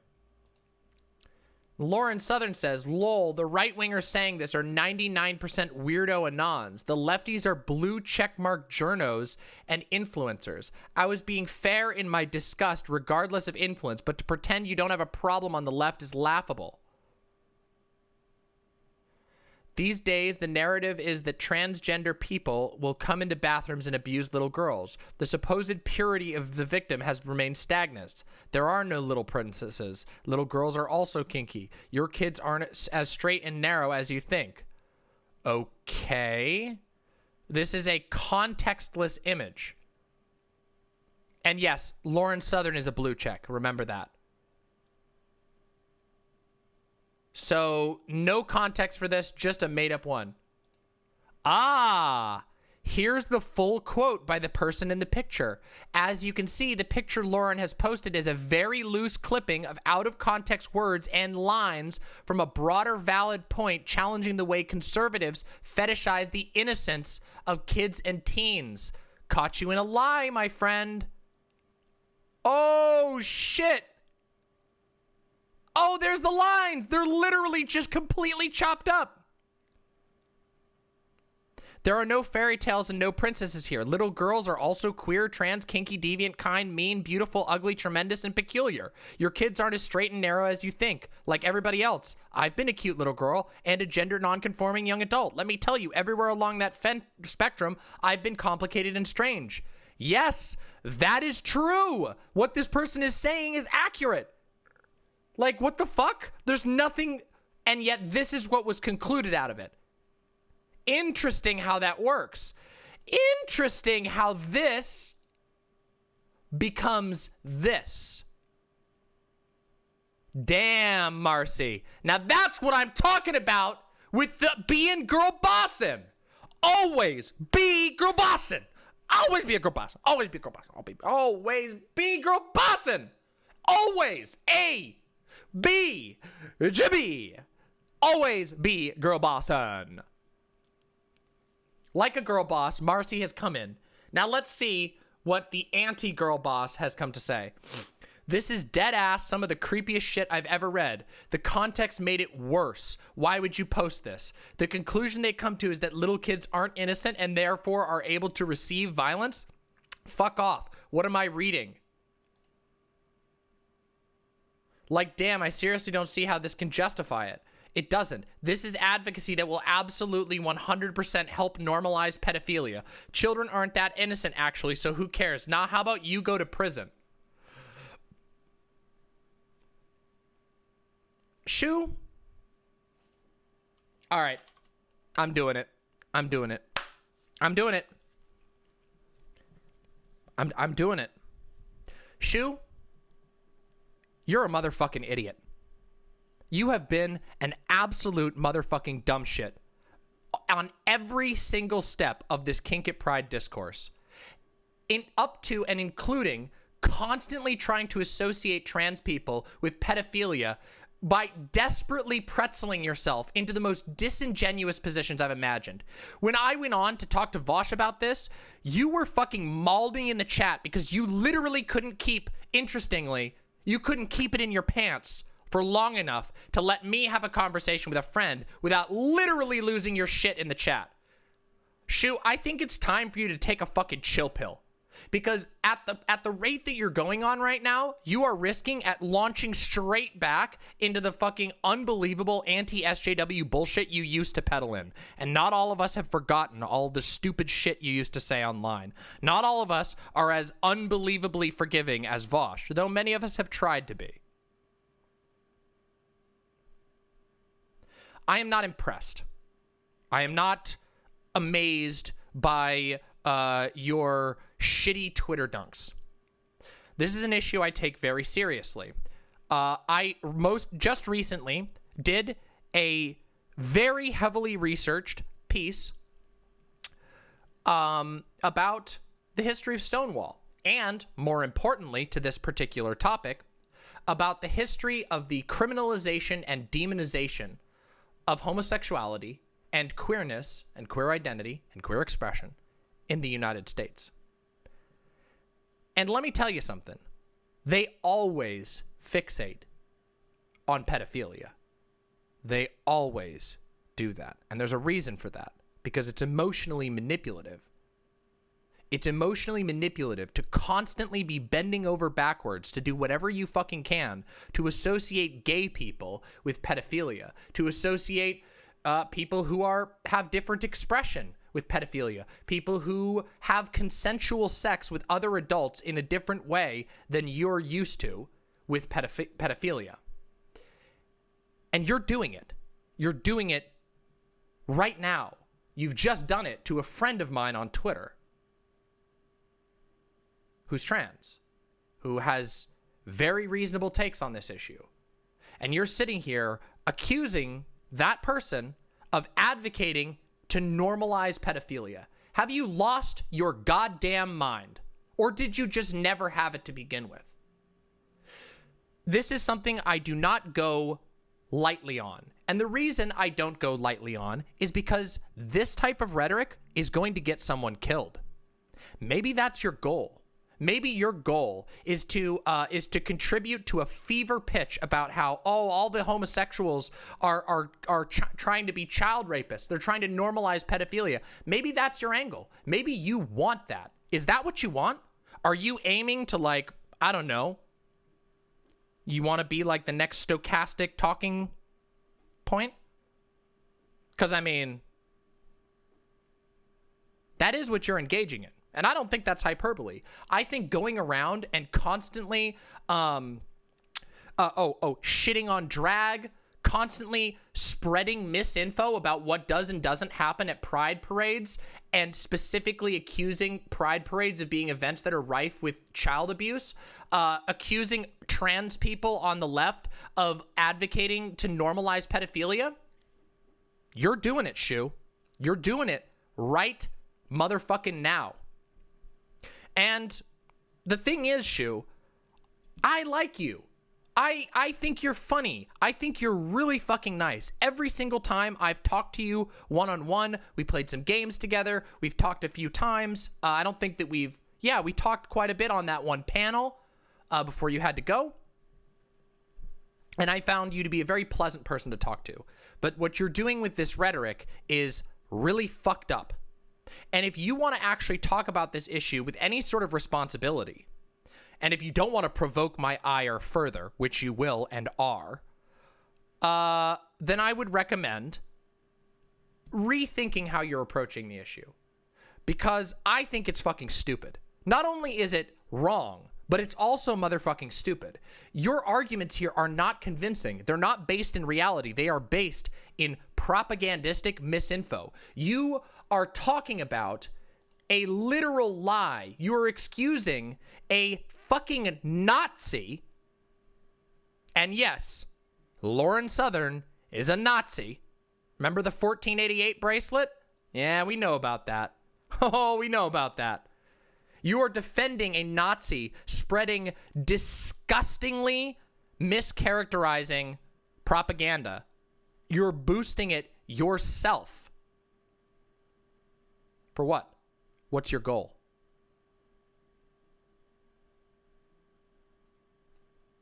I don't know. But I guess if it's all just memes to you, what does it matter anyway, right?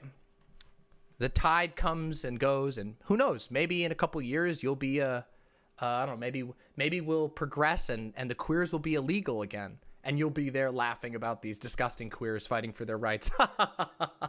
Won't that be funny? I sure hope that's not where it goes. I want to believe that you're you're capable of engaging in good faith on this, but the way that you're engaging right now is pathetic. It's pathetic and stupid, and it's bad even for you. So, yeah. There you go.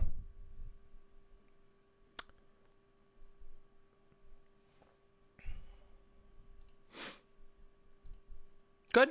Are we happy? Are we happy with that? I am. I feel like I said what I needed to say.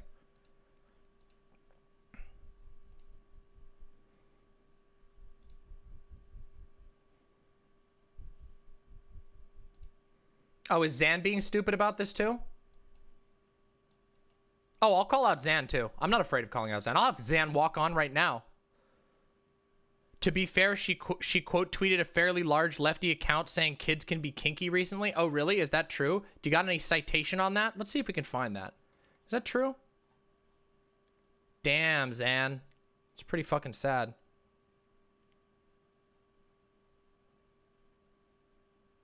Oh, look at this. By the way, oh my God.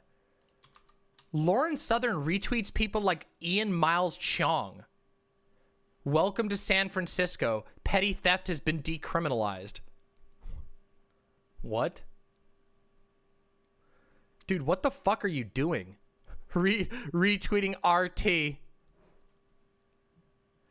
Those who confuse modesty for bigotry help no one and only make it impossible for us to progress in honest, life-saving conversation. Lauren Southern, writing for the Russia state media.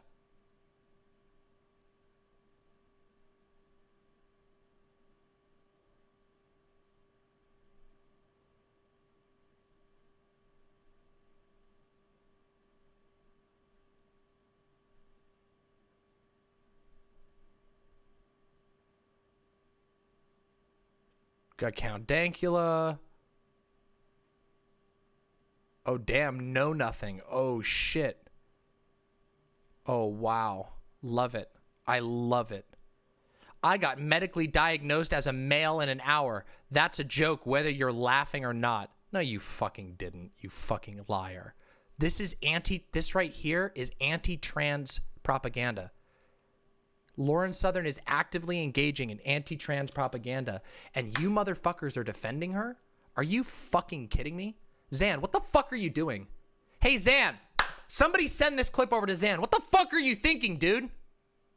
Get your head out of your ass, please, for the love of God.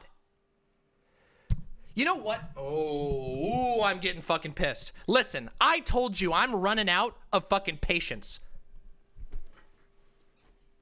I'm running out of patience for you people. And you know I love you, Zan. You know I've talked to you in good faith a million times. That's fucking stupid. What the fuck are you thinking? What the absolute fuck are you thinking?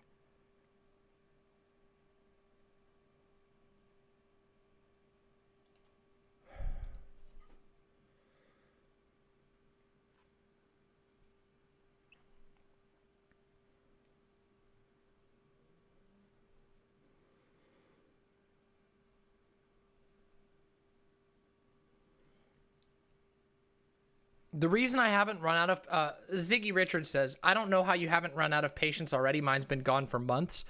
The reason I haven't is because I really want to hope that we can like have a better world. And that like the left isn't just going to like march itself into the death camps. But I don't know. I don't know anymore. I actually just think like, I don't know. I don't know that like, I don't want to black pill. I think I'm like black pilling on online politics and just going, you know what? All that really matters is that I find a way to fucking survive, because online politics is so motherfucking stupid. There are so many motherfucking stupid assholes who make stupid takes, who make stupid strategic decisions without ever thinking about them, without ever even taking 2 minutes to fucking think about what they're doing.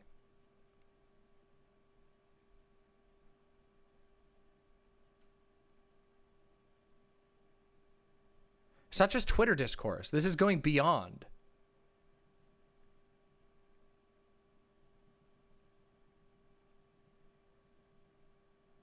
Biceps and bikini. I don't know what your fucking problem is, but can you like chill?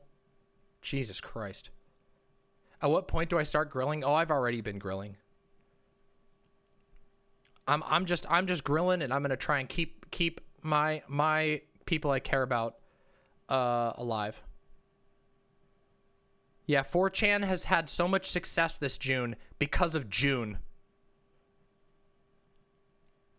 Interesting how that works out, huh?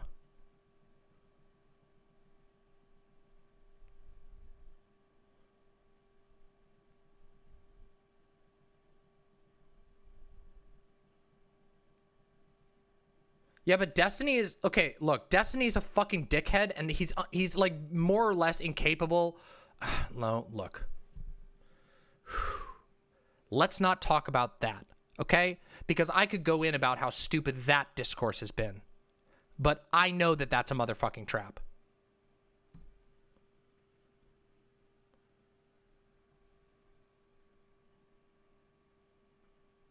I respect that you can disagree with friends. I hate this idea we all have to agree with one another all the time to care about one another. Aristocracy, I agree. I can disagree with lots of friends. I can disagree with lots of friends, but I am not okay. Like Aristocracy, the one thing I do not see as a matter of disagreement is spreading the idea that me and everyone I care about are like normalizing pedophilia because, I don't know, because of propaganda that says that Pride is actually full of pedophiles. Like I don't care. You're not a friend of mine if you do that. I am trans. My partners are trans. A lot of my community is trans. I am not going to play nice if people are going to fucking engage in this. It's so motherfucking stupid. And I think Vosh is very soft on Shu because Shu is very nice and very nice to him, and they seem like they're personal friends, and I get it. But also, Vosh is Vosh, okay? Let's be real. You think that Vosh is the one who's going to be biggest at risk if shit goes fucking belly up in this country? No. I love Vosh. You know this. I say this all the time. He's not as personally. He still is, of course.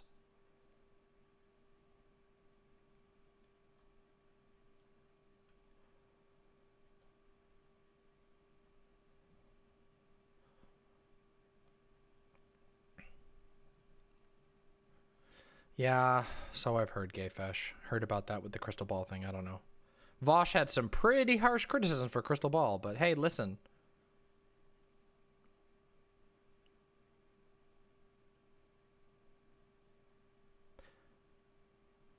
Eris, I hope you understand that like the level of this, right?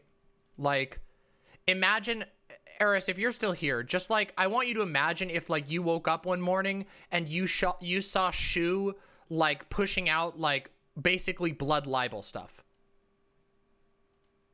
Wouldn't that push you to kind of be like, hey, this is like across a line?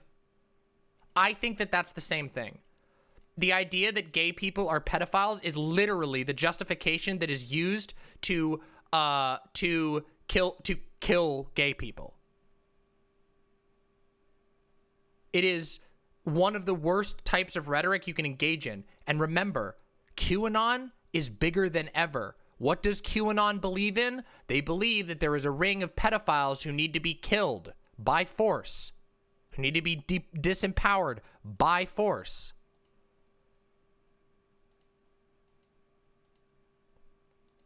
So I'm not trying to like, I don't want to be mad at you. I'm not mad at you at all, Eris. I hope you understand that. I just like, I want you to understand where I'm coming from on this and why it makes me so mad. Why this shit has made me so mad. Why this discourse that was originally fucking started, or I shouldn't say started, it was the gasoline was thrown on by Shu and then boosted by Vosh, which I got fucking mad at him about.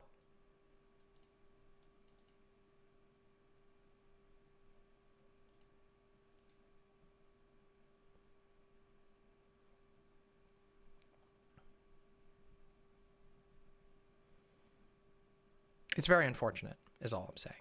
It's very, very, very unfortunate. The thing is, I don't think Shu is like a crypto turf. I mean, it's possible. I just think that Shu doesn't want to seriously analyze some of these positions because Shu is mostly interested in optics. Shu is mostly interested in appealing to an imagined centrist. And I think that you can appeal to an imaginary centrist by writing off what you are going, an imaginary bad queer that is like pushing pedophilia that you just invent and totally invented. They don't exist. It's not the condition known as debate brain. It's the condition known as popularity brain.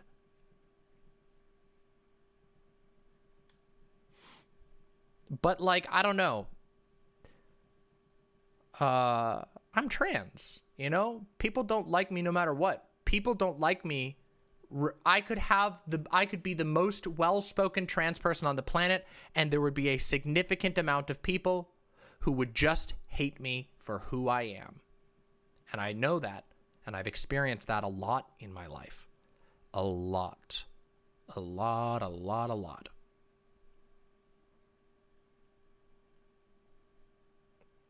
So the optics thing doesn't really fly for me. Vosh very much ended up painting you in a bad light during his rant. Yeah, of course he did. But that was in the heat of the moment, and we worked it out.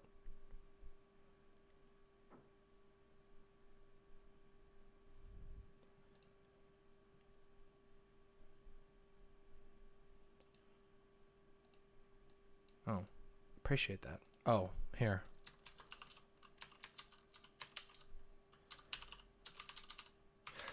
You know, there's a lot of talk. There's a lot of talk on the left about, oh, we need to do this to win people over. We need to do this to win people over. We need to do this to win people over. But you want to know what's also very threatening? Undermining solidarity. And I think that there are some people who will use that sort of argument in bad faith. They'll be like, oh, if you disagree with me and I'm a trans person, that means that you're undermining solidarity. But there's also legitimate attempts at this. And I think that if you are a figure who retweets and actively spreads and disseminates literal right-wing propaganda about gay people that associates gay people with pedophilia, and you make a whole bunch of arguments about that, and then you accuse public figures who happen to be trans of trying to normalize pedophilia, you are undermining solidarity. That is very dangerous for a leftist movement.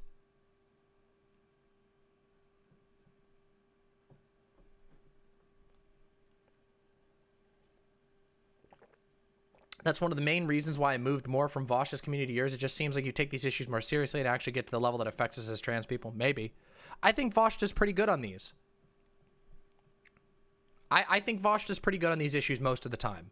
I just think that there are times where, I mean, I think his kink on pride angle was bad. Okay? It was bad, in my opinion. And I gave him my thoughts on it. And that's been sorted, more or less.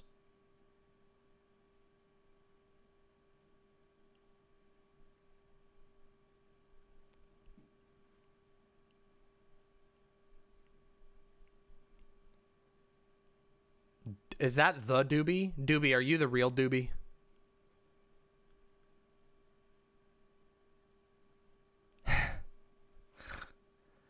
Look, you can have one of my emotes as long as you credit it to me. You can borrow one of mine, but you got to credit it to me. All right, Doobie? Yeah, you have to make it like Demon Mama Pepe Mods or something. There you go. Dore with the 2 gifted tier 1 subs. Thank you very much. I really appreciate that.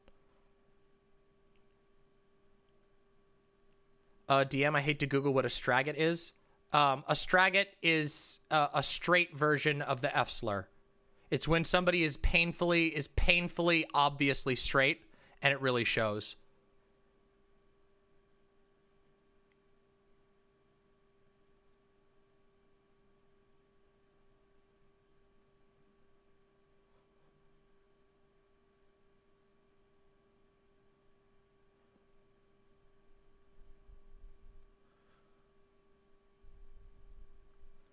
You might be, Doobie. I don't know. You might be. It's okay though. It's just a fun term. We try not to hurt people's feelings with it. It's just for fun. It's mostly because you can say it without getting you can say that without getting TOS'd because we just made it up like last year. Oh yeah, like Chris Redfield. Yeah, exactly. Chris Redfield is absolutely a straggit. 100%.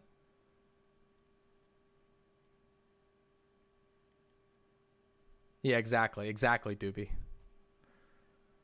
Can the straights say it? Yeah, of course. But, yeah. It is hot off the presses, indeed. Yeah.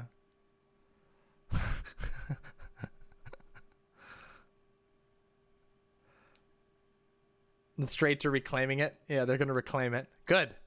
Good. You keep getting called that? Uh-oh, Jade Monkey, what are you doing? Jade Monkey, what are you doing to get called that all the time? Oh my god.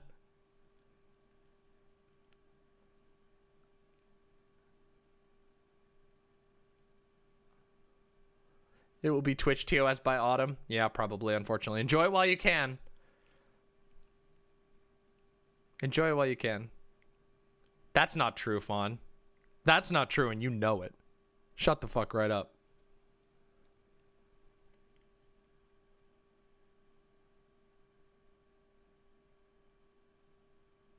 Yeah, exactly, Gayfish. Gayfish has got it.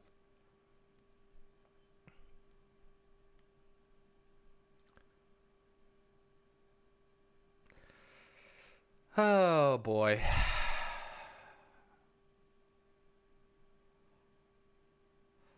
I should hang out with Eris and I and play The Sims? Wait, is Sims a multiplayer game? Oh, of course. I love hanging out with Eris. Just let me know. I have to talk about one other thing.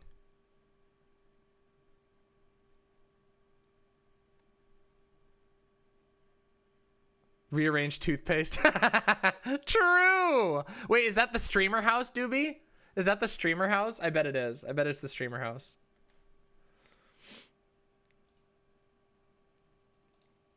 No, we're not doing a Pride History segment today. I had to delay it because I need to do it. Oh, she's been doing this for years. Oh, cool. I mean, that's great.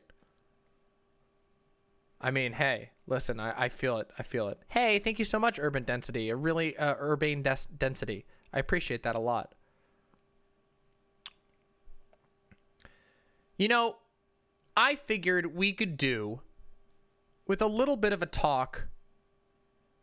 Did I miss your comment? I think I did. I think I did, Aristocracy. What was your comment?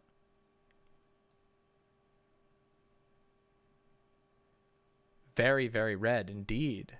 Yeah, we got pronouns. We got the pronoun bot. It's a better DM. Yeah, better DM.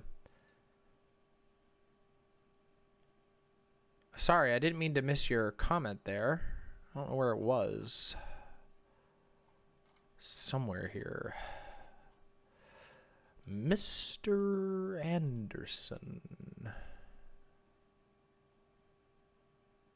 Thank you, Babinska. It's pretty amazing. Yeah, thank you. I got my hair redone.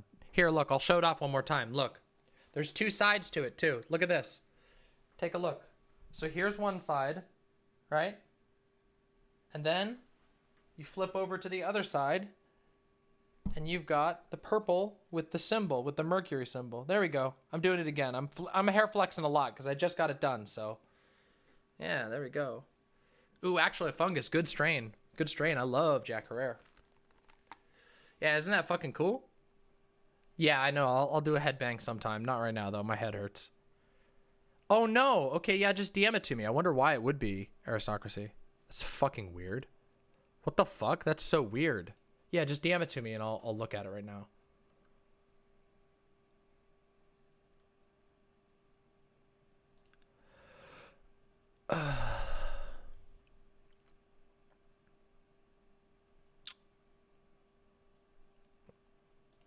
Oh, Jack Herrera is the best. It's like the best strain in my opinion. It's so good.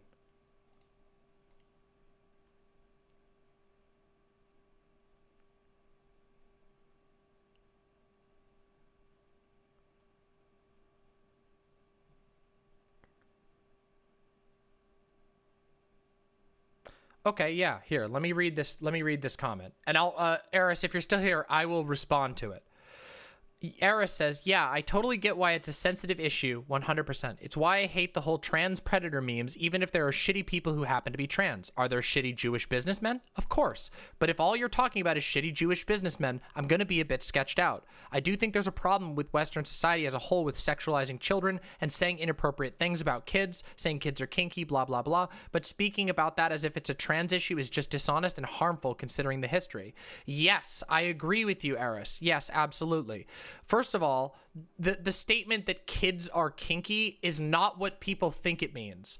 If you read that in context, go read the actual context of that fucking statement. It's talking about the fact that kids have thoughts. Kids aren't like a blank slate. They are individuals. That doesn't mean that you touch them. That doesn't mean that you unconsensually engage with them. It just means that, look, we all know kids look up fucking porn on the internet. There's an entire line of products designed to prevent kids from looking up porn on the internet. We know kids do this thing. The point about that entire thing, and this is the thing that annoys me, is that it is so obvious what is being said. It is so motherfucking obvious what was being said.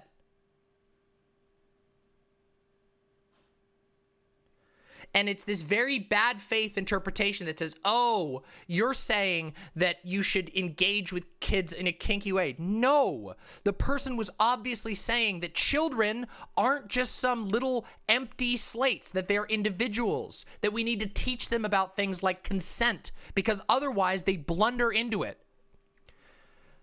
Can I tell you a story real quick?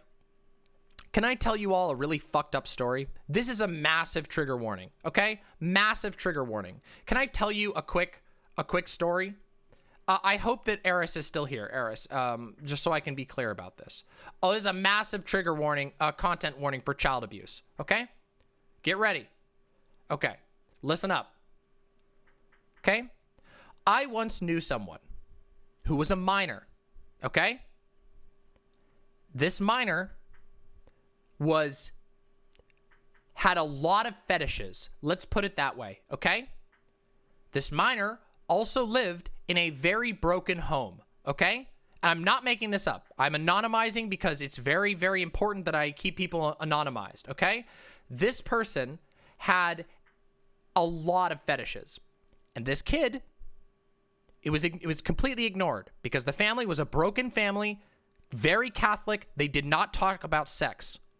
This kid literally sold himself on the internet to strangers multiple times. Multiple times to adults. And there was no parental figure to stop them from doing that. They were not safe. They did not know a single thing about safe sex. They didn't know anything about drugs. They were drugged.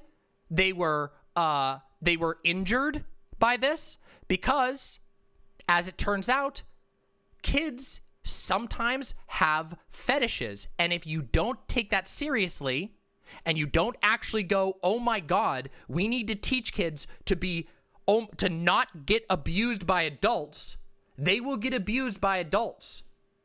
And yes, we do not blame, of course Like, yes, the people who do that are fucked, but you have to protect your children. You have to teach your children so they don't do things that get them hurt or killed. And there is literally nothing about what I said there that even comes close to advocating in favor of the disgusting shit that was done to this person that I knew. But the fact remains that this kid had a lot of fetishes, didn't have any parental figure willing to discuss it, never learned about consent, never learned about age of consent, and ended up being abused severely multiple times. This is why I take this seriously, and this is why I get mad when people like Shoe on Head pretend that a large essay that points out correctly that sometimes children have fetishes, and if you don't acknowledge that that's a thing that they have, they could hurt themselves or kill themselves, or they could find themselves in a bad situation. It is the equivalent of burying your head in the sand so that other bad faith people don't call you a pedophile, but it is the bad faith people calling people a pedophile in bad faith that causes this problem in the first place. Big Orange Jew says, yeah, you're right on this, DM. I wish I knew more before I was abused as a child. Do you know how many children would be able to avoid ever getting abused if they knew about consent? If they knew what to look out for? A lot. This has been well studied.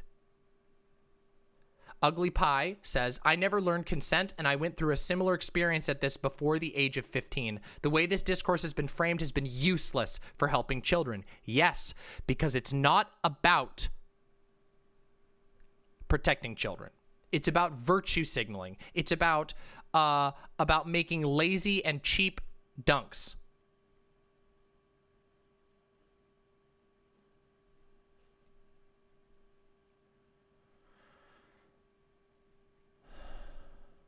I'm really sorry you heard that happened to you, Lenoira.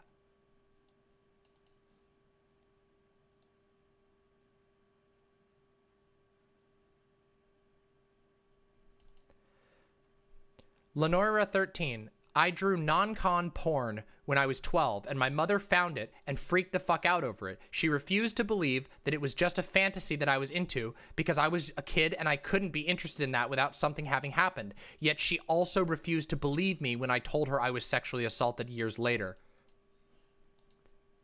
That's the type of shit I'm talking about. This is not about fucking encouraging people to do anything. It's about teaching them to be fucking safe.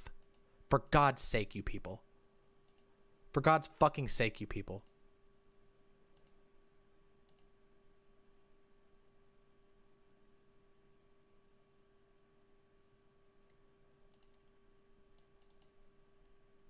I mean, I wasn't prepped for this segment a night, but I can certainly find it.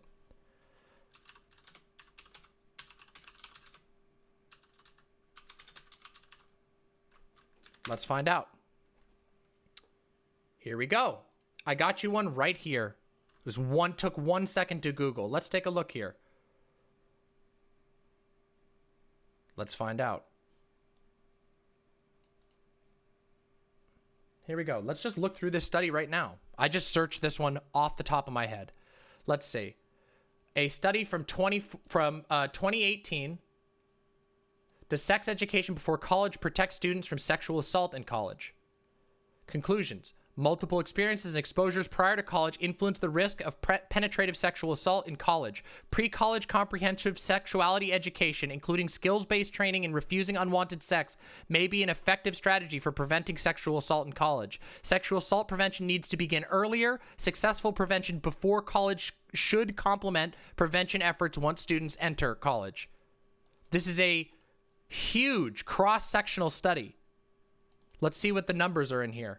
Can we get an idea here? Methodology. Potential survey participants were selected using administrative records for 9,616. Why is this flickering? Yo, what the hell's happening? What the hell? Uh-oh. Uh-oh. Uh-oh, hold on a second. That's weird. What the fuck? I can't tell if that was the website or if that was the... Hold on, let's try something else. Hold on. Let's see. We're going to test something real quick.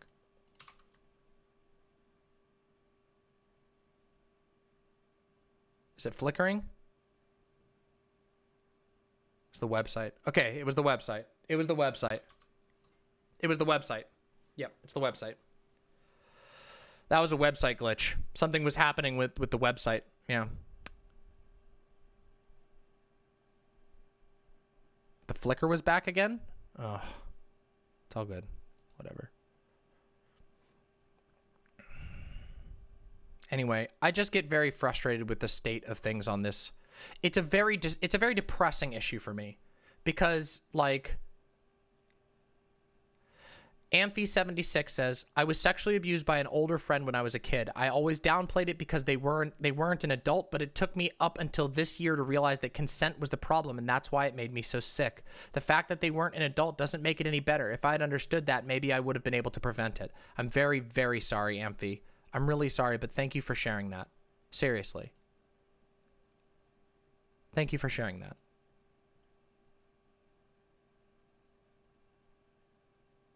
Death Before Decaf says, this is so fucking true. I wish I wasn't groomed over the fucking internet, and it was because no one ever talked to me about this shit until I was already an adult. I'm really sorry about that, Death Before Decaf. I'm really, really sorry.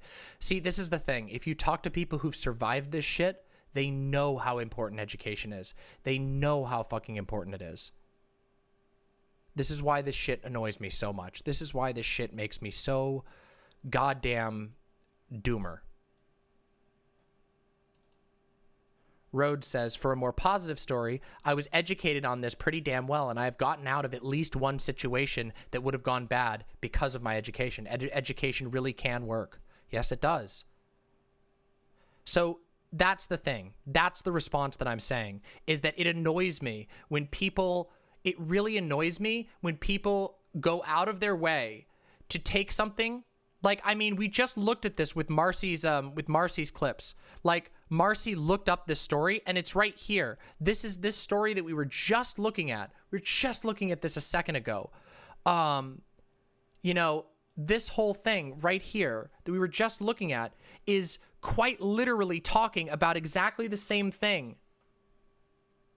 What if instead of moving from the exorcist model of little girlhood, we moved from a place that acknowledged that no one is a perfect pure flower that can be corrupted, that everyone is at once capable of receiving and enacting violence, including little girls, that we all give and receive violence to varying degrees, but it's not some fairy tale. No one is purely good or evil. Look around. This is obviously, very obviously, talking about the fact that the way that we look at sexuality, the way that we look at children leads to more harm. This is a very reasonable take, and it is only in bad faith that people like Shu, and especially people like Lauren Southern, turn it into something that's supposedly advocating for normalization of pedophilia. That's insane.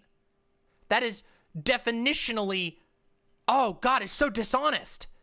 And it's hurtful. You don't even know that person. You don't know anything about that person. They just see that person's pictures and they put it, you don't want to know what? Let me just show you again.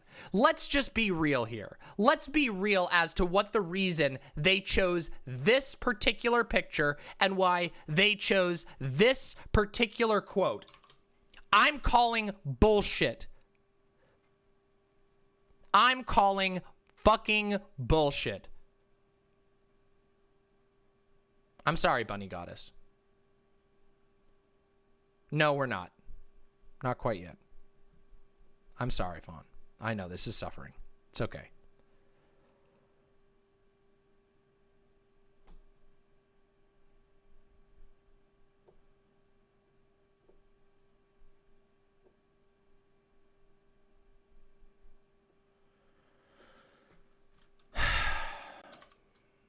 Well, I'm depressed now. Now I feel like fucking shit. All right, end of the trigger warning. No, Eris, I'm really depressed. Like, unironically, I've been really struggling this month. Can I just be frank real quick? Look, June is always really hard for me, okay?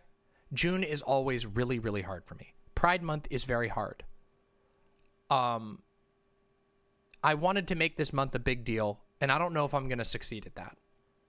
I don't. I don't know if I'm going to succeed at making this month something special. Because it's so fucking hard.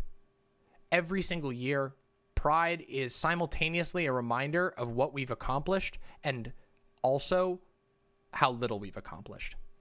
How we are so close to losing it all again. And we are so close. You know how many times I've been called a pedophile this month? Do you know how many times? I don't even want to tell you. It's like fucking 20 more or more. And that's just the ones I've seen that have been sent at me. I'm not talking about, I know there's been thousands of people upvoting posts that are accusing me of that. There were thousands of upvotes on a post saying that I was putting my face next to a picture of a serial child abuser. I'm not kidding you, by the way, just so you know. That was a meme that was popular on a certain subreddit. It was my face next to a serial child abuser. No evidence, no claim whatsoever. Just because I said I disagreed about the kink on Pride takes.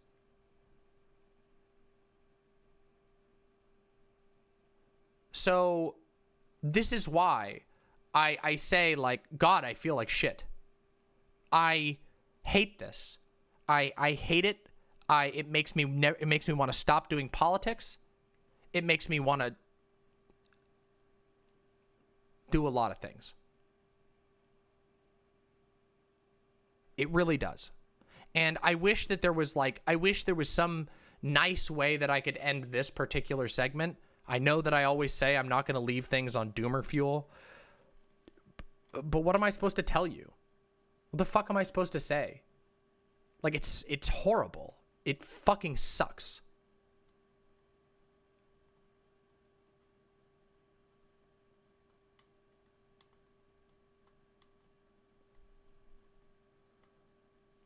Thank you. I appreciate that. But it's just...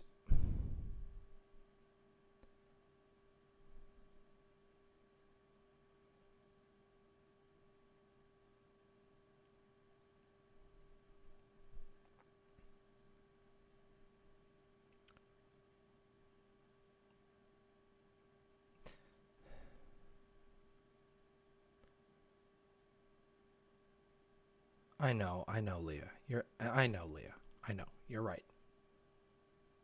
If nothing else, you've made an impact on me this Pride Month. You may not be making systemic changes this month, but it makes a difference to this queer kid. We get through by lifting each other up. Yeah, I know. It's just...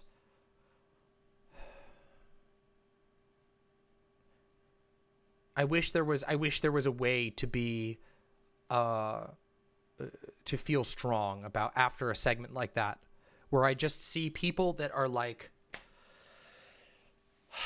I don't know, people that are popular in these spaces, people that are friends of friends, and people that are influential and have massive amounts of followers, and they're engaging in stuff that I'm not kidding. I'm not over exaggerating when I say that this type of stuff leads to deaths. It does. It absolutely does. The entirety, homophobia is predicated on the idea that gay people are disgusting sexual perverts who are a danger to the children.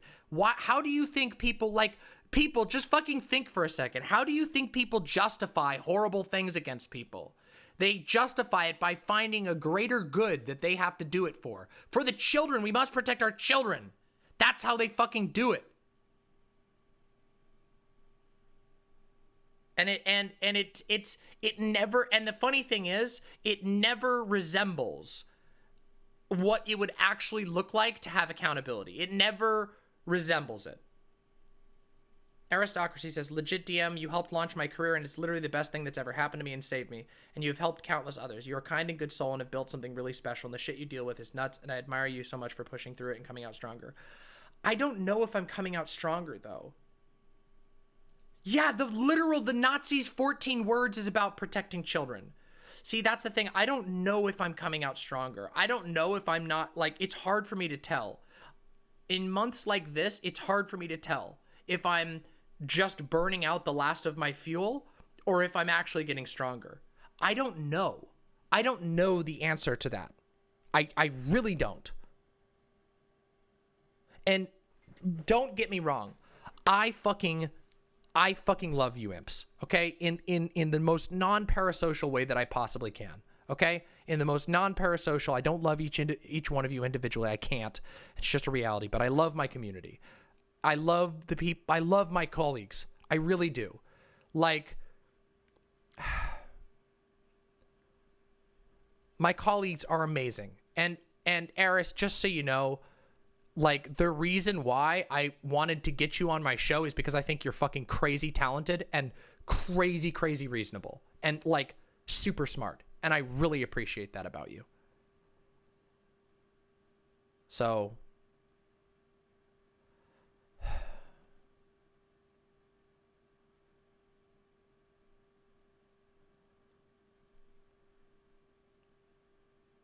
and don't fucking die. At the end of the day, there's your bloomer. That's the bloomer pill I can muster for you right now.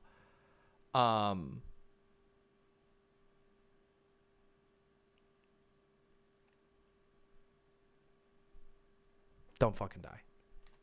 Striped Kidder says, I'm not sure if this story helps, but I wanted to share it. This year I went to Pride, my first Pride, and I screamed at police officers and bigots invading queer space because your words empowered me to stand up for the trans and BIPOC people pushing out bigots from our space. You enabled me to learn politics so my future children will come into the world, into a better world. Thank you for your hard work and determination. Striped Kidder, you're very, very welcome.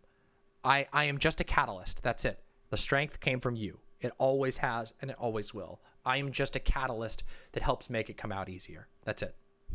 That sounds bad. That makes me sound like I'm like a fucking ideological laxative or something. Nice.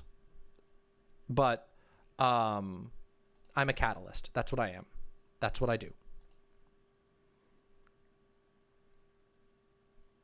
Almost every death in the AIDS crisis was caused by the homophobia of the Reagan administration. I agree with you.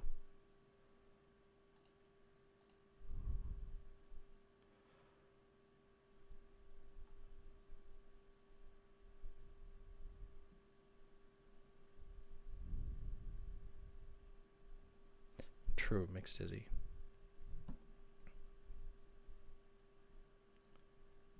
Thank you, Leah. Leah, when you donated to help fund my hair coloring process, I made a commitment internally that I was going to get the best possible hair that I could do. Leah, if you haven't seen it, here, let me show you one more time. I'm flexing all day. Leah, check this out. Look at this. This is what you helped make happen. Look at this. Look, one side, bam. Look at that. Oh, isn't that awesome? Isn't that so cool? We got the 5G side. And on the other side, we've got the Mercury symbol side.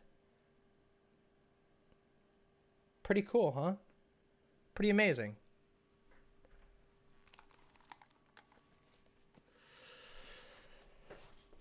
Does the stream have an issue? Let's refresh.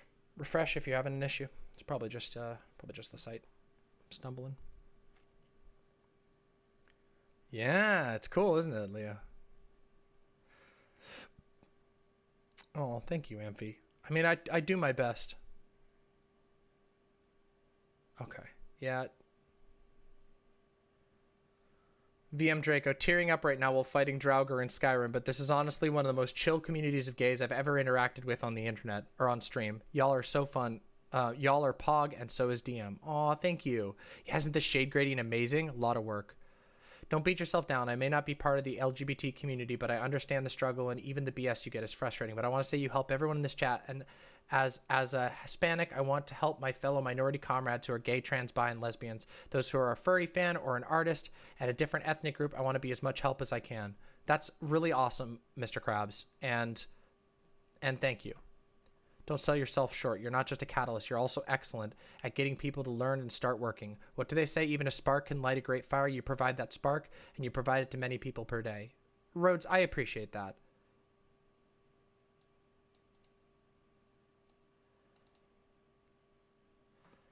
Posadas John says, I don't know if this helps leave us on a more positive or a more negative note. I'm listening to her and Vosh rip Charlie Kirk a new one over fear-mongering against Drag Queen Story Hour and the trans bathroom debate. I wish she wasn't so cringe on that shit bird site. Yeah, but, like, it's just... Look, Twitter, we've talked about this. The internet is kind of real life, you know? Like, a lot of the shit that gets said on Twitter, like, do we not recall, like, how much of the Trump garbage was done through Twitter? Your community is the reason, NetSpace Spectre says, your community is the reason I was able to realize that I was non-binary. I can't overstate that. Our community just helped facilitate it, once again. Isn't that cool, Leah? That was made for me by Occam's Blazer. Occam's Blazer, who is an amazing editor. And if you all look up Occam's Blazer on Twitter, if you ever need some streaming materials or editing needs, seriously, Occam's Blazer is amazing. Yeah, Occam is great. Occam's Blazer.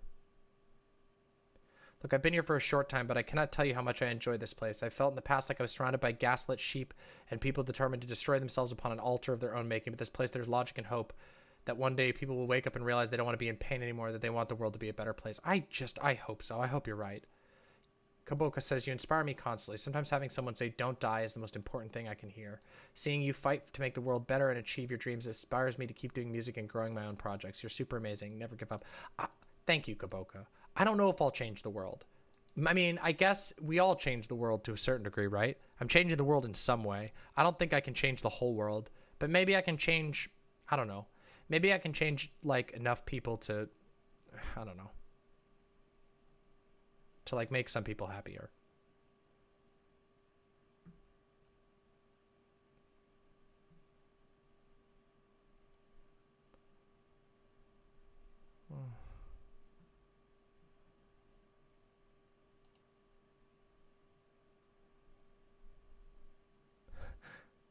Sure feels like we're all starfish you've helped. Well, I do like starfish. They're very cute. Thank you, Ugly Pie. I appreciate that. Well, you're awesome, so y'all are awesome, seriously. Watching you has genuinely reignited my love for politics. Honestly, seeing you be in a public space like this, being yourself, is so inspiring. I've wanted to be a part of online leftist space for a long time. This is the first time I've been actively engaged in a community. Yo, that's awesome. That's super awesome. And I don't know why you would love politics, but you're probably like me, so good luck. Being obsessed with politics is a curse. I do have cool hair. Thank you. Thank you, Kaboka. Oh, thank you, Sabo. I'm sorry. I didn't mean to yell at you. Sometimes I'm a little spicy. Natanaru says, love you in a non-parasocial way. My aim is to make the world at least a slight bit better before I die. It doesn't matter how much, just as long as I can change some minds and help some people. I'm tired of all the beaten and broken and damn people I interact with on a daily basis being so hurt. Wait, brittle stars are cute. But a brittle star is so cute. It's so cute. I love starfish. Oh, thank you.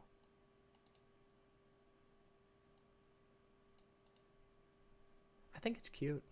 How do you like brittle stars? They're cute. No, they're not nasty. They look cute. What?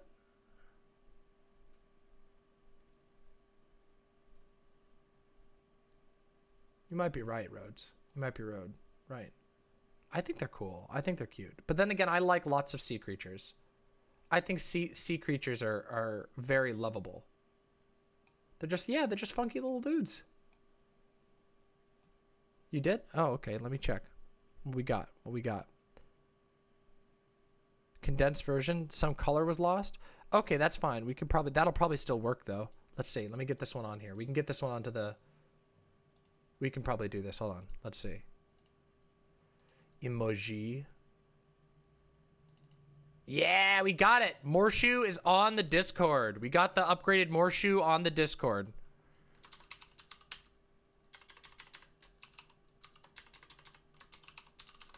All right, it's just called Morshoe in all caps. There we go.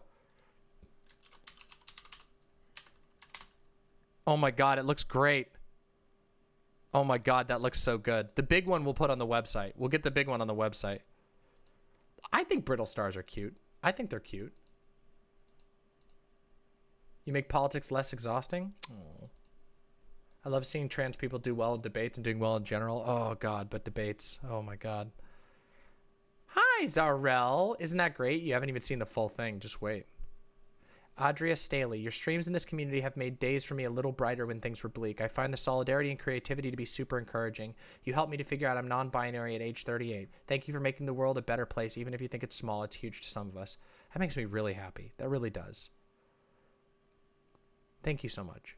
Bone Druid Best Dad with the $20. Things are changing. They might be changing slowly, but they are, and you are helping it go a little faster. Every year, every month, and every hour saves people that might end their lives over homophobia and transphobia.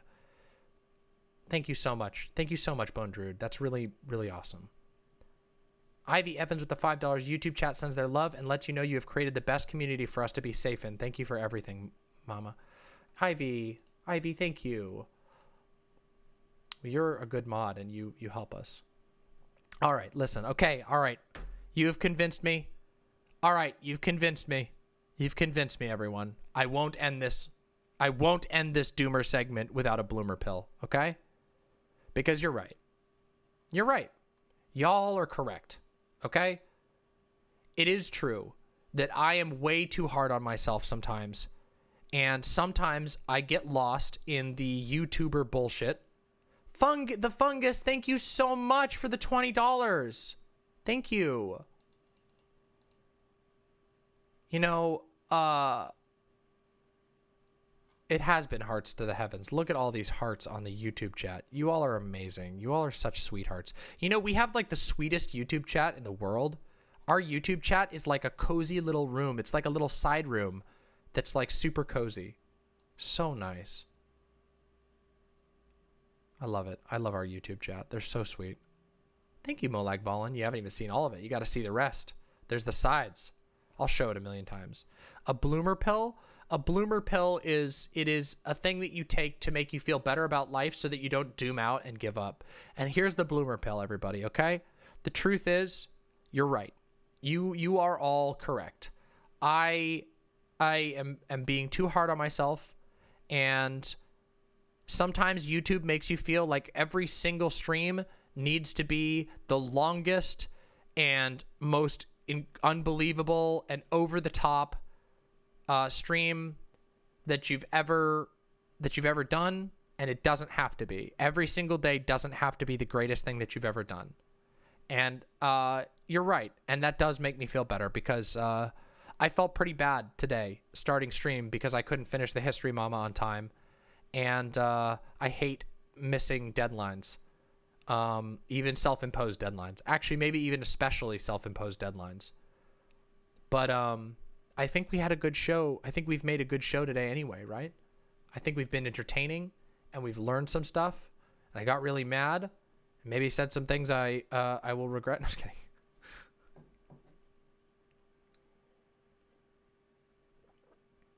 Yo, Aztec, that's awesome to hear. Thank you so much. So there's the bloomering, okay? There's the bloomer.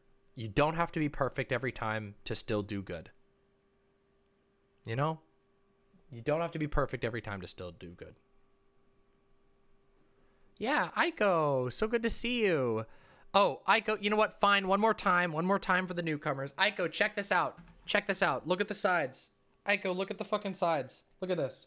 Here's one side. It's painted, and it has a demon symbol. It has the Mercury symbol. And then on the other side, look at this, Aiko. Check this out. Look at that. The 5G spiral.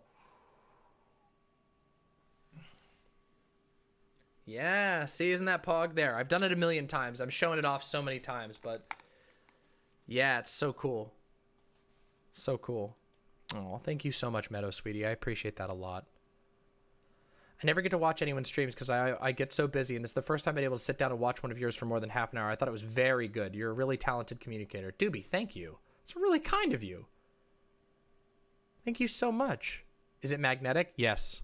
I pull the vaccines out of other people and into me so that I can gain power. At the end of once my hair is fully grown out, I will be like Heisenberg. I'll have gathered so much vaccine metal that I'll be able to control metal.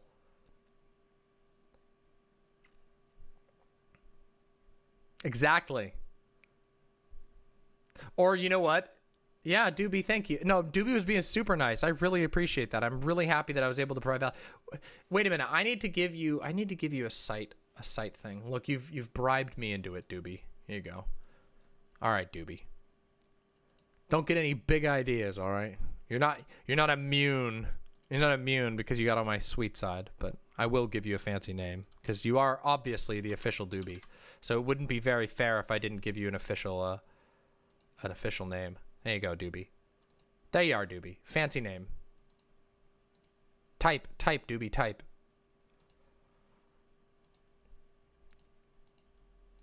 Well, look, Eris seems to like you, so.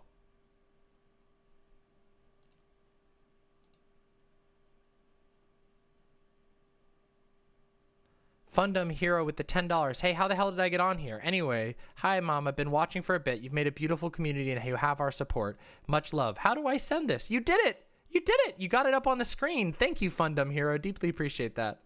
Castrix says, even though I'm not LGBTQ and tend not to say stuff during your stream, this community has always been nice to me and your streams help me learn and see things from the LGBTQ plus perspective. Hey, that's the goal. Thank you so much. Your words are so kind. Really, they really, really are. Do you know what we have? Do you know what we have in store? You know what we're starting Sunday, right? You know what we're starting on Sunday, right? You're going to get to watch Mama play her first Shin Megami Tensei game. I've never played an SMT game. I'm going to play SMT Nocturne. Yeah. We're not going to do a full playthrough on stream, but I'm going to play at least a good chunk of it on stream. I've been getting so many requests. So many people have requested it. So it'll be my first playthrough of an SMT game. Shin Megami Tensei.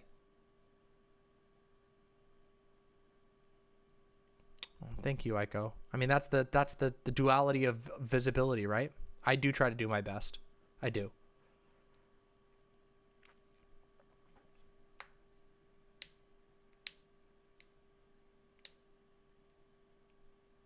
I've been wanting to work on edits of transcoded movies and shows, making them more positive and serious. That's not weird, is it? No, that's cool as fuck. That's super transformative and awesome, Mother Meerset. Yay, Aiko! Man, we got a lot of cool people in chat today. What a cool experience. Anyway, I do feel better. Thank you. The real Hannibal Lecter. Definitely grounds for a fancy name, maybe. You have a fancy name. You got a green name. It's the magnets. Yeah, it's the magnets.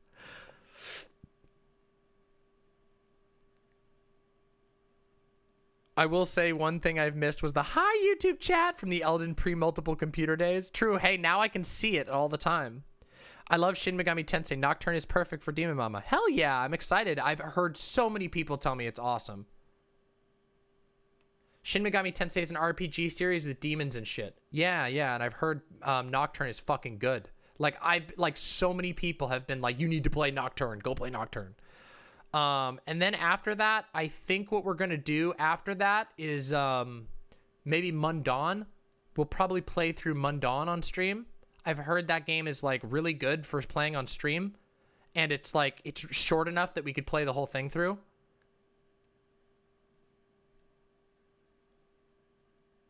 That might be really cool. Dark Devotion. I've heard Dark Devotion is good. Yeah. Uzumaki series? That would be so cool. No, I haven't. That'd be so cool. That would be super, super cool. It's hard, though. Which one is? Dark Devotion? Oh, yeah, I imagine.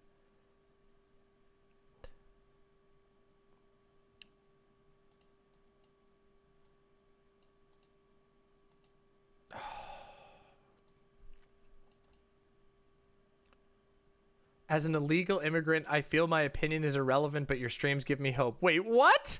What do you mean by that, femboy nihilism? What the fuck? No, no, no. What the fuck? Femboy nihilism. Your immigration status has no bearing on the validity of your opinion at all. Hey Red, you says you and Doe could stream some Monster Hunter. MH World is real good. I've heard that. I'm really interested in that. I am 100% down for that. Like right now, I would do it right now. Do you like dinosaurs? Yeah, dinosaurs are fucking cool. Yeah, I've heard about the new SMT. I like the protagonist, but a lot of people were shitting on. A lot of people were fucking shitting on it, on her haircut. I think she looks cool.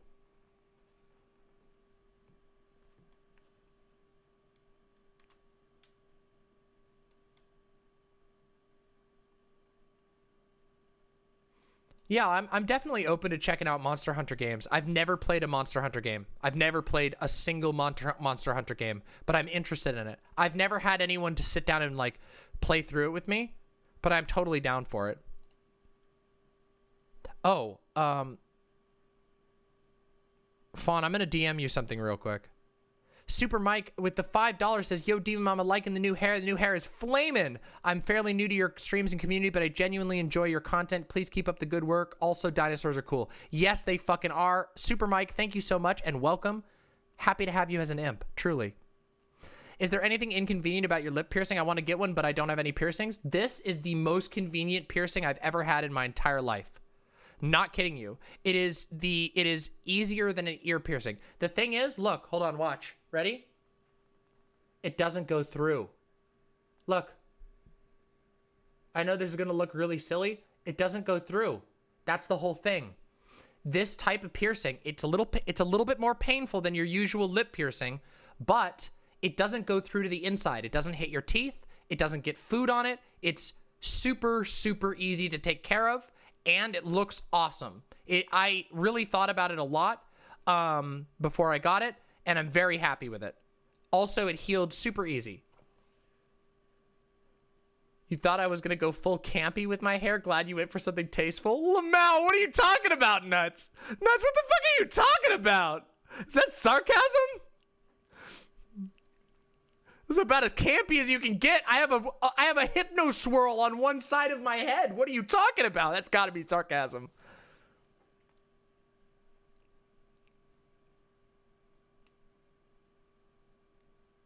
I don't got an Xbox. I play on PC. I play everything on PC. Heavy Bowgun Gang. Surus plays the Hunter games. Oh, that's cool. I like Surus. Surus is super nice.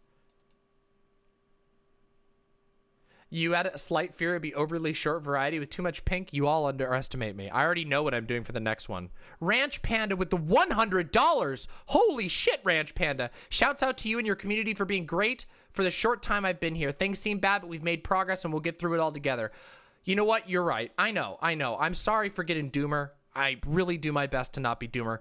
Thank you so much, Ranch Panda. I really appreciate that. And oh my God, B with the $25. Thank you so very much, B, with the incredibly generous $25. Let me bring your message up. Streamlabs is being stupid as fuck and it's not delivering my messages. Thank you so very much for all of your generosity. Again, show is completely free and viewer supported, always will be. The only sponsorship we would ever consider would be one that is approved by the community and it would have no strings attached. B says, your hair looks so good and I love how it matches your shirt. I've been away and missed your last few streams, but I'm glad to be back. Hope you and Chad have been having a good Pride Month. Honestly, it's been a tough Pride Month, but you know what? I think we'll be all right. I think we'll make it. I really appreciate that. Thank you so very much. I really appreciate your support. Oh, thank you, Comic Fan. I deeply appreciate every single person who supports me. You literally make it possible. You make it possible for me to care for my partners and make them comfortable. You make it possible for me to continue producing this show. You make it possible for me to do amazing creative things to entertain you with. At the end of the day, my goal is to delight you. I like to delight you with learning and with fun, with comedy, and with insight if I can give it. Sometimes we talk about dark things, but I hope that the final result is that you grow and are edified. Yeah. Dungeons and Dragons. I might do it at some point. I am working on a campaign for my own, but I don't know if I could play it. Oh, I did actually, a fungus? Let me check it. Where did it go? The fungus. Never give up. Never surrender. Let us fight to make the world better and the true image of compassion. I know it can seem like you aren't growing, but sometimes, but remember how many awesome people you have backing you up. P.S. Brittle stars are beautiful. The fungus, thank you so much. I'm sorry that it's not putting through the messages. I really, really appreciate that. And Meadow Sweetie with the 2 gifted tier 1 subs on Twitch. Thank you so very much. I really, really appreciate all of this. I'm serious. It means the world to me. You all make it possible for me to actually pay my bills, which unfortunately living in Seattle are rather high, but I do good with my money and I make the most of it, and I will continue to bring you fucking pog ass content even when it's hard. B, thank you so much again with the $5. You're very delightful and entertaining. Thank you so much, B.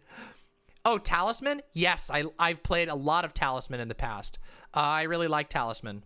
But Talisman is one of those games where sometimes it's like Monopoly. You get stuck in a position sometimes where it takes like 9 hours to complete the game. Seattle is overhyped, but out of all the places to be trans, it's probably the least worst, apparently. Yes, I don't think Seattle's overhyped. I fucking love Seattle. I love Seattle. And being trans here has been easier than anywhere else I've lived. And I promise you, I've lived a lot of places. I have lived in, let me tell you the places I've lived. New England, won't tell you where exactly. I've lived in two different states in the Midwest. I've lived in the South, 2 separate states in the South. I've lived in California, and I've lived in Washington. So I have literally lived all over the place throughout my life. And Seattle is my favorite, probably my favorite place I've ever lived, including my home state.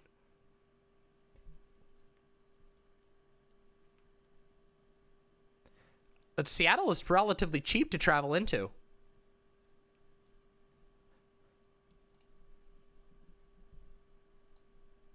Monster Hunter World, okay. Being trans in the South is tough. Yeah, I know. Being trans in a lot of places, but I'm telling you, yeah, I know it's a lot of moving. It was a very difficult experience. Wait, I don't know if you saw the dumb meme content. Wait, which dumb meme content? Comment? Wait, Posadas John, hold on a second. I'll find it, hold on. Sometimes I miss him. You don't have a beehive? Well, I will. I will someday. I want to have a beehive.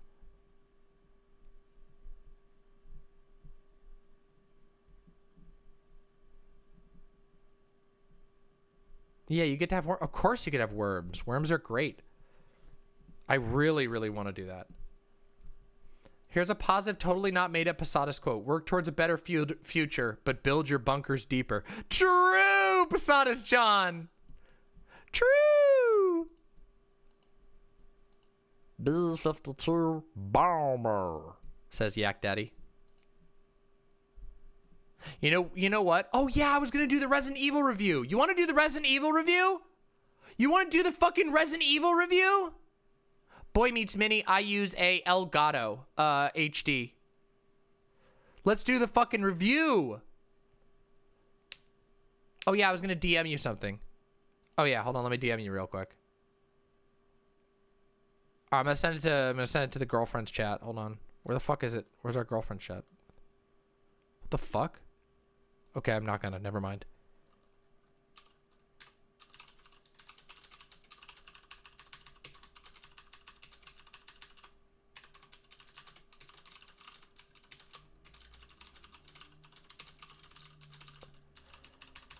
Okay, there we go. All right. Let's do. Oh, wait. Did I just miss a dono?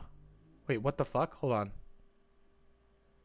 Leah HCIC with the gifted 50 tier 1 subs. Oh my god, for the community to keep us strong. Holy shit, Leah, the forever patron of the left. Truly, truly a deeply appreciated member and builder of these communities. Thank you for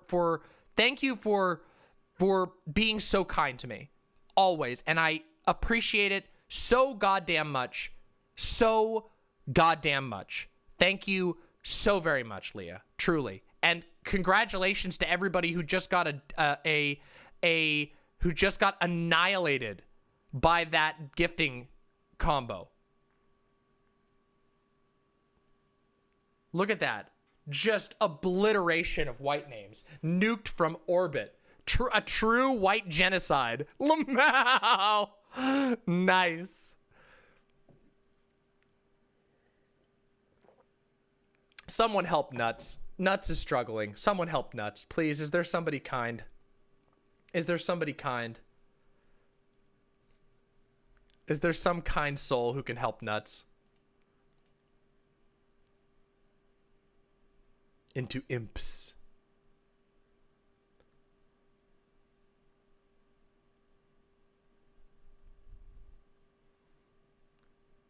Uh-oh, what happened? Is Nuts like banned from getting a sub? Uh-oh. Yeah, you're free. Yeah, that's El que no sale. Or El que no sale. El que no sale? Sale? El que no sale? Welcome to the Mama Machine, imps. Nuts can't be gifted? What the fuck? What the fuck happened, Nuts? What happened? Nuts, what happened? I don't know why that would happen. This user cannot be gifted a subscription? Uh-oh. Nuts. Nuts. Nuts, did you default on a previous sub? Did you decline me or something?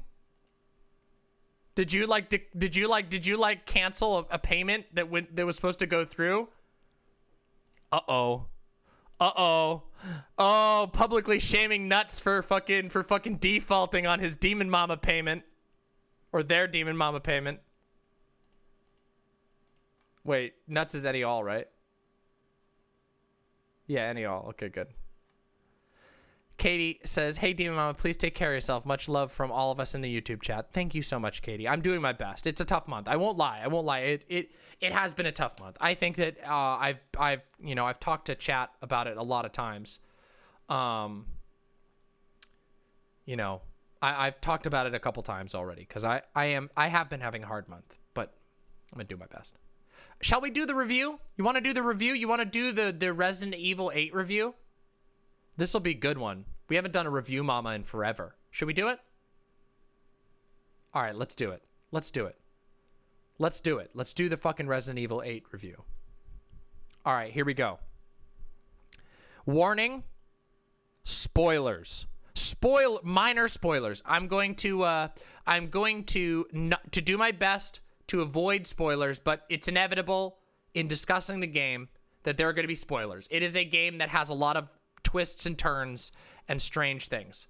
The spoilers are gonna, I'm not gonna, yeah, just if you want to, it's gonna take about 30 minutes or so for me to do the review, okay? How far are the spoilers into the story? I'm probably gonna talk about everything. So, spoiler alert, just come back in like 30 minutes. Text, oh yeah, I'll put the text up. Let me put the text up. Here, I'll put the text up. And then that way people can know when the spoilers are done. That way you don't have to leave. You can just mute it and then check back.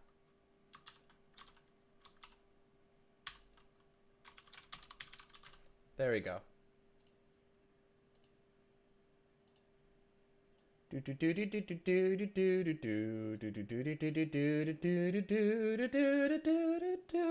There we go. Here we go. All right, everybody. Here we go.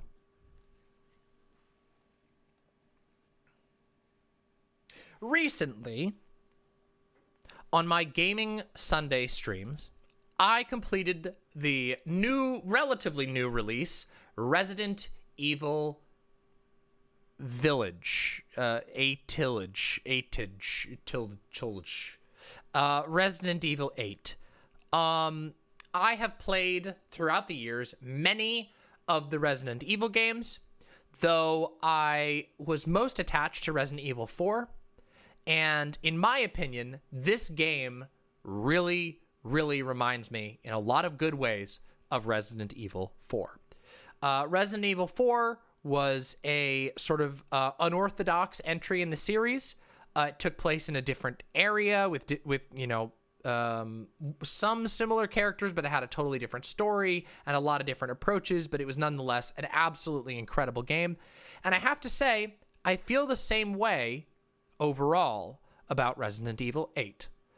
Resident Evil 8 is a game where you play as a dopey idiot armed to the teeth with an incomprehensible amount of firepower,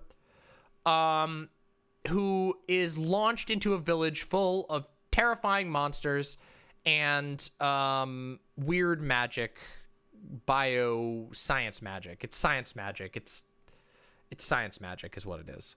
And the story doesn't make any sense. It retcons a lot of stuff from the previous games, and the ending is so hilarious that I can't even imagine. However, on the path to getting to that ending, you are going to have a lot of fun. And the reason why you're going to have a lot of fun is because the gameplay is actually amazing, like truly amazing. So the gunplay is good. The ammo management is good. The upgrades are good. The in-game economy feels fair. There's all kinds of cool weapons that drop. The enemies are really, really interesting designed. The zones are super, super cool. The basic rundown is that there are essentially 5 major zones. In the game, you will go through the village. You're going to go through a castle. Then you go through a boo haunted house. Then you go through a big creepy swamp. And finally, you get to go through a factory. All of these basically have a different like horror pastiche theme. It is super cool. And if you're a fan of like horror in general, you're going to really, really like this game, most likely, because the pastiche is perfect. The creepy village is awesome. The creepy castle is awesome. The boo haunted house, creepy dollhouse is awesome. The swamp, okay, the swamp is one of the weaker parts in the game, but it's still pretty cool and it looks pretty nice. And the factory is super awesome. Now, the characters are in sort of typical Resident Evil fashion, poorly written, like really poorly written, like almost painfully poorly written. However, who cares? Because at the end of the day, you're not there for amazing character writing. You're there to see creative character design and interesting and like interesting concepts. And that is very much the case. You've got, you know, everybody knows about Lady Dimitrescu, the 9-foot tall vampire lady with giant nails that she can kill you with, and her definitely probably lesbian daughters who want to kill you and drink your blood. And oh yeah, that's something I should say. This game is ridiculously horny. And when I say this game is ridiculously horny, I mean it is so unbelievably horny. I can't even begin to tell you how horny it is. It is so horny. It is like, but now it has some issues. It's not like Bloodborne levels. Bloodborne is just a game that from beginning to end is just concentrated freak horniness, but it's pretty close. And interestingly, Resident Evil has a whole bunch of references to Bloodborne in it, which is so cool. Everything from the sort of design of the werewolves to the there's this motif of like a fetus that repeats in the imagery throughout the game that is literally the alien babies from Bloodborne. Like, it's just the same thing. It's the same exact design, almost to a T. And that is really awesome. Really, really awesome because I love Bloodborne. Bloodborne is one of my favorite games of all time. The gameplay, of course, is very different than Bloodborne, but it scratches a similar thematic itch. And the other thing that's really cool about Resident Evil is that the game stays super fresh. While there is like sort of a core repertoire of weapons, and they probably could have had a few more weapons or added a little bit more, you know, meaningful choices between the weapons. One of my problems in the game, one of my critiques of the game would be the fact that a lot of the weapons just have direct upgrades. So once you get the new weapon, you may as well just throw out the old weapon, and that can feel really bad when you have like put upgrades and stuff into a specific weapon. But that's neither here nor there. Even though the weapons is like, you know, medium quality amount of weapons, the zones are all so unique in the way that they unfold and the challenges that you have to endure in that place, that it really makes a big difference. Now, people have critiqued Resident Evil in the past for having gameplay that amounts to a big invincible guy chases you around. But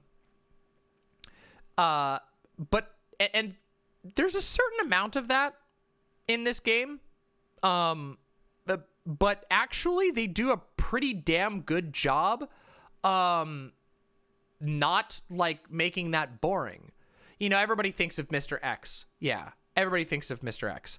But in this game, while there are a couple of areas where there's a big monster that chases you around, they're like really unique, and each one of them has their own abilities and challenges and things that you have to do differently that makes the challenge stand out. So yeah, big monster chases you around and you have to find a way to escape it, but they do it really well. It's like, yeah, it's sold to exactly. Someone in chat here, Session in chat, says that's a really good point. The chases you around thing isn't the entire game. It's sold to you in comfortable chunks. That's a really great thing about all of Resident Evil. All of the levels are just the right size, and that even includes the last level. The factory, I thought it was going to be super long and it was going to drag way on. It didn't. Every segment was just about as long as it should have been. And that is such a good feeling in a game. When a game doesn't overstay its welcome, it doesn't make you do a bunch of stuff that you don't want to do. It takes you to a cool place. You have fun in that cool place, and then you get to go to a new cool place. That is so good about Resident Evil. In addition, for the most part, the scavenger challenges are pretty fun. Now, I say for the most part because there are a couple of, how do I say, Capcom-isms. For example, there was at one point in the game a very, very tiny, basically a bobby pin that was hidden in a pool of muddy water at the bottom of a ladder where you would have no reason at all to ever look there. And that is an item that counts towards completion. And God, was that annoying. So there are a couple of moments in the scavenger hunt part that aren't so much fun. But for the most part, it's really cool. There are lots of little secret areas you can find. It's not overly taxing. Most of the puzzles are pretty simple, but they're fun. And what's really, really fun, in my opinion, is the boss fights. Because I really like the boss fights. I think there's only one boss fight in the game that I didn't think was very good. Okay, no, actually, that's not true. I'm so sorry. There were a couple of boss fights I didn't like in the game. However, the early game boss fights are really, really great. And the optional boss fights are super, super great. So let me explain what I mean by this. So basically, in every segment, there are a couple of, I don't even want to call them mini bosses, but there are a couple of mini bosses, and then there's the big story boss. And honestly, the big story boss, I could, you know, take it or leave it. The final boss of the game was a total waste of time. We'll get to that. I'll talk about my thoughts on the ending in a minute, and you'll all laugh because it's very funny. But the like big story bosses, you know, take it or leave it, with the exception of Lady D. Lady D's boss fight is fucking awesome. Oh, it is so good. Oh, it's so goddamn good. But the mini bosses are super fun.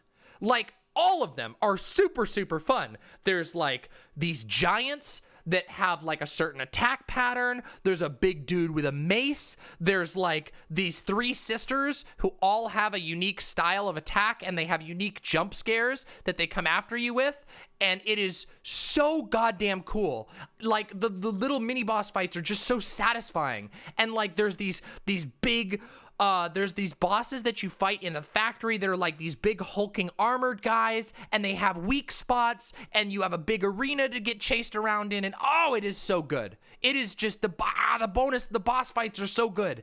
And there was one that I really, really liked, which was there's a completely optional boss fight that takes place in like a shitty windmill. That boss fight was so cool. Oh my God, I had so much fun with that boss fight. And the enemy was kind of a bullet sponge. And usually you think, oh God, bullet sponge bosses, they're so bad. Blah, blah, blah, blah, blah. But this boss fight was just really satisfying. There were ways to stagger the boss. You had a really interesting play field. The positioning of the items that you need to pick up was helpful. There's like little secret like explosive barrels you can find to make the fight work differently. There's a strategy you can use to like, there's different strategies you can use to take him down. And it was great. Honestly, I cannot recommend Resident Evil 8 enough. Like, and keep in mind, I'm saying this before I go into my final segment because I want people to hear the recommendation even before I talk about the part I didn't like, because it was worth every dollar. I paid full price for Resident Evil, and it was worth every single dollar. Please, if you even remotely like horror shooter games, please play Resident Evil. You will have a very good time with it. The combat is punchy. The world is very fun to explore, and you will have a really fun time with the characters because, and again, I'm saying all of this before I get to the end, the characters are fun. They're incredibly stupid. In fact, let me tell you how stupid. Let me tell you how stupid some of these characters are. Lady Dimitrescu is so stupid that she's literally bimbofication. If you read the notes in the game, they installed a bimbofication thing into her to make her stupider. I'm not kidding you. That's in the lore. I read that on my gaming stream about the dummy. They put a dummy thing in her. They put a cognitive limiter because she was too smart, and so they made her dumb. A big dumb bimbo mommy. This game is so goddamn horny. But also, it's just fucking funny. And Ethan is such a dumb shit. Like, Ethan he's so bland and stupid that he actually enhances the comedic value of the game. Like, Ethan, like, there's this fight where like Lady D is like, curse you, Ethan! And then Ethan's like, well, actually, it's you who was cursed. He's so motherfucking stupid. He's so goddamn stupid. And his one-liners just suck so bad that I can't even... If it wasn't so funny, it would be horrible, but it is funny. So please, I highly recommend Resident Evil. If you're a fan of horror, if you like Bloodborne, don't go into it expecting Bloodborne gameplay, but if you like the thematics of Bloodborne, there you go. There you go. And if you just want to see some really fucked up monster designs, holy shit, do they have some fucked up monster designs in this game. It is very good, and I highly recommend it. And now I have to talk about the critiques, okay? Because for this review, I really wanted to talk about the things I liked about it and make sure that I was very clear in recommending this game because it is worth playing. And now I'm going to talk about the critiques part, okay? Couple of things. First off,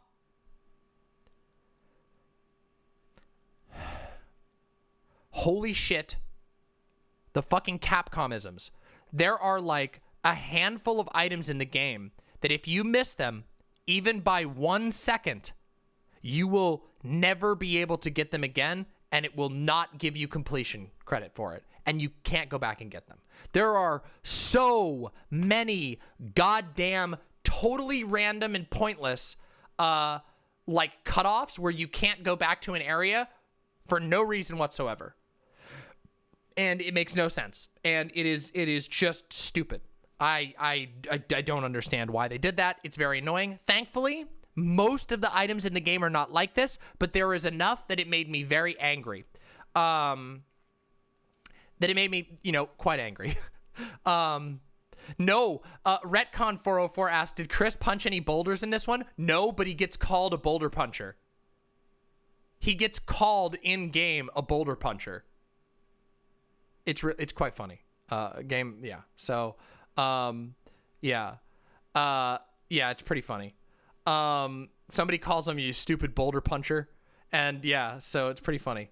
But that was one of my big critiques. The Capcomisms with the items is just infuriating. And then we got to talk about another big critique, okay?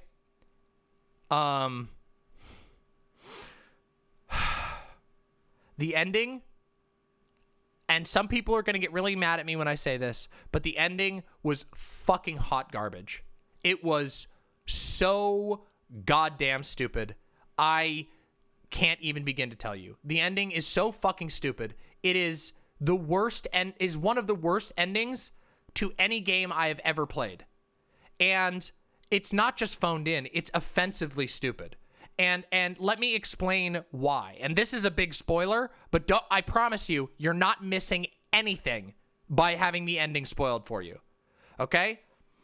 You spend the entire game upgrading your weapons, getting cool shit for your weapons, buying and selling things from the Duke. I didn't even mention the Duke. The merchant character is so pog. He's amazing. The Duke, we love the Duke. We stand the Duke from here to the end of the world. We love the Duke. He is so good. He is as good, in my opinion, as he's not quite as memorable as what are you buying guy, but he's almost there. He's like, I think he's a better character. I like him more than what are you buying guy, but he's probably not quite as memorable because of the lines, but God, is he good. He's so good. We love the Duke.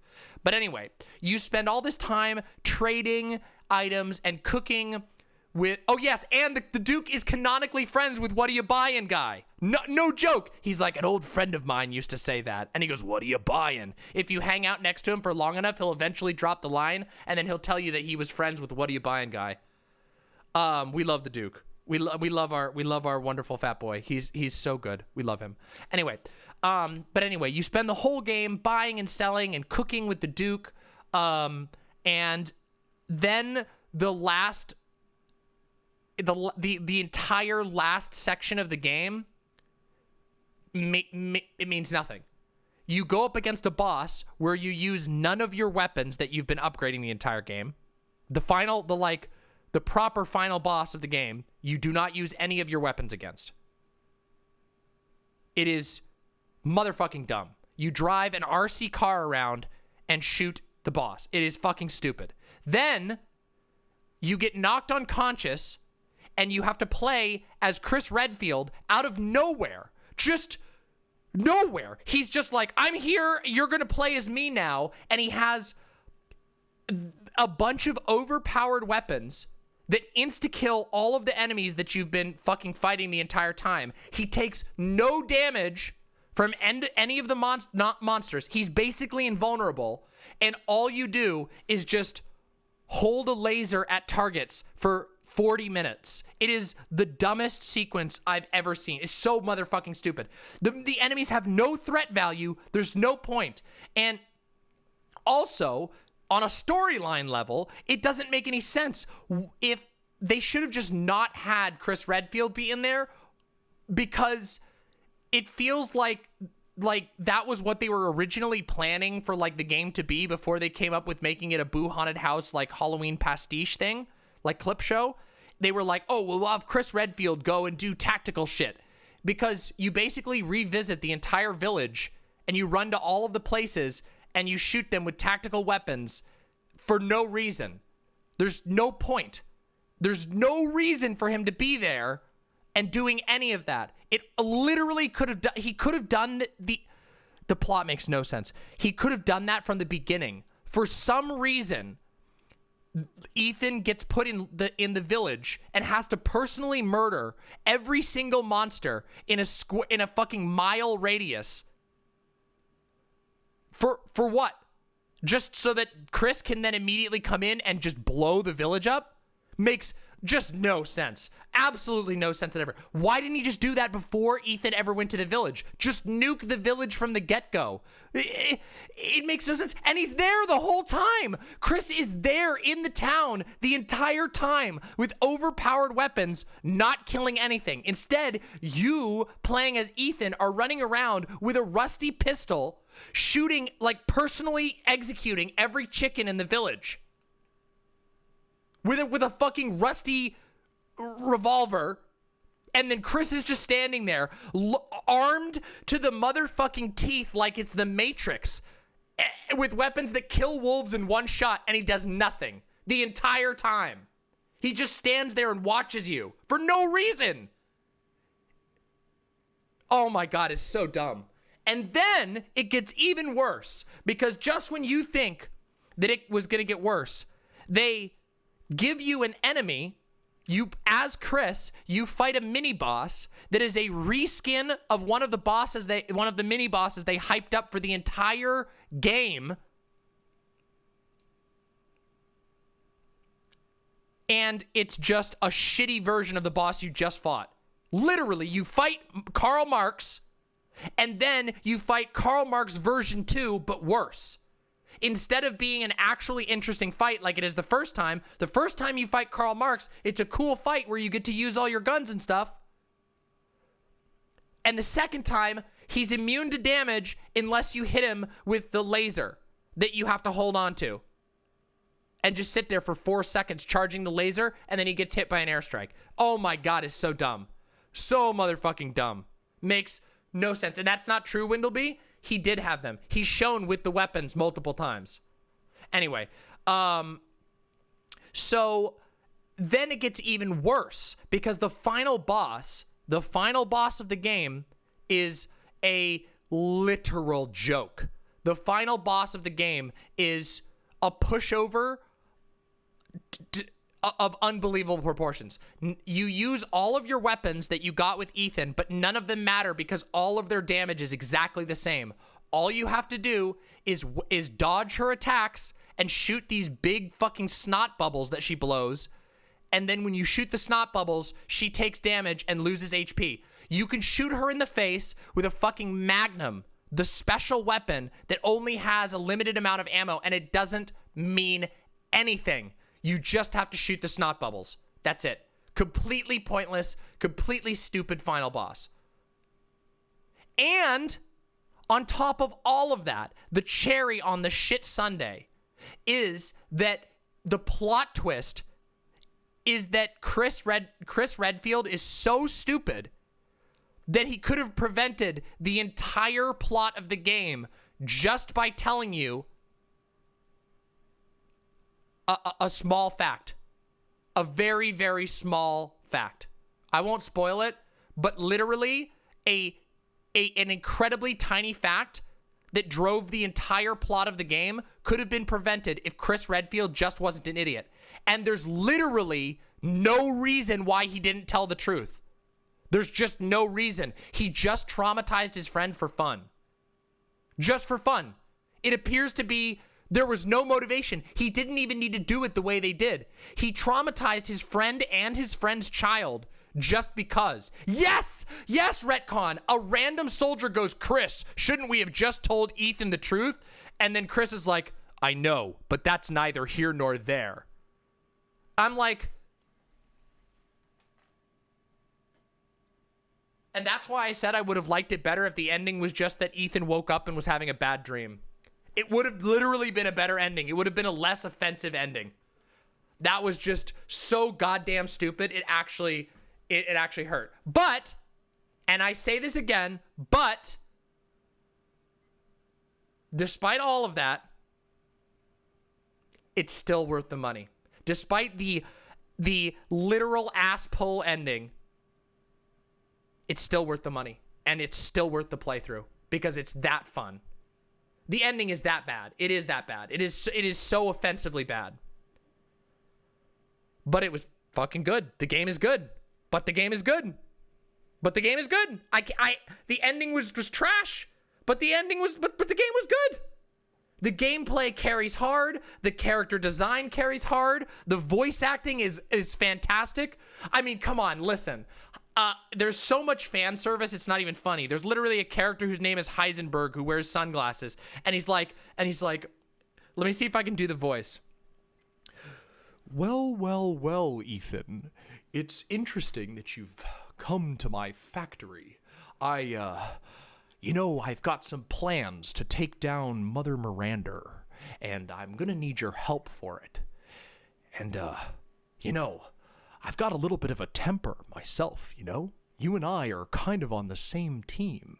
And if we work together, I think that I could create an army of hypno drones, and we could take over the village together, Ethan.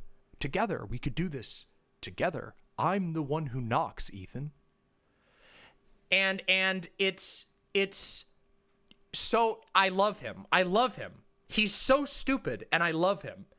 And I love the stupid blobfish, and I love the stupid doll, and I love the big dumb bimbo mommy, and I love the sisters, and I love Karl Marx.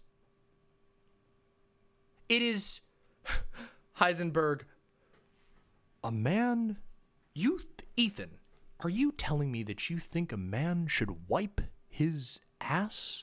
No, Ethan. Shut up down there! Shut up! What did I tell you? Where was I, Ethan? A man should never wash his own ass. You see, that's what I have hypno drones for. Ethan, we're on the same side, I don't want to wipe my ass. You don't want to wipe my ass. So join me and we'll make a hypno army to wipe our asses for us.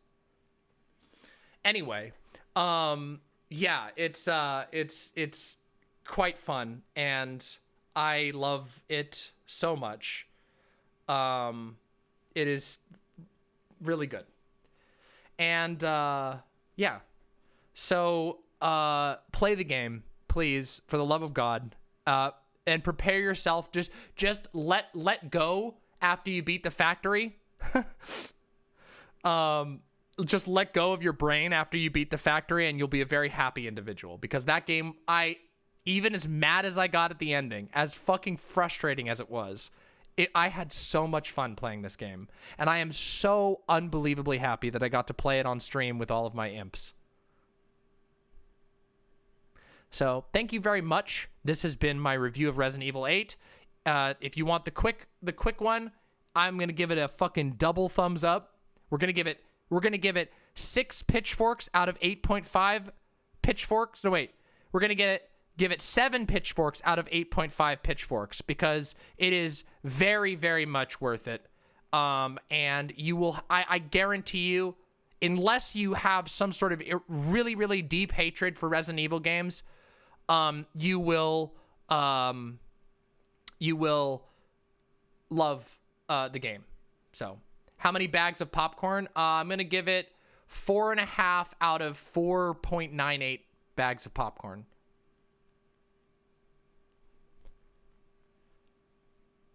Oh yeah, well I don't think they ripped it off. They literally just made there was just tons of references. Yeah, there's fuckloads of. By the way, I know I just finished this, but I'll read that. Hold on. I know I just finished the review, but the horror references in this game are awesome. They really are. All right, here we go. Speaking of, the kid's dad, Ethan, has a pretty interesting body himself. Maybe I could get him to help me out. There you go. Yeah, there's literally a guy named Dr. Morrow who makes monsters in a lab. It's all horror references. It's all horror references. So good. So goddamn good. So please play the game. You will not regret it. And by the way, you don't have to play any other Resident Evil games in order to have fun. This game is barely, it has almost no connection to Resident Evil, and most of the connections to the Resident Evil universe are fucking stupid. So you don't need to play any of the other ones. Just pick it up and have fun. Just seriously, pick it up and have fun. What are you doing, Step Ethan? You sussy little baka.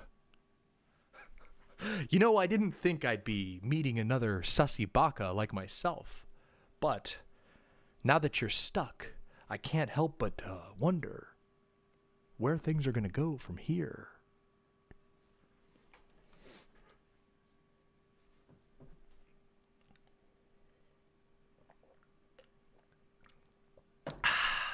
That was fun. How'd you like the review? True though. True. All right, we can turn off the the text.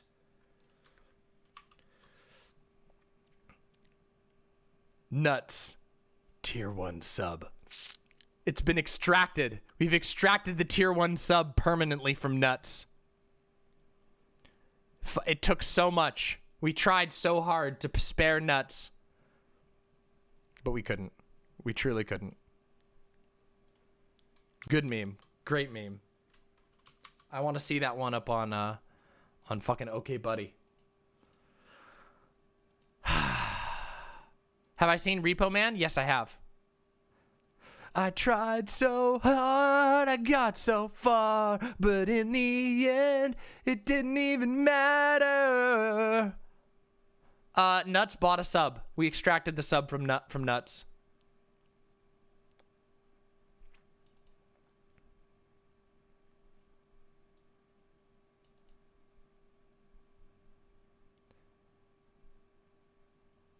Yeah. I don't even know what BSAA, and I don't really care. Nuts wakes up in a tub full of ice with a sub extracted. Yes. There you go. Refugee of Tumblr. Thank you. That was fun. I didn't. That sounds cool as fuck, Hey Red. I love Junji Ito. I've read most of Junji Ito's work. I love Junji Ito. I mean, I'm sure that comes as no surprise that I like Junji Ito, of course. I mean, at this point, it's almost predictable, right? Oh no, I'm getting stuck in the Heisenberg voice. It's very hard for me to escape the Heisenberg voice once I'm in it, Ethan. I haven't seen the stuff, but I am always excited for anything that's Junji Ito related.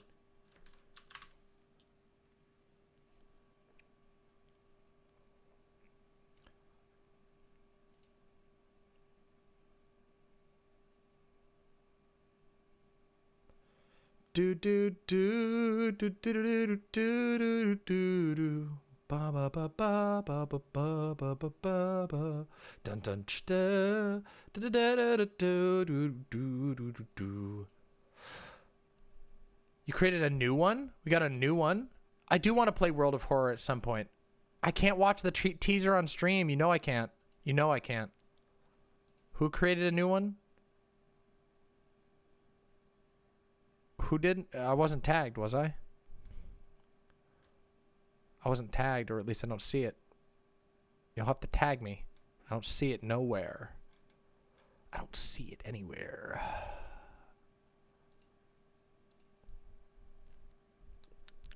Oh, I like Linkin Park too. I think there's a lot of respect that Linkin Park didn't deserves but didn't get.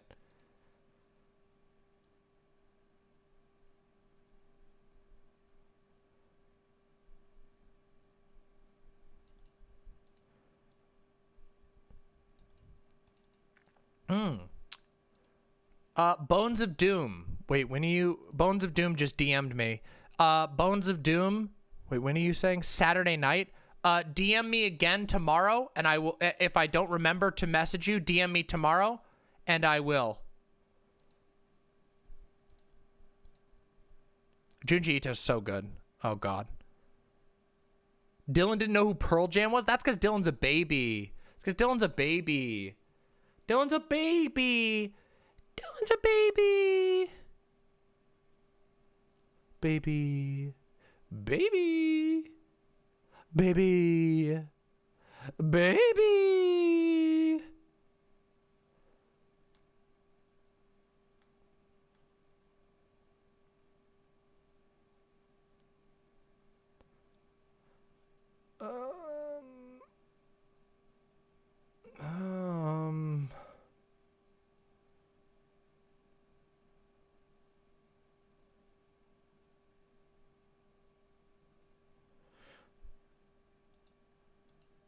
Screaming trees are? The screaming trees? That sounds like some Darkwood stuff. Darkwood. God, Darkwood's another good game. I'm so glad I reviewed Darkwood. You know, it's really cool. I've ended up playing a lot of horror games on stream, and that makes me so happy. Like, I love horror, and it makes me happy that there are like people who will watch me play horror stuff. Like, I fucking love horror, and there's so many people out there who are eager to see horror content, and that makes me so happy. Horror is like I just love it, okay? Look, I just love it.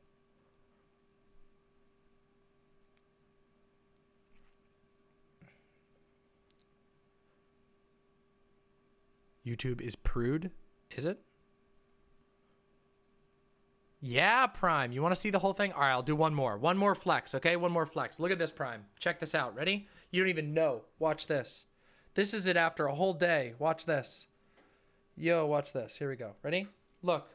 Here's this side. I'm doing one more flex for the day. Look at that. It's got the Mercury symbol. Got all these loose hairs. It looks so weird. Get the loose hairs out of here, damn it. Get the loose hairs out of here. All right? And then on the other side, hold on, I'm not done, Prime. Watch this. Take a look at that.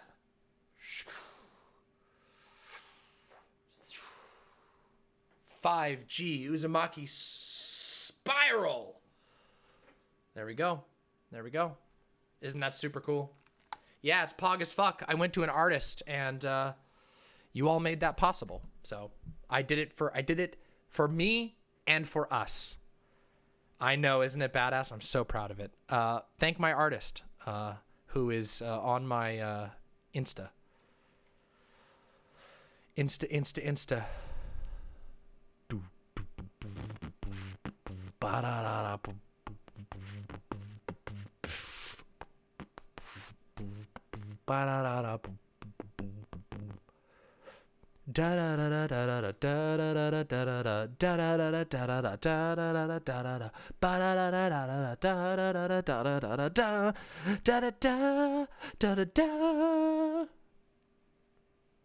Anyway, all right, everybody, that is all I have for today. Okay? That is all I have for today. I think we did some fucking amazing stuff. So we are going to raid out. Okay? We're going to raid out. Let me find who we're going to raid. Okay? Let's see who's up. Who is here? What is going on here?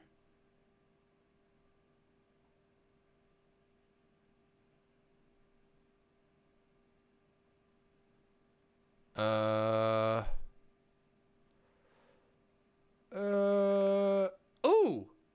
Oh, Lumi. Oh, let's raid Lumi. We're gonna raid Lumi. No, we're raiding Lumi. I haven't raided Lumi like in a million years. Okay, everybody, here we go. And there's a hype train going. Here's your opportunity to get into Lumi's chat while the hype train is going, okay? Here we go. Lumi. We're going to raid Lumi. Go give them some love. Bam. Okay, we're gonna raid. Here we go. I'm gonna link for you all who are in site chat and YouTube chat. I will see you on Friday. I have more content for you on Friday. Go give your love to Lumi. Make sure that Lumi knows the demons, the imps have arrived, okay? Give some love, and I will see you all soon. Prime, go watch the VOD. You're gonna love it, okay? All right, raiding out now. Love you all very much in a non-parasocial way. Much communal love to all of you. Thank you, and thank you for your support, truly. See you soon. Mwah.